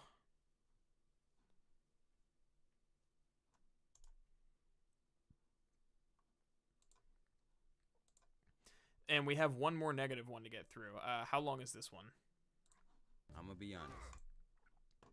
22 minutes. Let's see if I can get through it.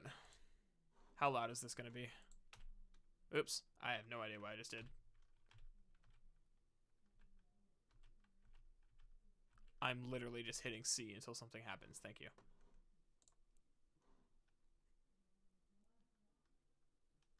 Yes, please. I don't want to hear him no more. What's next? This is God of War Ragnarok is a painfully flawed story. Again, keeping an open mind, he might actually he might have a unique perspective on this, or he might have surface level comparisons to Marvel. This is probably the last one I'm going to sit through for today, because good lord, that last one. That was like, at least Synthetic Man was fun to make fun of. At least Synthetic Man made me laugh with his just like freaking out of this world takes.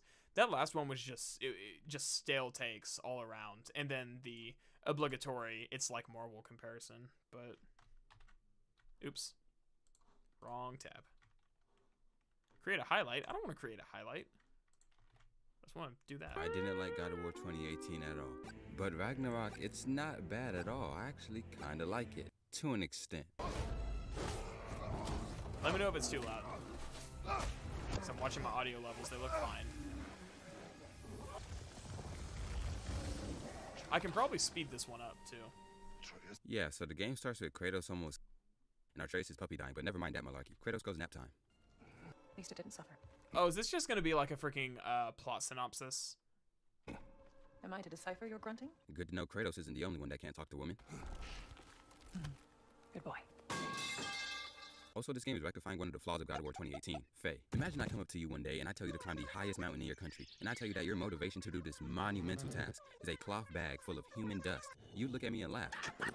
But that's what God of War 2018 did to the audience. We knew absolutely nothing about Faye besides her name and some random facts here and there. Now, the dude, it's a bit loud. Okay, I'll turn it down. No, it sounds good. Oh man, I can't please everybody. I can do it middle. 1 second. what she looks like, what she sounds like, nothing about her. So this motivation from the viewer's perspective was extremely disconnected, and it makes it less effective at understanding Kratos and Artroimus. Well, man, okay. I'm not going to, but Faye isn't the focus of the last game. She is there to facilitate Kratos and Atreus' relationship. So keep that in mind. She is not supposed to be an active agent in the story. I remember when people were complaining about Thor's design, like the design team was literally just trying to stay accurate to his mythological appearance. Either that or someone had an inflation fetish. So Thor's all like... Well, I respect him for defending the design, because I also think it's pretty good. Like, I'm sorry, but I think Thor is way more intimidating when he's like 9 feet tall and like this than he would be if he was like super chiseled like Zeus was. I mean, we've already seen that. Oh, what, you fat, you ugly, and you stink, monkey. Shut up with your ugly ass. What you think you doing in my country? After this beautiful fight, Trey and Kratos go to find Tyr, the Norse god of war, and it's to set up to an iffy plot point. Even when I first played through this, I noticed that it made no sense that Odin would hide him in this weak-ass mine. I would have had Tyr in a magical-ass gas chamber or something. Then Atreus and Sindri go on a little adventure. This is another improvement from 2018. The team made sure to utilize their characters into the gameplay and missions, which strengthens the player's connections with them. Honestly, good shit. I do think, regarding the Tyr thing, it did strike out to me as odd that he would imprison Tyr there, but at the same time, there is a somewhat logical explanation of Svartalfheim is completely under Asgardian occupation. So, and of course, if you were to if you were to actually think about like, okay, where could they possibly be hiding Tyr? It's either going to the first reaction would be Asgard, which actually turns out to be where he's at. But it's like it's not the first place you would look. Not to mention, like Mimir says, it's like if they keep him in a mine, like okay, Svartalfheim is full of mines. There are mines everywhere. So if we didn't have Durlin's help, we would have never found him, which ironic, but it does make me wonder, and this is one of those small details that get lost in the scale of Ragnarok, is if they, it's like did Durlin know that it wasn't actually Tyr, or like was he in on the scheme and just kind of being forced to go along with it, or did he did Odin like seed a rumor that like well before the fact that Durlin was following up on? But it would seem pretty suspicious if it's like you just heard this rumor that Tyr is being held somewhere and then people show up looking for him. Like, then again, Durlin is supposed to be an alcoholic, so but I mean there's just no explanation for how that works out. It's complete misdirection by the writers. So that is one of the parts of the story I have an issue with, is that it strains belief how that set of circumstances really happens. What are you doing? Man, he's just jumping all over the place. After that little adventure, Atreus gets sent to Ironwood and meets Agrabota. Welcome, ladies and gentlemen, to Rate That Riz, the game show where we analyze the riz of our fictional characters. And today's contestant, Atreus, son of Kratos. Well, let's see what he's got. They're called green bulbs. My mother made me eat one every day. For strength, they taste terrible. Seems like they work, though. Starting off strong, are we? A beautifully effective compliment. It comes off as an extremely natural extension of the conversation, but at the same time compliments not only Agrabota, but her parents. Golly, that's premium riz right there. We're gonna score that a drum roll, please. I hope y'all don't mind if I just No one wants that. Never again. You don't get to make that choice, not with the debt you owe me. I am not here for debts. I will always have helped you. So much has been taken from me, and I'm just supposed to let it all go? And then they fight the protector of the world. That's horrible! Oh. They just killed an innocent creature that was protecting an extremely important point of interest in this universe just to free Freya from Odin's curse? And it made me genuinely feel bad. However, it was a great way to show the indifferent cruelty of war. But it is kind of mind-boggling that there are no consequences for Freya or Kratos to a lesser extent for the Nidhogg's death. This is an objectively selfish event. What makes it especially heinous is that Freya doesn't even contribute anything important to the story or the war of Ragnarok that she couldn't do without her human form. So Atreus gets to Asgard and his job is to find these mask pieces. Man, he's just zooming through the plot. Like, where's the part where he actually like talks about stuff? Wow, finding pieces of a mask that allow you to receive infinite knowledge is really, really easy. And while that's happening, Kratos is getting dropped near the spirit that should kill Heimdall. Completely skip the part where he goes to see the Norns, and why he wants to kill Heimdall. Completely skip the part where we introduce Heimdall at all. The fuck was that? She acts like I weren't even here. I speak to a part of our soul. A part specifically you might be missing. Damn it, Sindri, you lying stat scrubber! I knew it. Huh, I wonder what Brock will say to Sindri once they get back. So, you're sure nothing unusual happened with the lady? Nothing at all? Nothing whatever. Smooth as snail shit, like I said. Why? There's some reason you expected it to flip sideways? Okay, I guess. Then Kratos, Freya, and Mimir go to find the Norns. Literally a whole... Wow, he completely got the story out of order. It's not a bad jokes he's editing, but it's not bad jokes that he's editing, but it didn't make me laugh. Yeah. No, it's not bad. It's like, keep in mind the previous video that we just watched. But no, you go see the Norns before you get dropped. Okay. I don't know how you could get this out of order, because he would have had to have rewatched his footage and realized that the events are out of order. Not to mention, he hasn't even introduced Heimdall.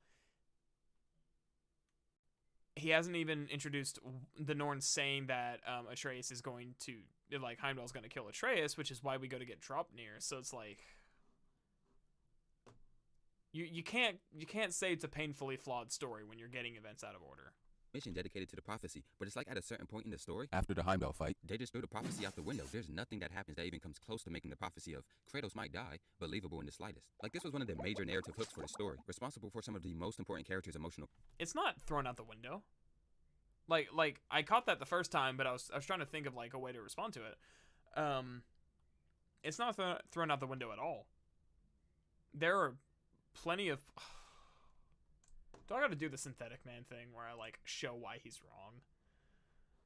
Let me see here. Second playthrough. After Atreus comes back.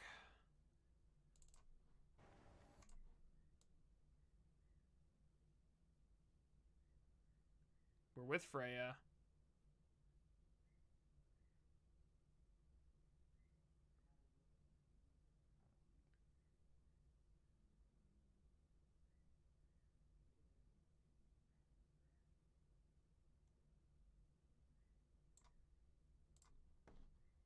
Here we go.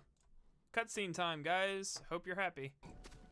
Our actions in this realm follow the prophecy of the giants. Atreus believes Ragnarok is inevitable. The Norns were quite clear on the nature of prophecy.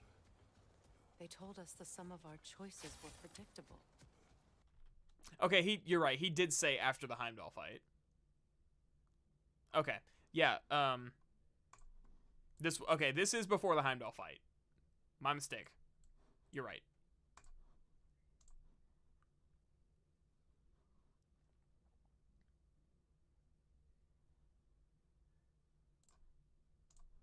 Okay, criticizing someone for getting events mixed up, and I'm getting events out of order. Difference is I caught it.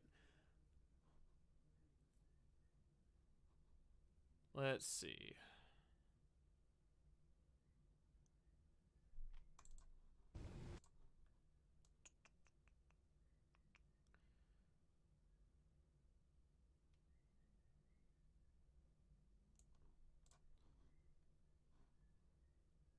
Here's an example, right before Atreus goes back to Asgard.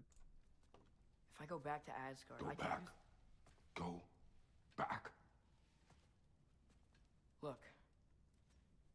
If I can finish what I started there, awaken the mask, get answers, maybe that's our way out of this. But I gotta go soon. So what's he talking about when he says that's our way out of this? Well, obviously he's talking about the fact that Heimdall just died and that Odin is about to they're about to go to war with Asgard. But the entire motivation, again, subtlety. Atreus' entire motivation is he wants to prevent Kratos' fate of dying. He wants to break his fate of Kratos dying and him working for Odin. Odin's entire motivation, or the way that Odin lulls him into a false sense of security, is whenever he tells him, like, we can use the mask to find out how to change our fate and save the people we love. That is ultimately what convinces Atreus to go through with it. So it's like, it's not a drop plot point. I'm at least willing to say, okay, it's not brought up nearly as much as it was previously, so it is a little subtle. So maybe he just missed that. That's fine. I was wrong whenever I brought up the Freya thing, because that was actually before the Heimdall fight, not after. And he did say after the Heimdall fight. So, but it's not a drop plot point. It's like they just don't actively discuss it as much. So that's probably where he's coming from. Conflict just abandoned? Okay, I guess. No, I do not count this as a believable portrayal of the prophecy, since we know Atreus wasn't going to use the mask, since he doesn't trust Odin at all and isn't on his side. We don't know that at all. There's absolutely we do not know that Atreus is not going to use the mask. He went back to Asgard literally talking about using the mask. So okay, so I was about ready to admit that he's sort of right because he may have just missed it, and then he acknowledges that he did see where it was brought back up in the story and says, but I'm not counting that. Okay, you can't just decide not to count it. It's like that's one of the things that actually drives me crazy. It's like, okay, the game is giving you explanations. You can't just decide to disregard it. You can't acknowledge it and then be like, yeah, but we're not going to count that because it makes me look wrong. You can't do that. You got to do what I did. Be like, you know what? I'm wrong. Hold up. Let me find a different example. Or drop the argument because it's factually incorrect. Anyways, back to the Norn mission. They really don't want to be found. Well, at least things will be difficult for a change. All you do is lie! No, you seek what all who search for us seek. In character-driven narratives, one of the main focuses is seeing your characters overcome challenges. And in this game, it's underwhelming and weak because every conflict is solved easily for our cast, with no meaningful negative consequences majority of the time. And that's what this little debuff symbol you've been seeing is. It's bringing attention to that, of why the characters in the story are lacking and less compelling than they should be. So Atreus messes up on one of the mask missions. Hey, who's this woman? Who's this random woman who you haven't introduced? Like, at all. Who is this person? Look out! You absolute, unqualified moron!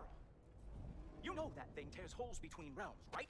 Man, it's a good thing you have the subtitles on. I wouldn't know who that man with the purple eyes is either.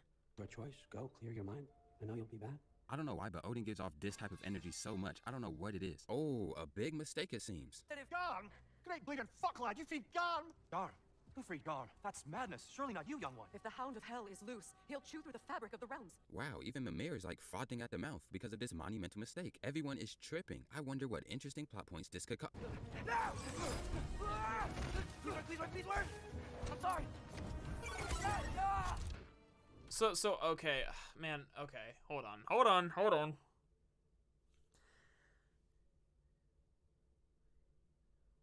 I don't know what his first of all, he's not making arguments, he's just saying shit. And there's a difference. I do not know what he is trying to say here.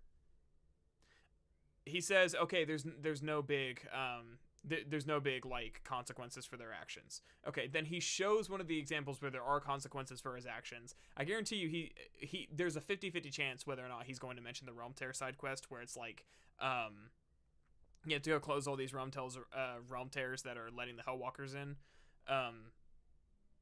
But it's like the entire point of your trip through Helheim is for Kratos and Atreus to talk through their misunderstanding previously and come to some common middle ground, and for them to fix Atreus's mistake.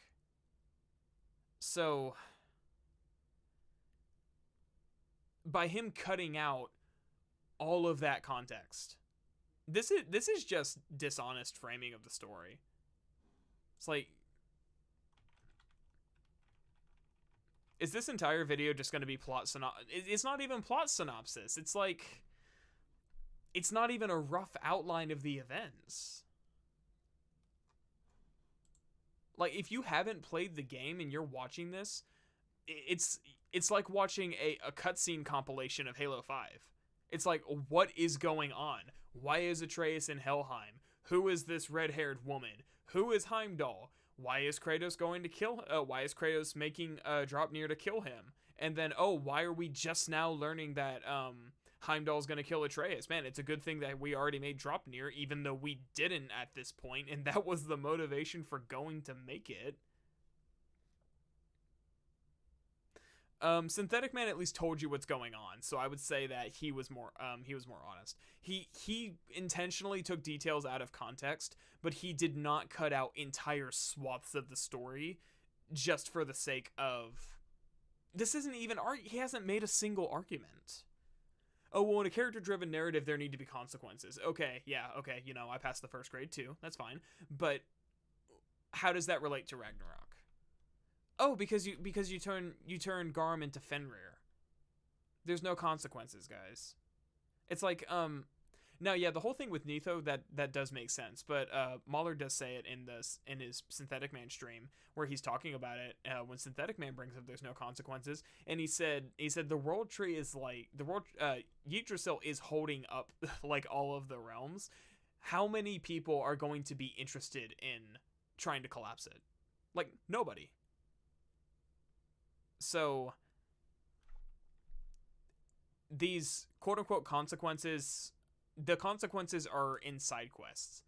They're not felt, but you want to know what consequence is felt? Basically everything from the previous game. You want to know what consequence was not felt at the time? Everything from the previous game. Like, you can apply all of these arguments to God of War 2018. Well, I killed Magni and Modi. Why is nothing happening? Well, I just kill Baldur. Freya hates me, but other than that, I mean, nothing. She doesn't attack me. She doesn't come out and fight me, and then we would just ignore the fact that she can't defend herself. And you know, oh well, I freed all the Valkyries. Oh wow, a little bit of dialogue. Nothing. Why is nothing happening? And it's like, sure, that's a bit of a straw man, because it's like, well, these are consequences where they are acknowledged within the game and they are resolved within the game. So yeah, I can see that argument, but at the same time, the framing is identical. The way he's framing his quote-unquote arguments, because these aren't arguments. This is just saying... These are just, like, statements. So, these are getting painful. Fen? Are you? Not to mention, Atreus turning Garm into Fenrir is how they survive Ragnarok, just saying. Okay then, turns out this mistake was fixed in literally the next mission, and it's actually a positive consequence for Atreus. He got Fenrir back. Also a good example of external conflict in the story not feeling trivial. Okay, yeah, but let's talk about the setup before that. The entire Fenrir thing is set up from the start of the game, where Atreus accidentally puts Fenrir's soul in his knife, and then Angrboda says, hey, you have a soul in your knife, what's that about? Then Angrboda teaches him how to use the soul magic, and then they find out that they can't actually kill Garm because he just resurrects after the fact. And then Atreus has the $1 billion idea of, well, I'm just gonna like put this soul in him, and we're gonna see if it stops this. So if you were to send this video to Eric Williams or anybody like Matt Sophos, anybody at Santa Monica Studios, here's a fun question. You're making this video likely so that you can outline how God of War Ragnarok is a painfully flawed story. Okay. If you were to send this video to the developers, what are they supposed to take away from it, other than the fact that you didn't pay attention and you're completely misconstruing events? Like, this is the opposite. This is deconstructive criticism. You are criticizing the story unfairly, and if the developers were to actually try to like take something away from this, there's nothing to take away, other than, well, there should have been more consequences. But you're not going to mention the consequences that were in the game and talk about how they could be better. You're just going to say, well, there weren't enough consequences. And then you're going to move on. And this entire structure reeks of something I try very, very hard to avoid in my videos that I got.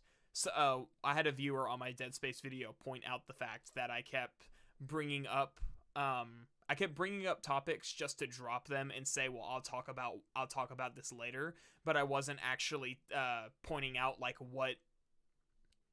I'd have to find the comment because I actually had a conversation with this guy, and he was like, he said your structure confused me a little bit because you kept bringing up these points, but you didn't basically point out what he needed to keep in mind so that there could be some like payoff later where he's like what am I supposed to take away from this type of thing, where you're going to talk about this later, but what about it type of thing.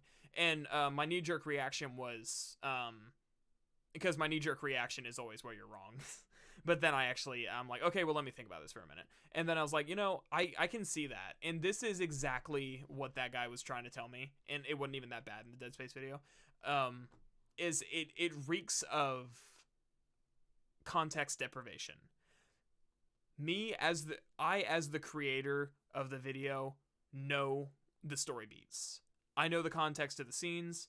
I know what's happening. It is very easy to slip into the mindset of, well, I don't need to mention this because I understand it. And it is very much to the detriment of the viewer who does not know what's going on and does not know why things are important. So there's a fine line you need to strike between not over-explaining literally every little detail, which this video very much does because there's so many details you need to really latch onto. So it's like, I always only hit the important story beats, but there are so many important details down to what song plays during a specific scene that is meant to tell you what's happening at times, or little details that people really don't pick up on. People have, that's how I heard about it. like the Norns referring to Kratos as Cruel Striker, which is actually the name of Loki's father in Norse mythology, and this is the writer's way of trying to squeeze Kratos into the mythology as seamlessly as possible, and it's such a small detail that they did not need to put in the game, but they did anyways.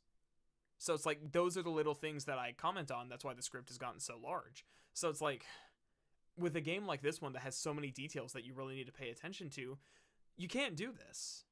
You can't just blaze through the story, not introduce characters, not explain why things are happening, not talk about what's going on.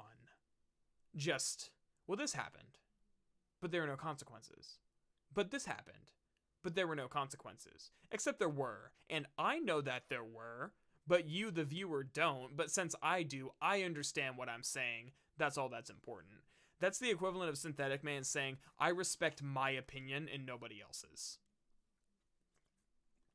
So, just from like a game review / critique / analysis perspective, this is a case study of what not to do.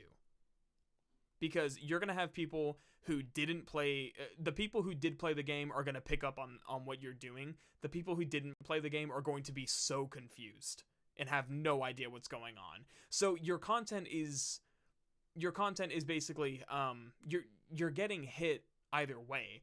Either people aren't enjoying your video because they don't know what's happening, or people aren't enjoying your video because they know that it's a dishonest portrayal of the game.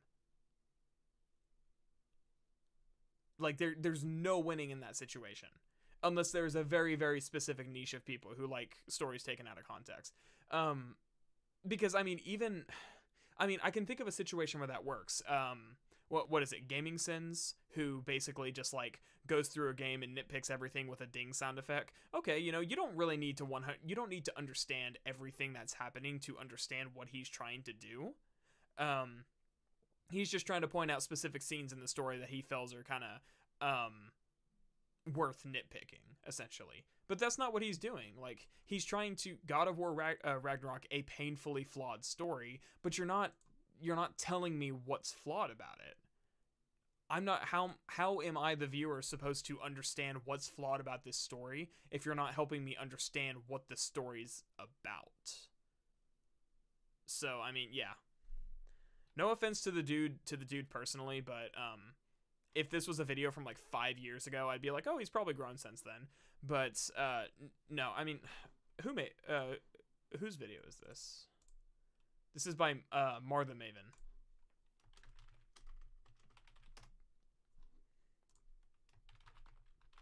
And I know I'm being an asshole right now, but okay, he's got 1.4k subs. So he's not the biggest YouTuber, just to keep in mind, but I think this is something really important that if for whatever reason this guy happens to like see this stream, I'm not trying to be a dick, but these are things that like you really need to think about when you're making your videos, because it is so easy for the viewer to get lost when you are doing a full plot synopsis.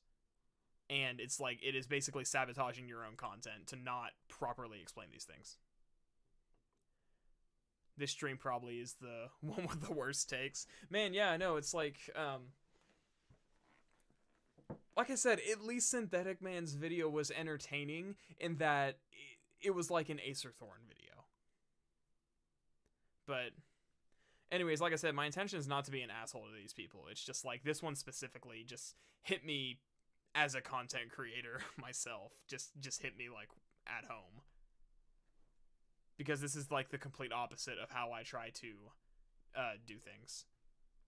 All reviewers are going to have some subjective elements, biases, but as the reviewer, you have to accept when things are opinions and some things are facts, regardless of personal feelings. Yeah, exactly.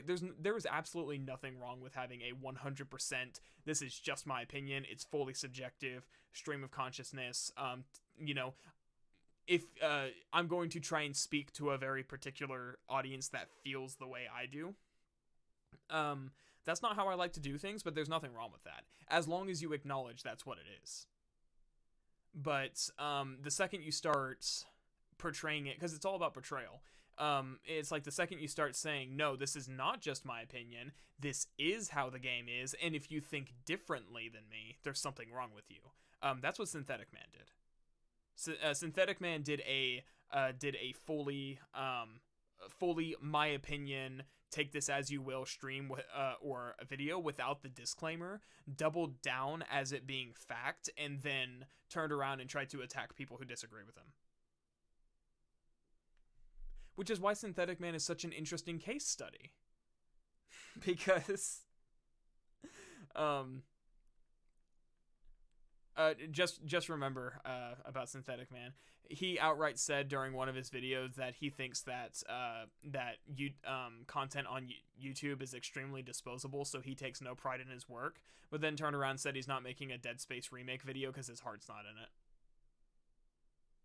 AKA, he probably realizes that if he shits on the Dead Space remake, he's gonna get a lot of backlash for it. Anyways. Getting back to it. Would be Surtur or Suitor, whatever, even though finding and turning him into Ragnarok was easy as all hell. It has a negative consequence to where it caused Freyr to die. Anyway, newly reunited Kratos and Atreus go to save Freyr.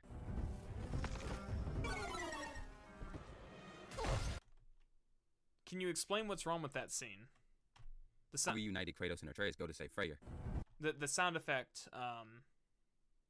Also, by the way, Freyr's death is really stupid.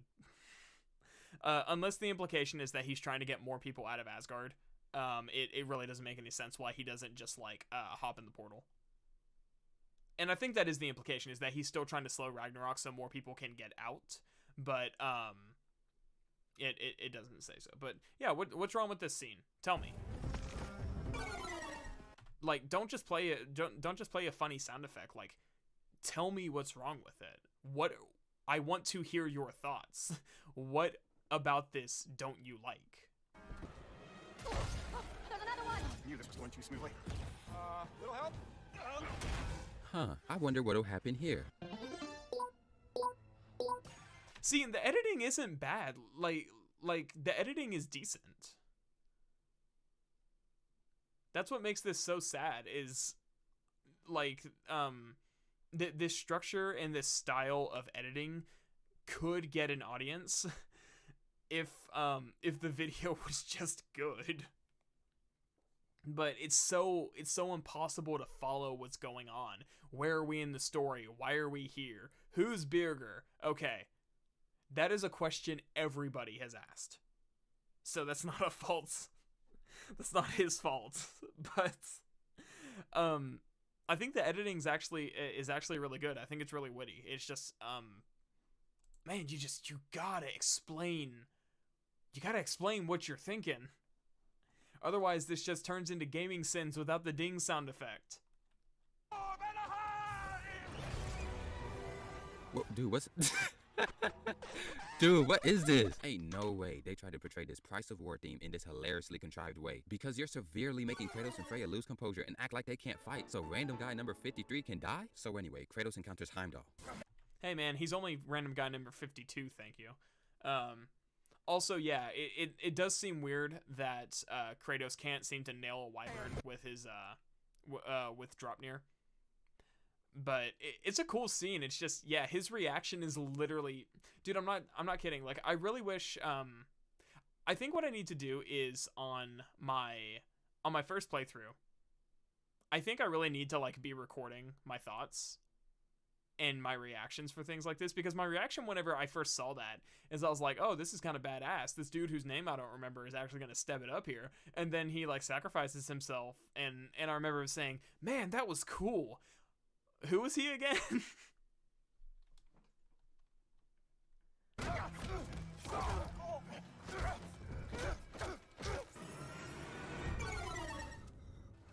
What's wrong with this scene? You need to tell me. Use your words, sir. What is... You understand what you're talking about. I don't. Oh, okay. What the actual fuck? So Atreus goes back to Asgard and finds the last piece of the mask, and Thor attacks him, and he escapes going back home. Then this happens. Man, missing a lot of context there. I still feel Synthetic Man's review would be be the latter and not the former on my DSR videos. Do you mean that like he would get a lot of backlash for it, so that's why he's not doing it? I assume that's what you mean. Happens. This ain't right. All the pieces ain't welding together. You said you should stream your first thoughts on the game. See, the problem is like usually I'm recording and doing stuff like before before work at like anywhere from 6 in the morning to 10:30 when I start getting ready for work. So I would I would not be talking that early in the morning. Otherwise, yeah, that I totally could do that. It's just that's unfortunate. I work 12 to 9 during the week, so that's unfortunately just the time I have to do it. Hey, I'm talking to you. So you never shut up. Is he gonna do the sound effect? Let's find out. Wait. You're telling me this entire time Odin was Tyr? Wait, let me show you the problem with this. They stole Draupnir. We didn't steal nothing. Okay, so he said, oh no, he killed a douchebag. I hate that scene. Plays a funny noise. Dude, for real. Okay, so he said let's see the problem with Tyr being Odin. Let's see his arguments. We just ungifted what never should have been gifted in the first place. Okay, so we have Tyr calling out that Brock and Sindri stole Draupnir. For context, Draupnir was a ring that duplicates itself every few minutes into more golden rings. They crafted it and gave it to Odin as a way of winning his favor, as like if one golden ring is a good gift, infinite golden rings should be an infinitely good gift type thing. It didn't work, so they went and stole it back. How will it help me kill Heimdall? New spear. Never much care for Brock. Also this. And Odin dies. Okay, so yeah, he points out that weird because this is like the first example. He points out that like Brock made the spear, but at the same time, let's keep in mind Odin knows who's helping us, even before he's Tyr. Odin knows who's helping us because he's got spies everywhere. Like those ravens we keep killing, those are his spies. So yeah, I guarantee you that while I was failing to kill one of them, they saw me go to Brock to upgrade my gear. This is the biggest hint. She lied. First, you're telling me, unironically, he knew they were planning to kill Heimdall, and he knows Heimdall has the horn that starts the event that is prophesied to kill him. So why didn't Odin make sure the horn was in his possession before Heimdall went and fought Kratos? Well, because, okay.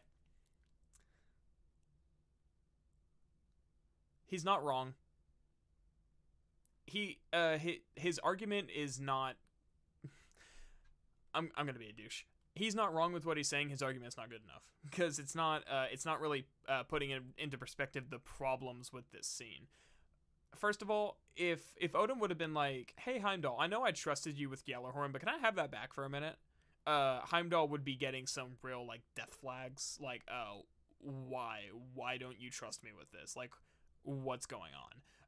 I don't think, again, Eric Williams is the one who confirmed that Heimdall and Kratos bumping into each other in Vanaheim is a coincidence. I keep bitching about it because I think it's so stupid. It's a complete coincidence. So it is very likely spy that are made out of children's souls. Yeah, I never really understood that. I need to like pay more attention to that scene because I legitimately didn't get that part. It just didn't click with me. But anyway, so it's a complete coincidence that they bump into each other. And that itself has an implication. Had Odin known that Kratos and Atreus were going to Vanaheim, he would have kept Heimdall away from there. And the context for context, what happens? Atreus comes back from Asgard after freeing Garm. Kratos and Atreus go to try and kill Garm. They come back. Freya says, "Are we going after Heimdall or not?" Kratos says, "I'm not. No, I'm not. We'll change our fate another way." And then Freya says, I'm going back to Vanaheim to help my brother." So she storms off. Atreus goes to like run after her, and Kratos stops him, says just give her some space, it'll be okay. This specific story beat makes more sense if you take Atreus side questing so that she has time to cool off. Otherwise Kratos says give her some space, it'll be okay, and then we immediately go to Vanaheim. It's one of those situations where like the pacing is all wrong if you don't do any side quests. So they go to Vanaheim to, presumably they go side questing first because it just makes more sense, and then they go to Vanaheim, but we don't know. I mean, nowhere is Tyr consulted about this.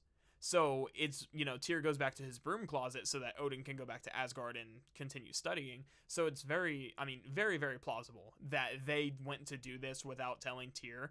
Odin did not know they were going to Vanaheim. Odin doesn't know what they're doing. All he knows is, okay, Heimdall's not in danger. He's not going to kill him anymore.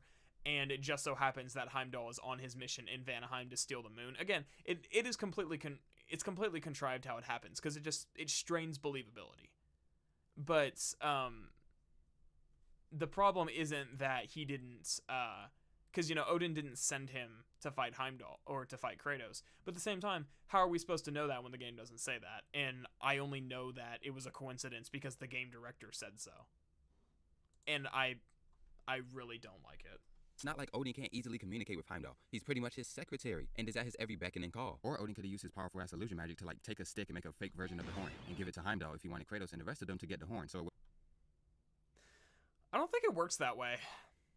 It definitely doesn't work that way. The only reason that, Odin is allowed to shapeshift as long as the person he's shifting into is still alive.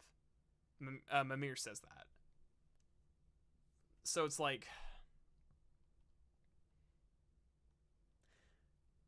he's right about one thing. There are problems with this entire setup.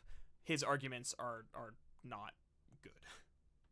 Would make him look suspicious. Where's that idea been this whole fucking while? Which is totally viable because it's not like Freya can sense his illusion magic since he hid as Tyr this whole time. And it would be like opening up all the realm travel towers at once. It's quite a vulnerability. Wonder why he didn't just destroy it. Some artifacts defy destruction. Wow, he can't even destroy it. So the next logical thing to do is keep. Well, yeah, he can't destroy it. I'm pretty sure that's mentioned in the note you get when Atreus first goes to Asgard. He steals like a scroll that talks about Gjallarhorn, and I'm pretty sure he says, I'd have to fact check this, so take this with a grain of salt.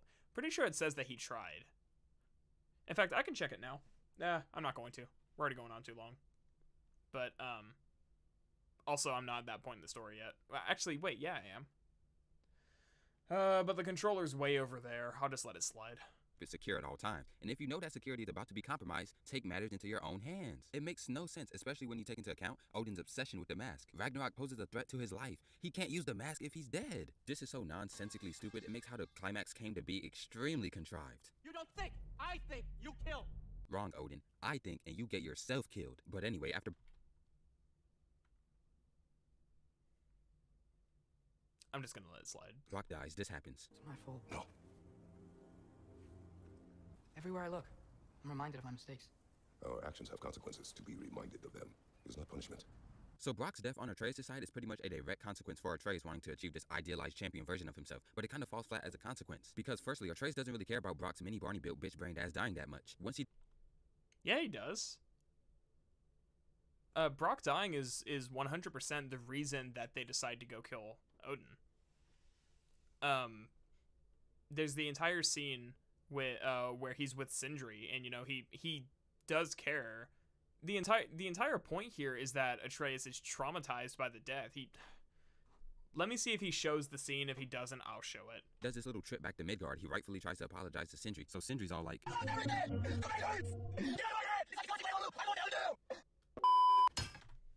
okay, he's not gonna show it. Let's see here. Yep, got this note. Okay, where's it at? It's probably this one.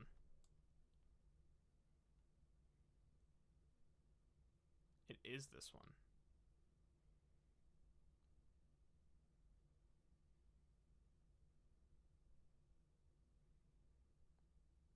Let's see.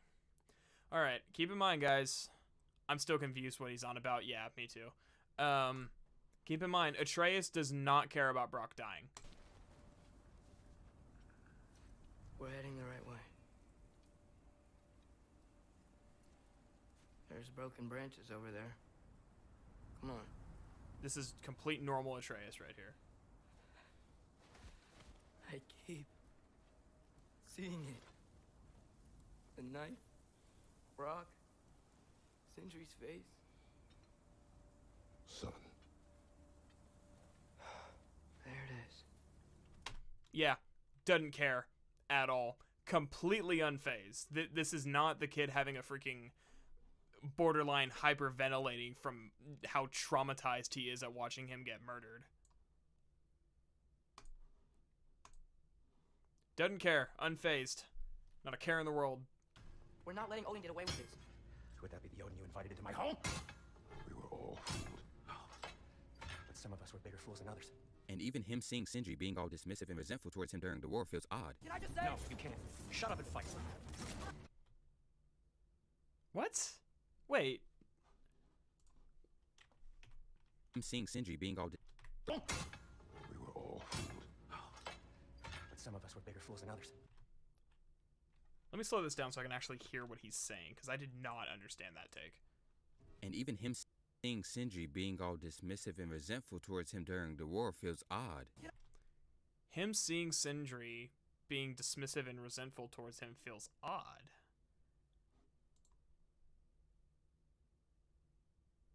Wait. Is it odd that he's seeing it, or is it odd at his reaction to it? Yeah, guys, he doesn't sound like he's crying for Brock, like for a real Chad. Hey, man, I can't say anything. I freaking bitched out and got 4 hours of sleep because a horror movie scared me last night. So, real Chad right here. I just say. No, you can't. Shut up and fight. Sindri! Can't let it control me. Let me speed up. What? You want to thank you? No, I just want. I don't care what you want. This changes nothing. You can see his reactions are more along the lines of, yeah, I know your only family just died, but let me talk you out of being as angry, showing he doesn't understand the full weight of Brock's death, which makes it a...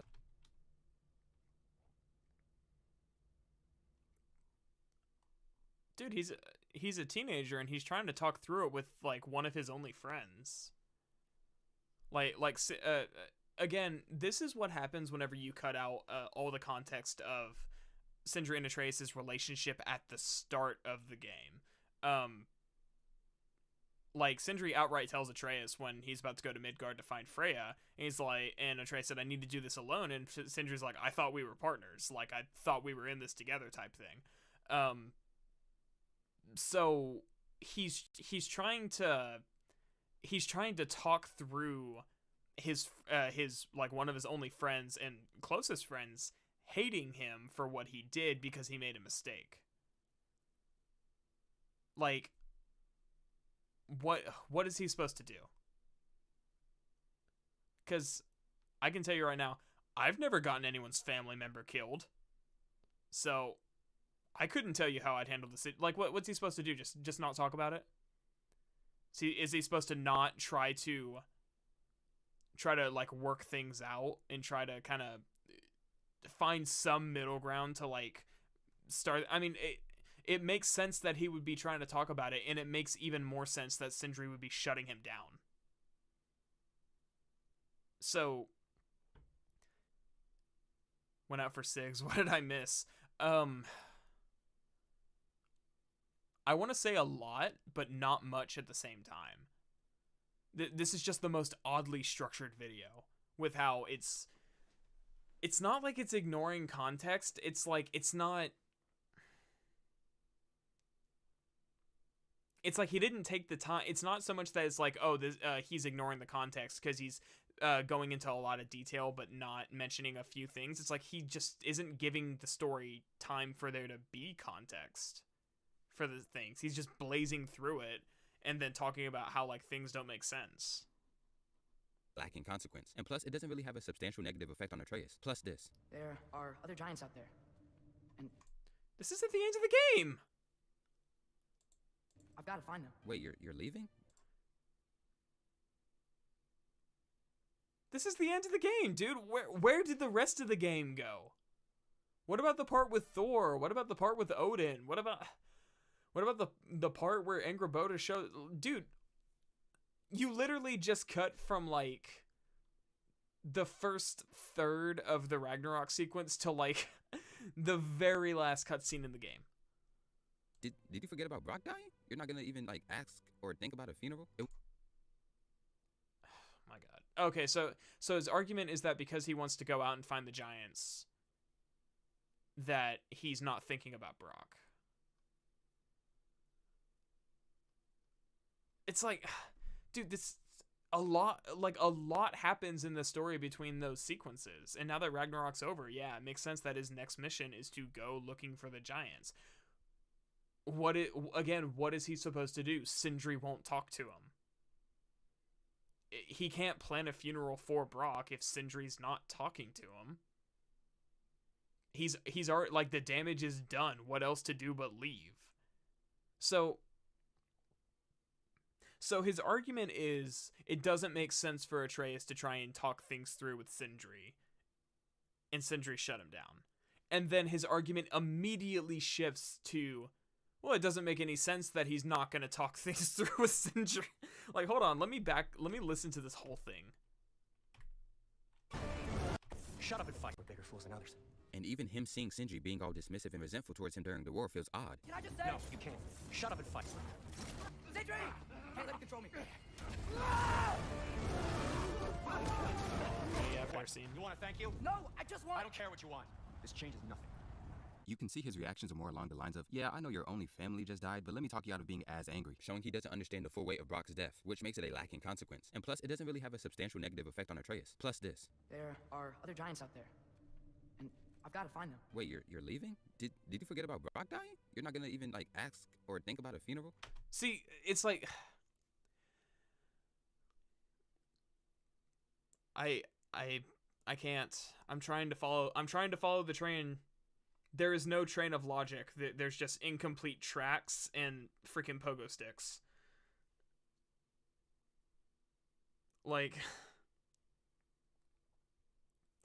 I cannot understand what he's trying to say here.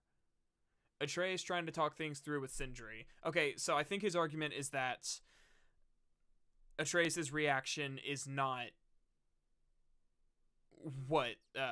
like mournful enough, because he already had the whole thing where he starts freaking like having a mental breakdown over it, and he and Kratos completely shut out and leave to go distract themselves. And then Atreus accepts that he needs to face his consequences and go talk to Sindri, and then he gets chewed out by Sindri, and then he decides, okay, we need to go get justice. And Kratos says this isn't justice, this is vengeance. And then he makes the line of like every path I walk leads back to vengeance, and Atreus says, well, maybe that's the only thing we have left. So he shifts that sorrow into anger and directs it towards Odin. This actually would have been better explained had that Surtur quest not been cut, because there was a lot of dialogue where Kratos and Atreus talk about how Kratos is like, you are too fixated on vengeance right now, and Atreus is kind of like saying, kind of throwing in his face and says, oh, well, you told me to like close my heart to the world, and you told me not to worry about it. Well, I'm not worrying about it right now. I'm just going to kill Odin. So there's a lot of cut dialogue there. So it's like, okay, there's a point in this guy's favor, but at the same time, it's like, no, he's trying to make things right by going and killing Odin and making sure he can't hurt anybody else, and he's trying to just salvage what's left of his relationship with Sindri so that he doesn't completely lose him as a friend, which he ends up doing. Like, Sindri is pretty much the most affected person by the plot of the game. Like, he gets a very sad conclusion to this game. So then they go through Ragnarok, and then Kratos talks down Thor, and all that stuff happens. Atreus does try to talk down Odin, but I mean, even that makes sense because Atreus was trying to focus purely on revenge and purely on killing Odin, but he was having too much empathy for the Midgardians that Odin put in their way. So that's whenever Kratos kind of shifts it and says, you really need to like embrace that and really focus on helping these people. So that subtly starts to nudge him to the point where he is willing to at least try to talk things through with Odin and try to get him to change. And then whenever Odin says, like, I'm never going to stop, I'm never going to stop searching for these answers, that's whenever Atreus technically kills him, but really just puts his soul in a marble. And then Sindri shows up to kill him. With full, complete context, this makes perfect sense. But whenever you cut straight from the last scene he showed and says, well, it doesn't seem to have a very negative impact on Atreus. Okay, have you ever heard about, like, internalizing your emotions and, like, putting up a mask and, you know, pretending that you're not really as hurt as you really are? Or have you considered that maybe now that he's actually stopped Odin and he has made sure that Odin can never hurt anybody else ever again, he feels that, I don't know, maybe he's gotten some, you know, he's a little vindicated here? Or have you considered that maybe now that Ragnarok is over, Atreus has to continue with the rest of his life and his next mission, and what he feels is what he has to do next? So it's like, his life can't stop, and he's just in this non-stop rut. Because keep in mind, Atreus is friends with Sindri. He's not super close with Brock. He's traumatized by what he witnessed from it, but it's like, it's not like, you know, Brock was Kratos' friend, not Atreus's. So just all of this, man, like, I cannot. It would show Sindri you care. Did you forget about showing Sindri you care? What happened to empathy, bro? You feel their pain because that is who you are. This would be so much easier to follow if he wouldn't be bouncing around all these plot points. And how is he supposed to show Sindri that he cares when Sindri wants nothing to do with him? Like, how am I supposed? Do you really think that like all the people in your life that just don't care about you or feel burned by you or hate you, do you think they really care what you're doing? Or, I mean, what's he supposed to do? Is he supposed to, like, freaking stalk Sindri and follow him around for the rest of his life and be like, Sindri, look at how much I care. Look at how much I care for what happened. It's like, no, freaking Sindri's just gonna tell him to piss off. So I don't get it, man. I don't get these freaking leaps in logic. And you must never sacrifice that. Never. Open your heart. Open your heart to their suffering. They just ended off like Atreus didn't do anything. Kratos attends Brock's funeral, but Atreus, the one who caused his funeral to an extent, doesn't. Yeah, there might be trouble at the wedding if the ex-wife shows up. That's all I'm gonna say. Come on, man. We have got to get better at writing consequences, guys. So to strengthen the consequences. So his entire thesis here is there's just no consequences. We got to write more consequences. But he's not backing that up with like examples of games that do it well or really explaining why he feels this way. It's just we got to get better at writing these consequences. And it's like, I'm sorry, this is gonna sound very spiteful and I guess very holier than thou and all that, but dude, you can't even structure a YouTube video. I don't really think they need to be taking writing advice from you. And I'm sorry, that's an asshole thing to say, but that's really how I feel. It's like I cannot even follow your 20-minute video. I do not want Santa Monica Studios to like watch this and be like, you know, this is a guy I really need to take writing advice from. Just like how I'm not gonna go tell Jesse Cash how to play guitar. Or better yet, I'm not gonna go to like one of the musicians that I really respect and like really like their stuff and be like, you know, man, I just really think that you need to do this instead. Like the closest I've ever done to that is on the Tag 1 or Tag 1 Doom Eternal DLC on UAC Atlantica. I was listening to one of the tracks and I left a comment. I was like, hey man, I was like, this is literally the closest I've done to this. And I said, I said this track is great. I said I feel like the low end isn't as boomy as it was on the like there's not as much low end as there was on on the default one, and I was basically just sharing my thoughts, and what's his name? Not Andrew Husholt, but the what's his name? The other musician. It's Levy, something Levy. Let me see. I have to look it up because I can't just say that other guy. That's disrespectful, considering he also helped write it.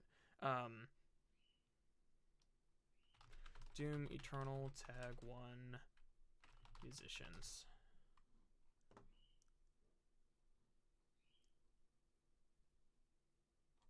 I should say OST artist.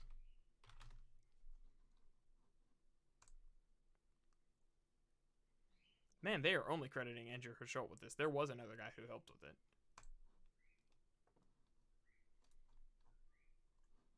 This is years ago. I can't find the comment, but let's see. David Levy. Or Levi. I think it's Levy. Andrew Husholt and David Levy. I'm pretty sure David Levy actually responded to it. Yeah, he did. And he was being really respectful, which I appreciate, because I was also trying to be respectful about it. I was just trying to share my thoughts. And he was like, and he said, hey, he's like, you know, I appreciate that you enjoyed it. He said, we couldn't boost the low end anymore because there wasn't room in the mix for it. And I thought about that, and now I do, there are other musicians I listen to who do something similar and do have really high low end. So it's not like it would be impossible, but for what for their mix, because, you know, if you've never, I have very limited experience mixing audio, but I will say it's really hard.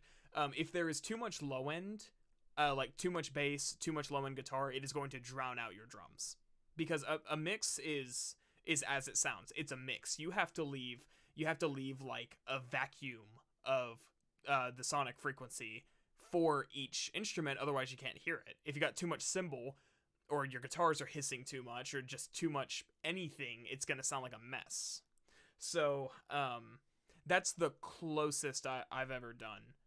Is saying like, hey, I feel like this would sound, you know, I personally think it would sound a little bit better if it had more low end. He's like, well, you know, thanks for the input, but we couldn't fit it any more low end. And I was like, okay, that makes sense, you know, because if it's not gonna fit into the mix, I'm not gonna be like, hey man, just get over and boost it anyways. Or better yet, I would not say, I just think you need to get better at mixing guitar. Like, you need to get better at mixing your music. Like, no, that is the last freaking thing I want to tell a professional musician who was hired by id Software to make the freaking soundtrack for Doom Eternal's DLC. Especially since I'm mediocre at best. So, especially if I can't even properly explain how he could make it better, other than, I think the low end needs to be, like, because more low end isn't even specific enough. But there's one thing it really sucks about Atreus and Sindri's friendship, and the final nail in the coffin, is that Atreus doesn't know there's a Brock's funeral. Yeah, exactly. Lunda tells Kratos that there's going to be a funeral, and Sindri possibly believes Brock's death means nothing to Atreus.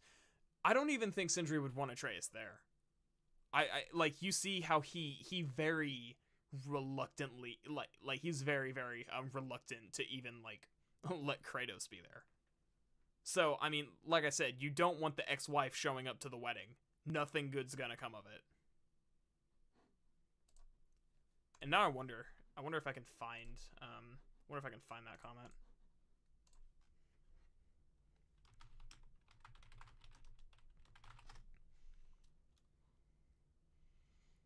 Would have been on, I think it was on David Levy's actual page.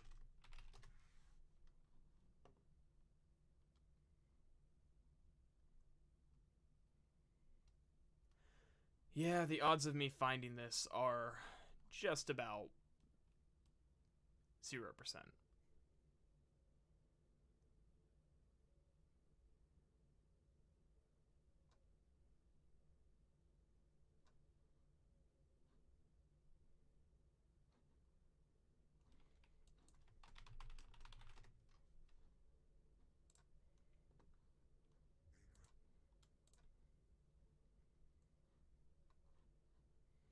Maybe he's got it in a playlist.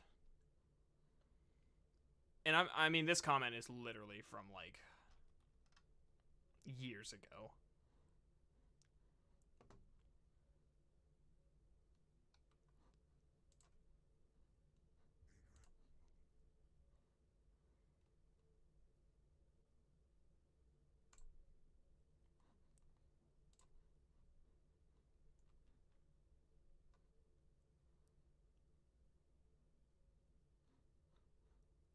Wouldn't be on that one, was it?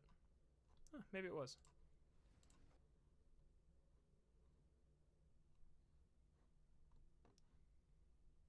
Yep, I'm not going to be able to find it.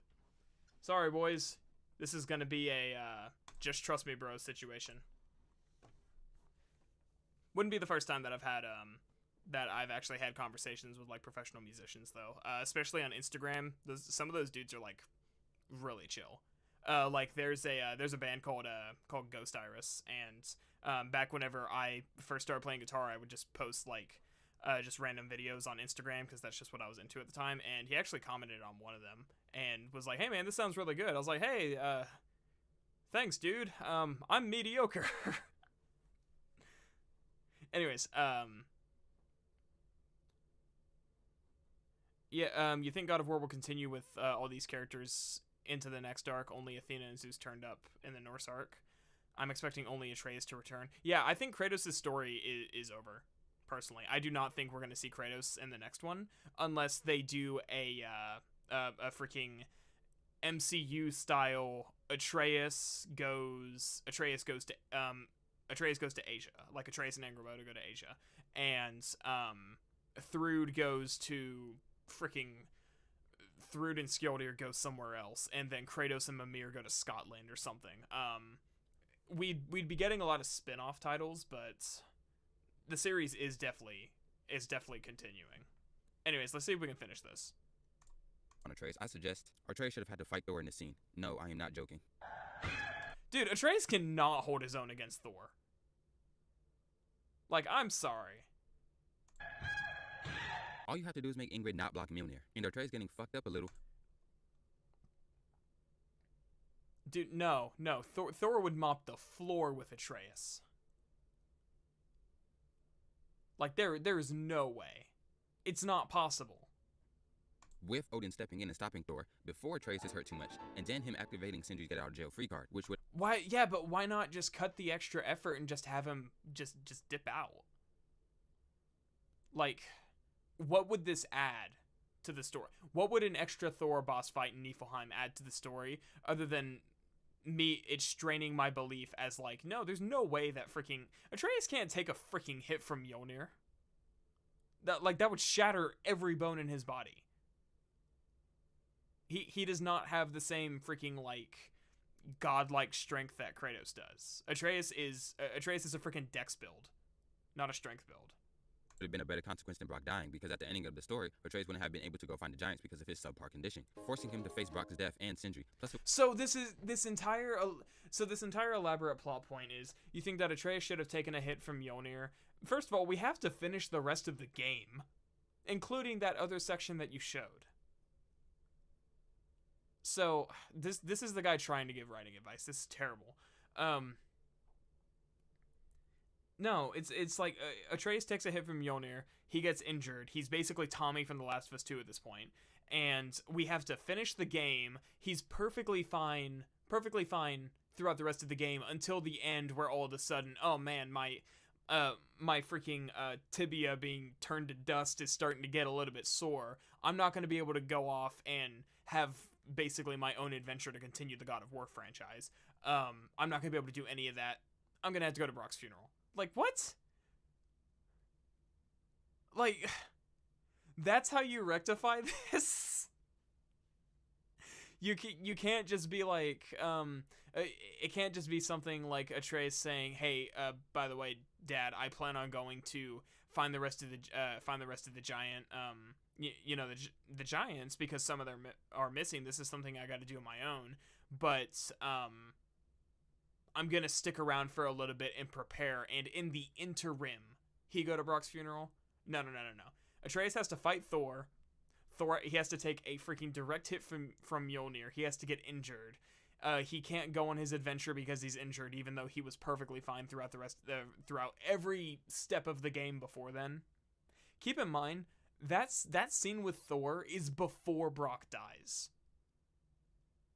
So we're setting up, quote unquote, consequences for something that we don't even know is going to happen yet, just to completely contrive a way for Atreus to attend a funeral. When it couldn't have even, like I said, been something where it's like, I'm going to be hanging out for a few weeks. I'm going to be preparing. You can find me at the house. In that little interim period, he'd be like, oh, Brock's having a funeral. Okay, I'll be there. Like,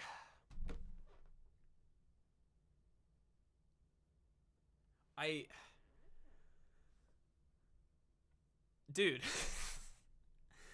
I cannot find the words to that freaking leap in logic. Just so you can say, well, that was a consequence.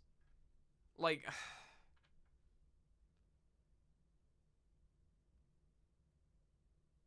this is making my brain throb. Like, I cannot come to that conclusion. Atreus getting hit with Mjolnir would kill him straight up. It would turn his freaking spine into a fine powder.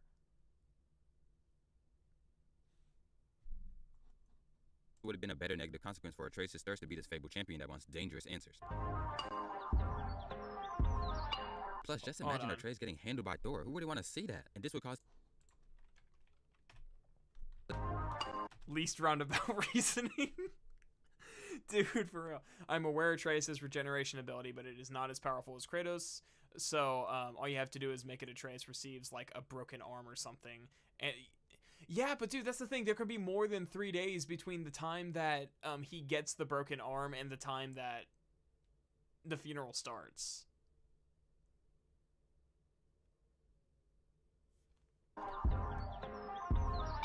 Plus, and for the record, this scene right here, Thor is not trying to hurt Atreus. He is trying to pin him so he can talk to him. Just imagine Atreus getting handled by Thor. That's a tough hit. That is not a that was look at Thor's this fabled champion that wants dangerous answers. Okay, let's get the little minions meme. Plus, okay, look at Thor's toss here. Look at this. Just imagine Atreus getting handled by that is a very, very light toss. That'll bruise him, and he's trying to pin him. He's not trying to kill him. Thor is under strict orders not to hurt Atreus. This is the hardest he could throw it. Keep in mind that Kratos died from a hit to Mjolnir at the start of the game. A full force hit by Mjolnir killed Kratos, and Thor resurrected him with the fake out, the QTE fake out that has no success state. So just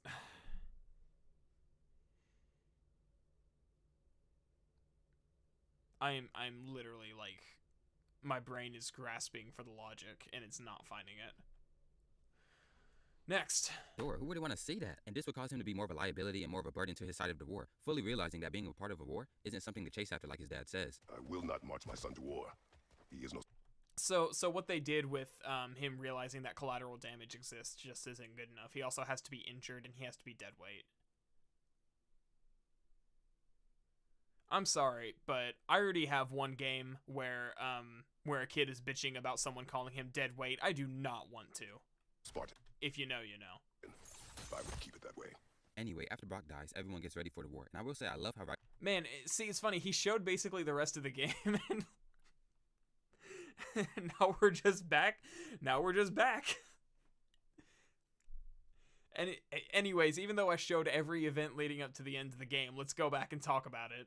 Ragnarok portrays violence and war as a necessary evil in order to make the world a better place. If we have the power to limit the harm it could cause, we should act. Especially when your enemy lacks morals and empathy, as we'll soon see.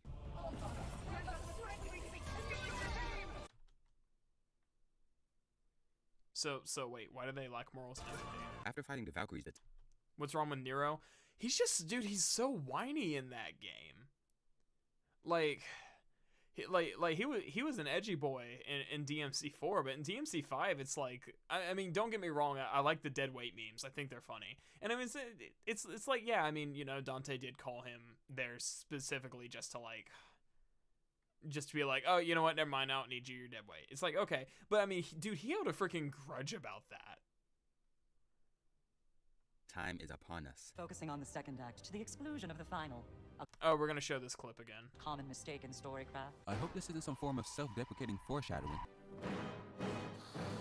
The context of that was, they say, they straight up tell Kratos, you are going to die because you cannot get over your urge to kill gods, and because of that, you're also gonna kill Heimdall because he's gonna kill Atreus. And then Heimdall, Kratos says, wait, Heimdall's gonna kill Atreus? And they're like, even whenever we're telling you your problem, you are completely missing the point. That's why they have that line. Ready yourselves. He threw fire in Rome.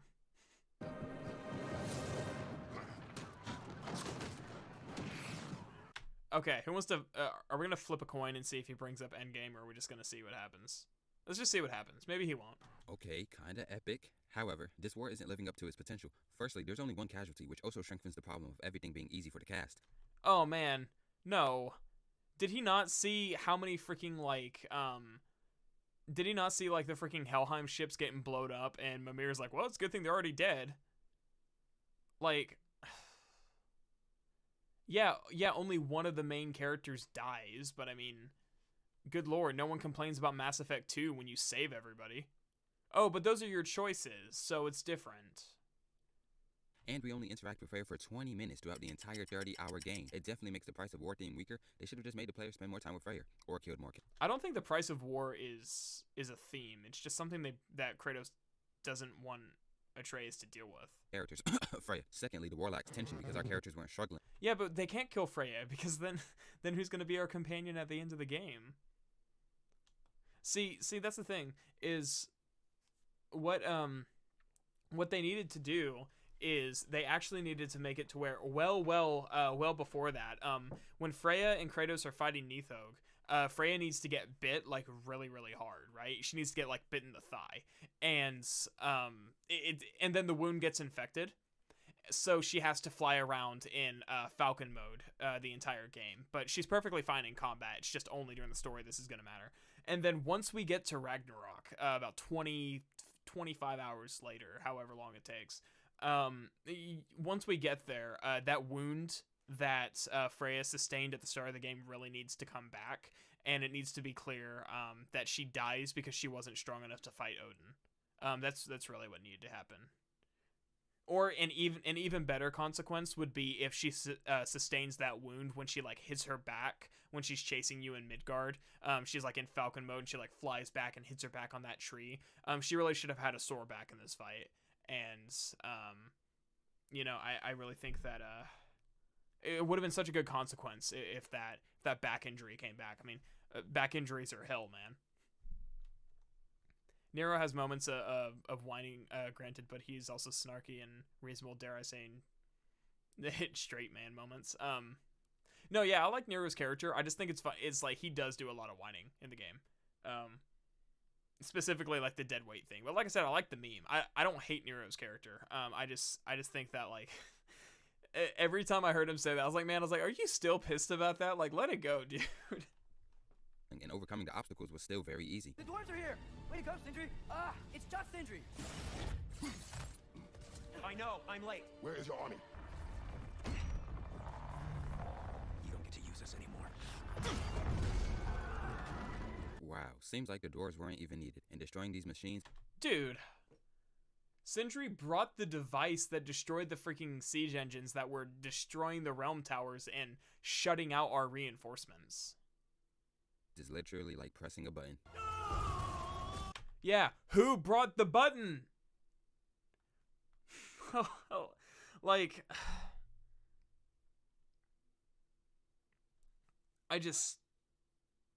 It hurts. My brain can't take it. Away from her. I am done with you and your son.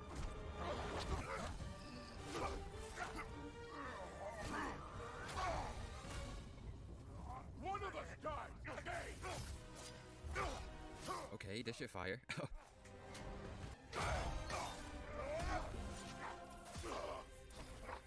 Oh, Kratos already beat him that easily without even going full strength. Dude, that's an entire like 2-phase boss fight that he just skipped through. Like, yeah, it looks easy when you only show the freaking those 2 scenes. He's not gonna do it, so I gotta do it for him.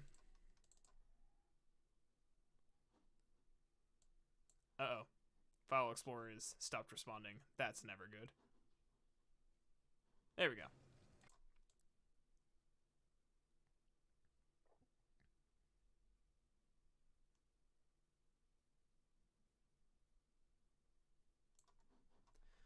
Alright, it's back up about 10 seconds. Bring this over here.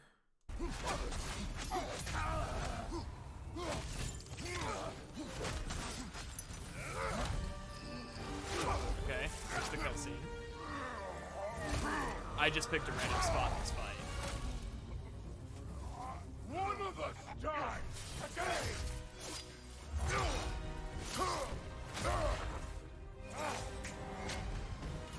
Still won't see me. So yeah, not epic at all. Not going full strength here. I'm not almost dead from this fight. Keep her name out of your damn mouth. That's not a Will Smith reference, not at all. Okay, you know, yeah, not epic, just no, nothing. Everything was fine before Loki showed up. Yeah, not epic. Sorry, not fucking sweating my nuts off here trying not to die.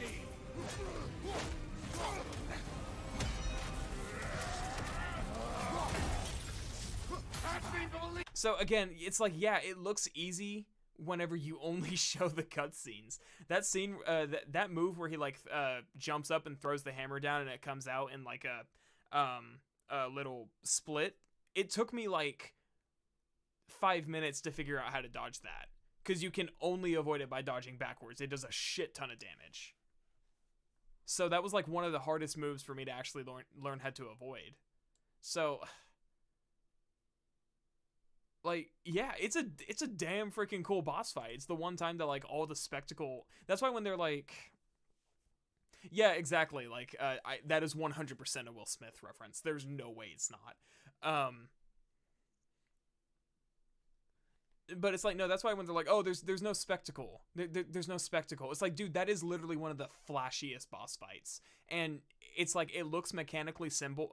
It's mechanically simple once you understand what you're supposed to do. But when you're first learning it, it's like avoiding all the damage zones while still avoiding all of Thor's moves is very taxing. It's really fun. It's like, that's why I said it's like, it's one of my favorite boss fights. But nope, too easy. Too easy, guys. That fight didn't kill me like a million times when I was still learning it. Too easy. That definitely didn't make Thor feel less formidable.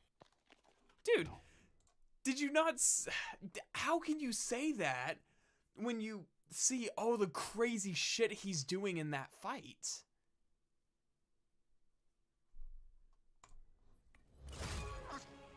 Oh man, I can't sit in this house! Also, the fact Odin killed Thor because he knew him having a change of heart could put him at more of a disadvantage just makes my horn point that much stronger. Odin is quite smart and realizes what he should do to protect himself. Anyway, the final battle happens.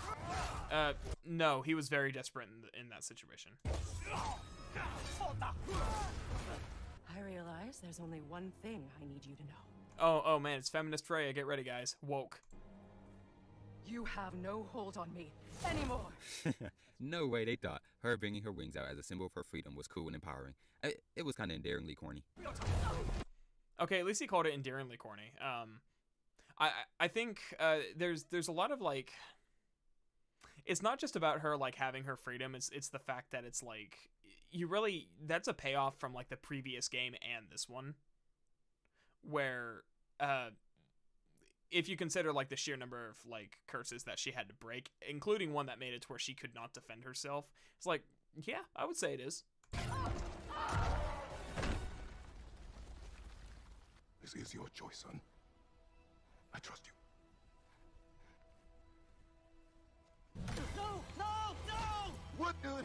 Why did you do that? I find it really odd that the mask being broken in the proximity of the Rift of Truth would also destroy the rift. That doesn't make sense. The mask is the only way to interact with it.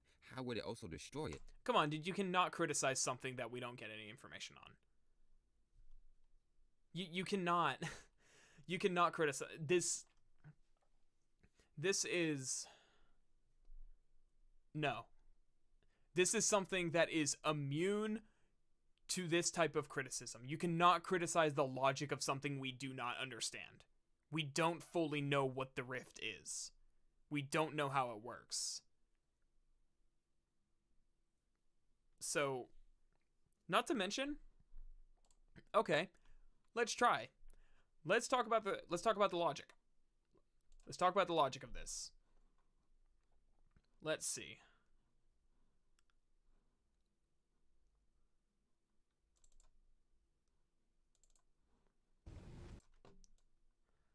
All right, let's discuss the logic. Okay, that's too far. Too far. Not far enough. Skip. Okay.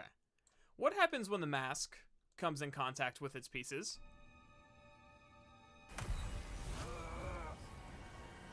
Oh, they pull together. Pretty strong, right? So whenever the mask is in proximity with the rest of its power, it has a pulling effect. Right? Okay. Okay, it's pretty strong. Thor has to grab him there. And then it's formed. Okay. So yeah, I can buy the logic that whenever the mask is split in half, it gets sucked into the rift. And yeah, you're right, Trevor. Like, that absolutely is a criticism of itself. We don't have enough information about what this thing is. That is 100% a criticism. But criticizing the logic of, man, he snapped the mask in half and it got sucked into the rift, that doesn't make any sense. My dude, we don't know what it is. Why is that the takeaway? Also, it was extremely easy to destroy a source of infinite knowledge. This war definitely doesn't feel...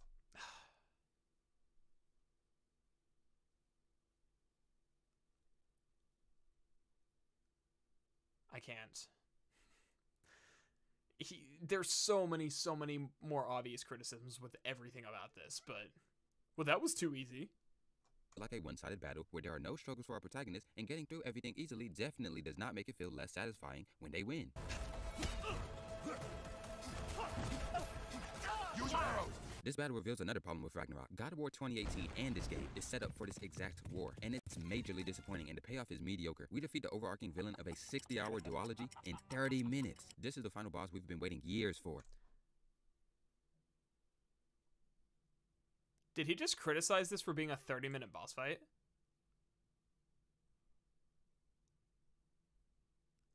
Let's time it. Not kidding. Let's time it. Okay. Thor. Okay, starting from the moment that the fight starts.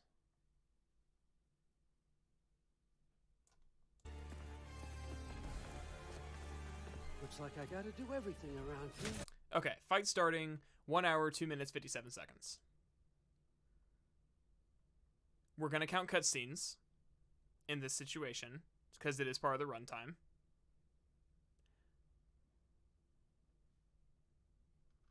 Second phase starting. I think I die a few times, so you know what? That's only about a loss of 5 seconds. We'll count it.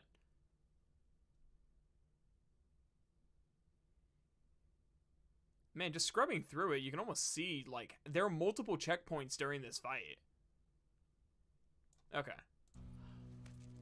Fight ends. 1:18:13. So, it's actually about 15 minutes with deaths and cutscenes. So it's not 30 minutes, but it's like, dude, those are two separate phases and a fight that requires multiple checkpoints because of how freaking big his health bar is here. Like, So have I! Too late for that!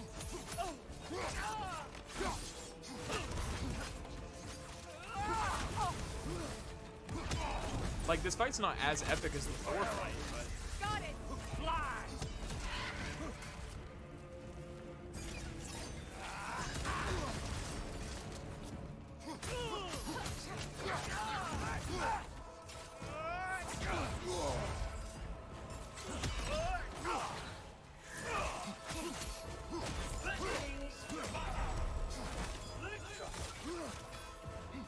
like again, it's just I don't understand the criticism. What are you asking for? Like there were two actual two boss fights with Baldur in okay, let's use 2018 as an example. There was one fight with Baldur at the start of the game, and then there was another fight with Baldur at the end of the game. So that's two boss fights, same with Thor.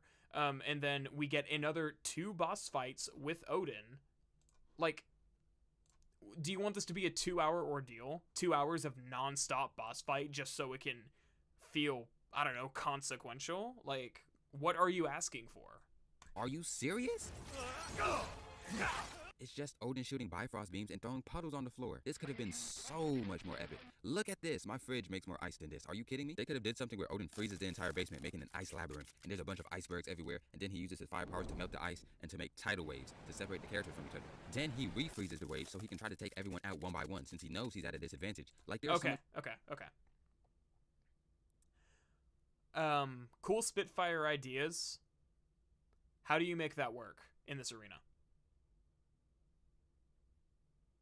How do you make that work without constantly taking control away from the player, just so that you can make the more cinematic sequences happen?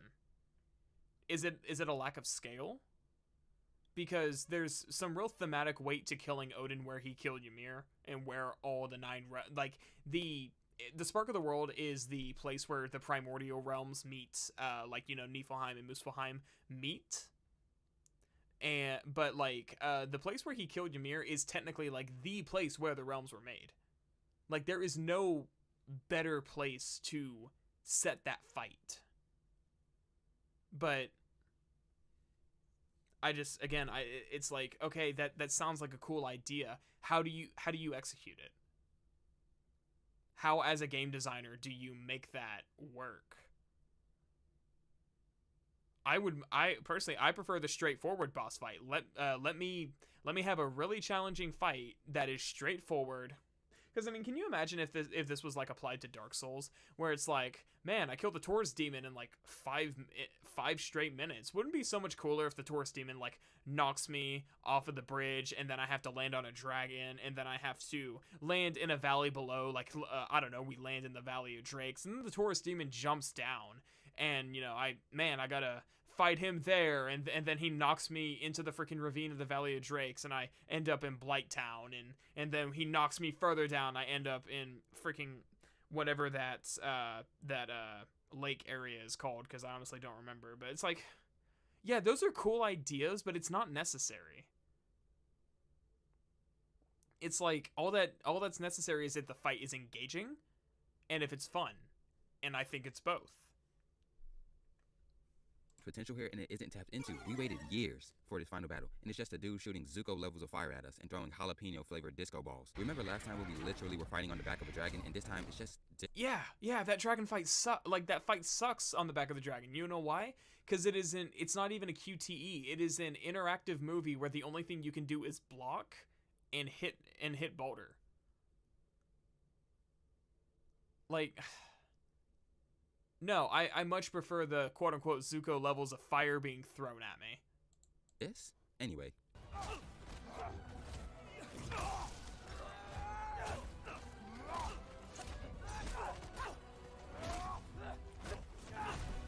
Come over here and kiss me on my hot mouth. I'm feeling romantical. Why'd you have to say that?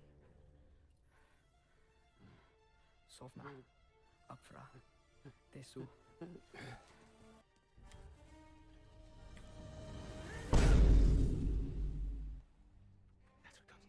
Okay, the Vine Boom sound effect kind of got a chuckle out of me, I'm not gonna lie. Gotta say, I hate interactive movie scenes. Yeah, exactly. It's like, no, give me a freaking straight up boss fight.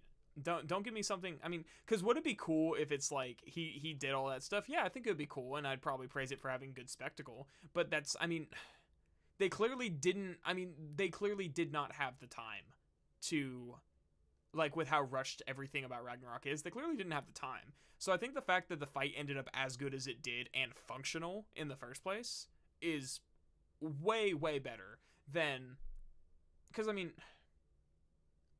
video games seem to be the only medium where it's like people say, the cool stuff you did, not good enough. You need to do more work without any consideration to like developer time and resources, release dates, freaking stress from their publishers.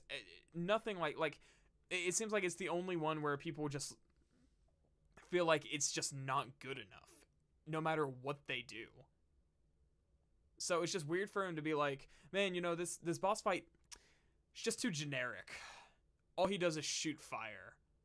All he does, I mean, yeah, that stuff probably still took a lot of time to implement. So if you're asking for basically a movie to interrupt the fight every 5 seconds, now the idea of like taking Freya or Atreus out of the equation to make dealing with those orbs harder, yeah, that's cool. I can see that, but it doesn't have to be so fantastical.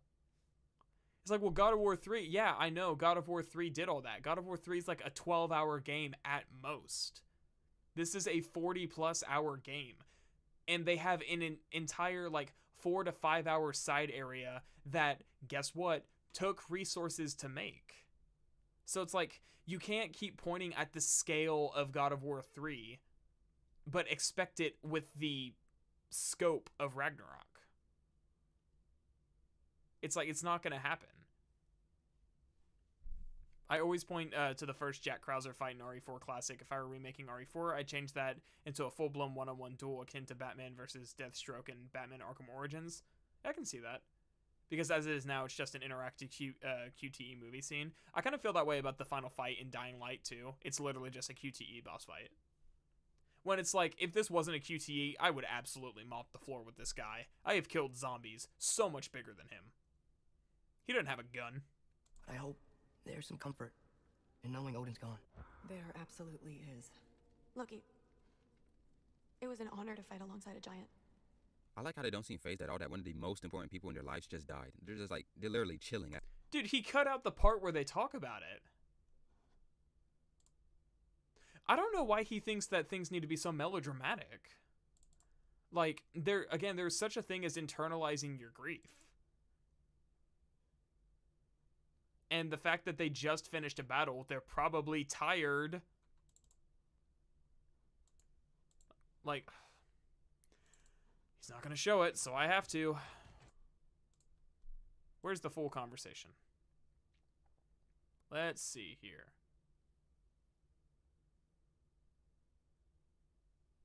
Full conversation. Mom, stop it, I'm fine. Hush. I won't have... Loki! I'm so glad you're both alive. You have no idea, and I'm sorry. Thor. He tried, you know? I'm sorry I couldn't do more.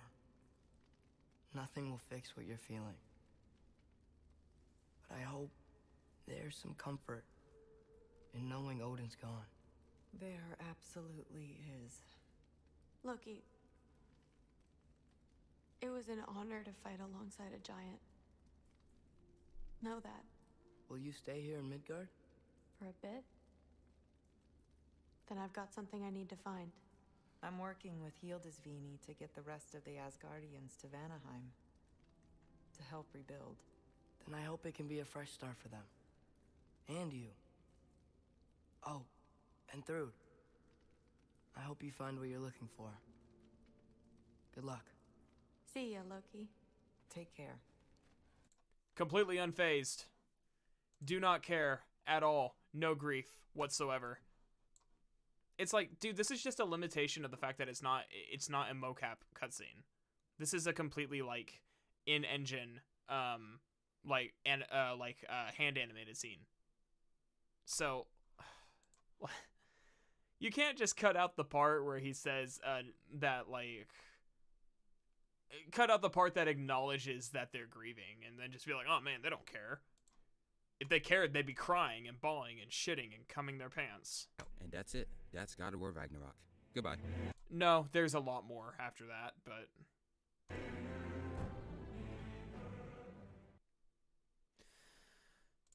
Oh boy. I think I'm done.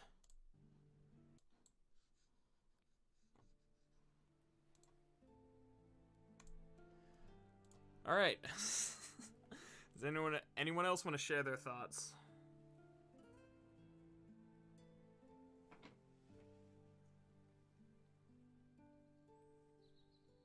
I just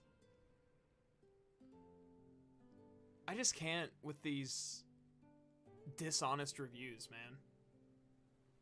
You can integrate some QTEs into boss fights, but the whole fight shouldn't be QTEs. Yeah, exactly. Like, no, QTEs are a great sequence breaker. So it's like you do some damage, you activate a QTE, that gives the developers the wiggle room to either switch arenas or put you somewhere else. You know, it has a lot of potential, but when a fight is only QTEs, it's almost non-interactive. It's like you could take away the button prompts in the death sequences and it would play the same. That's a shame. I like his editing skills. No, yeah, like I said, I mean, I went really hard on him. But I think he has a lot of potential to, like, really do this stuff well. The thing is, he has got to work on the logic. Bayo 2's flying fights are somewhere I wish they were changed. Rips away half of your moveset. Yeah, stuff like that too. Things that take away your abilities. So, man, there was some clown logic going on in that freaking video though. And I feel kind of bad because it's like, look, this guy is not, he's not a big YouTuber. I don't like just like tearing down people or like stuff like that. But good Lord.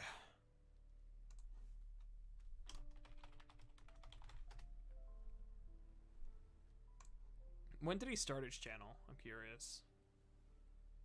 June 26th of 2020, but when did he start uploading?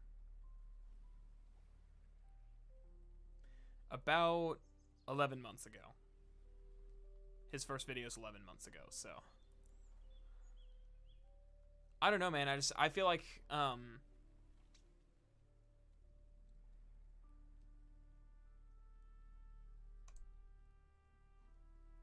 just feel like that just needed a second, third, fourth, fifth pass.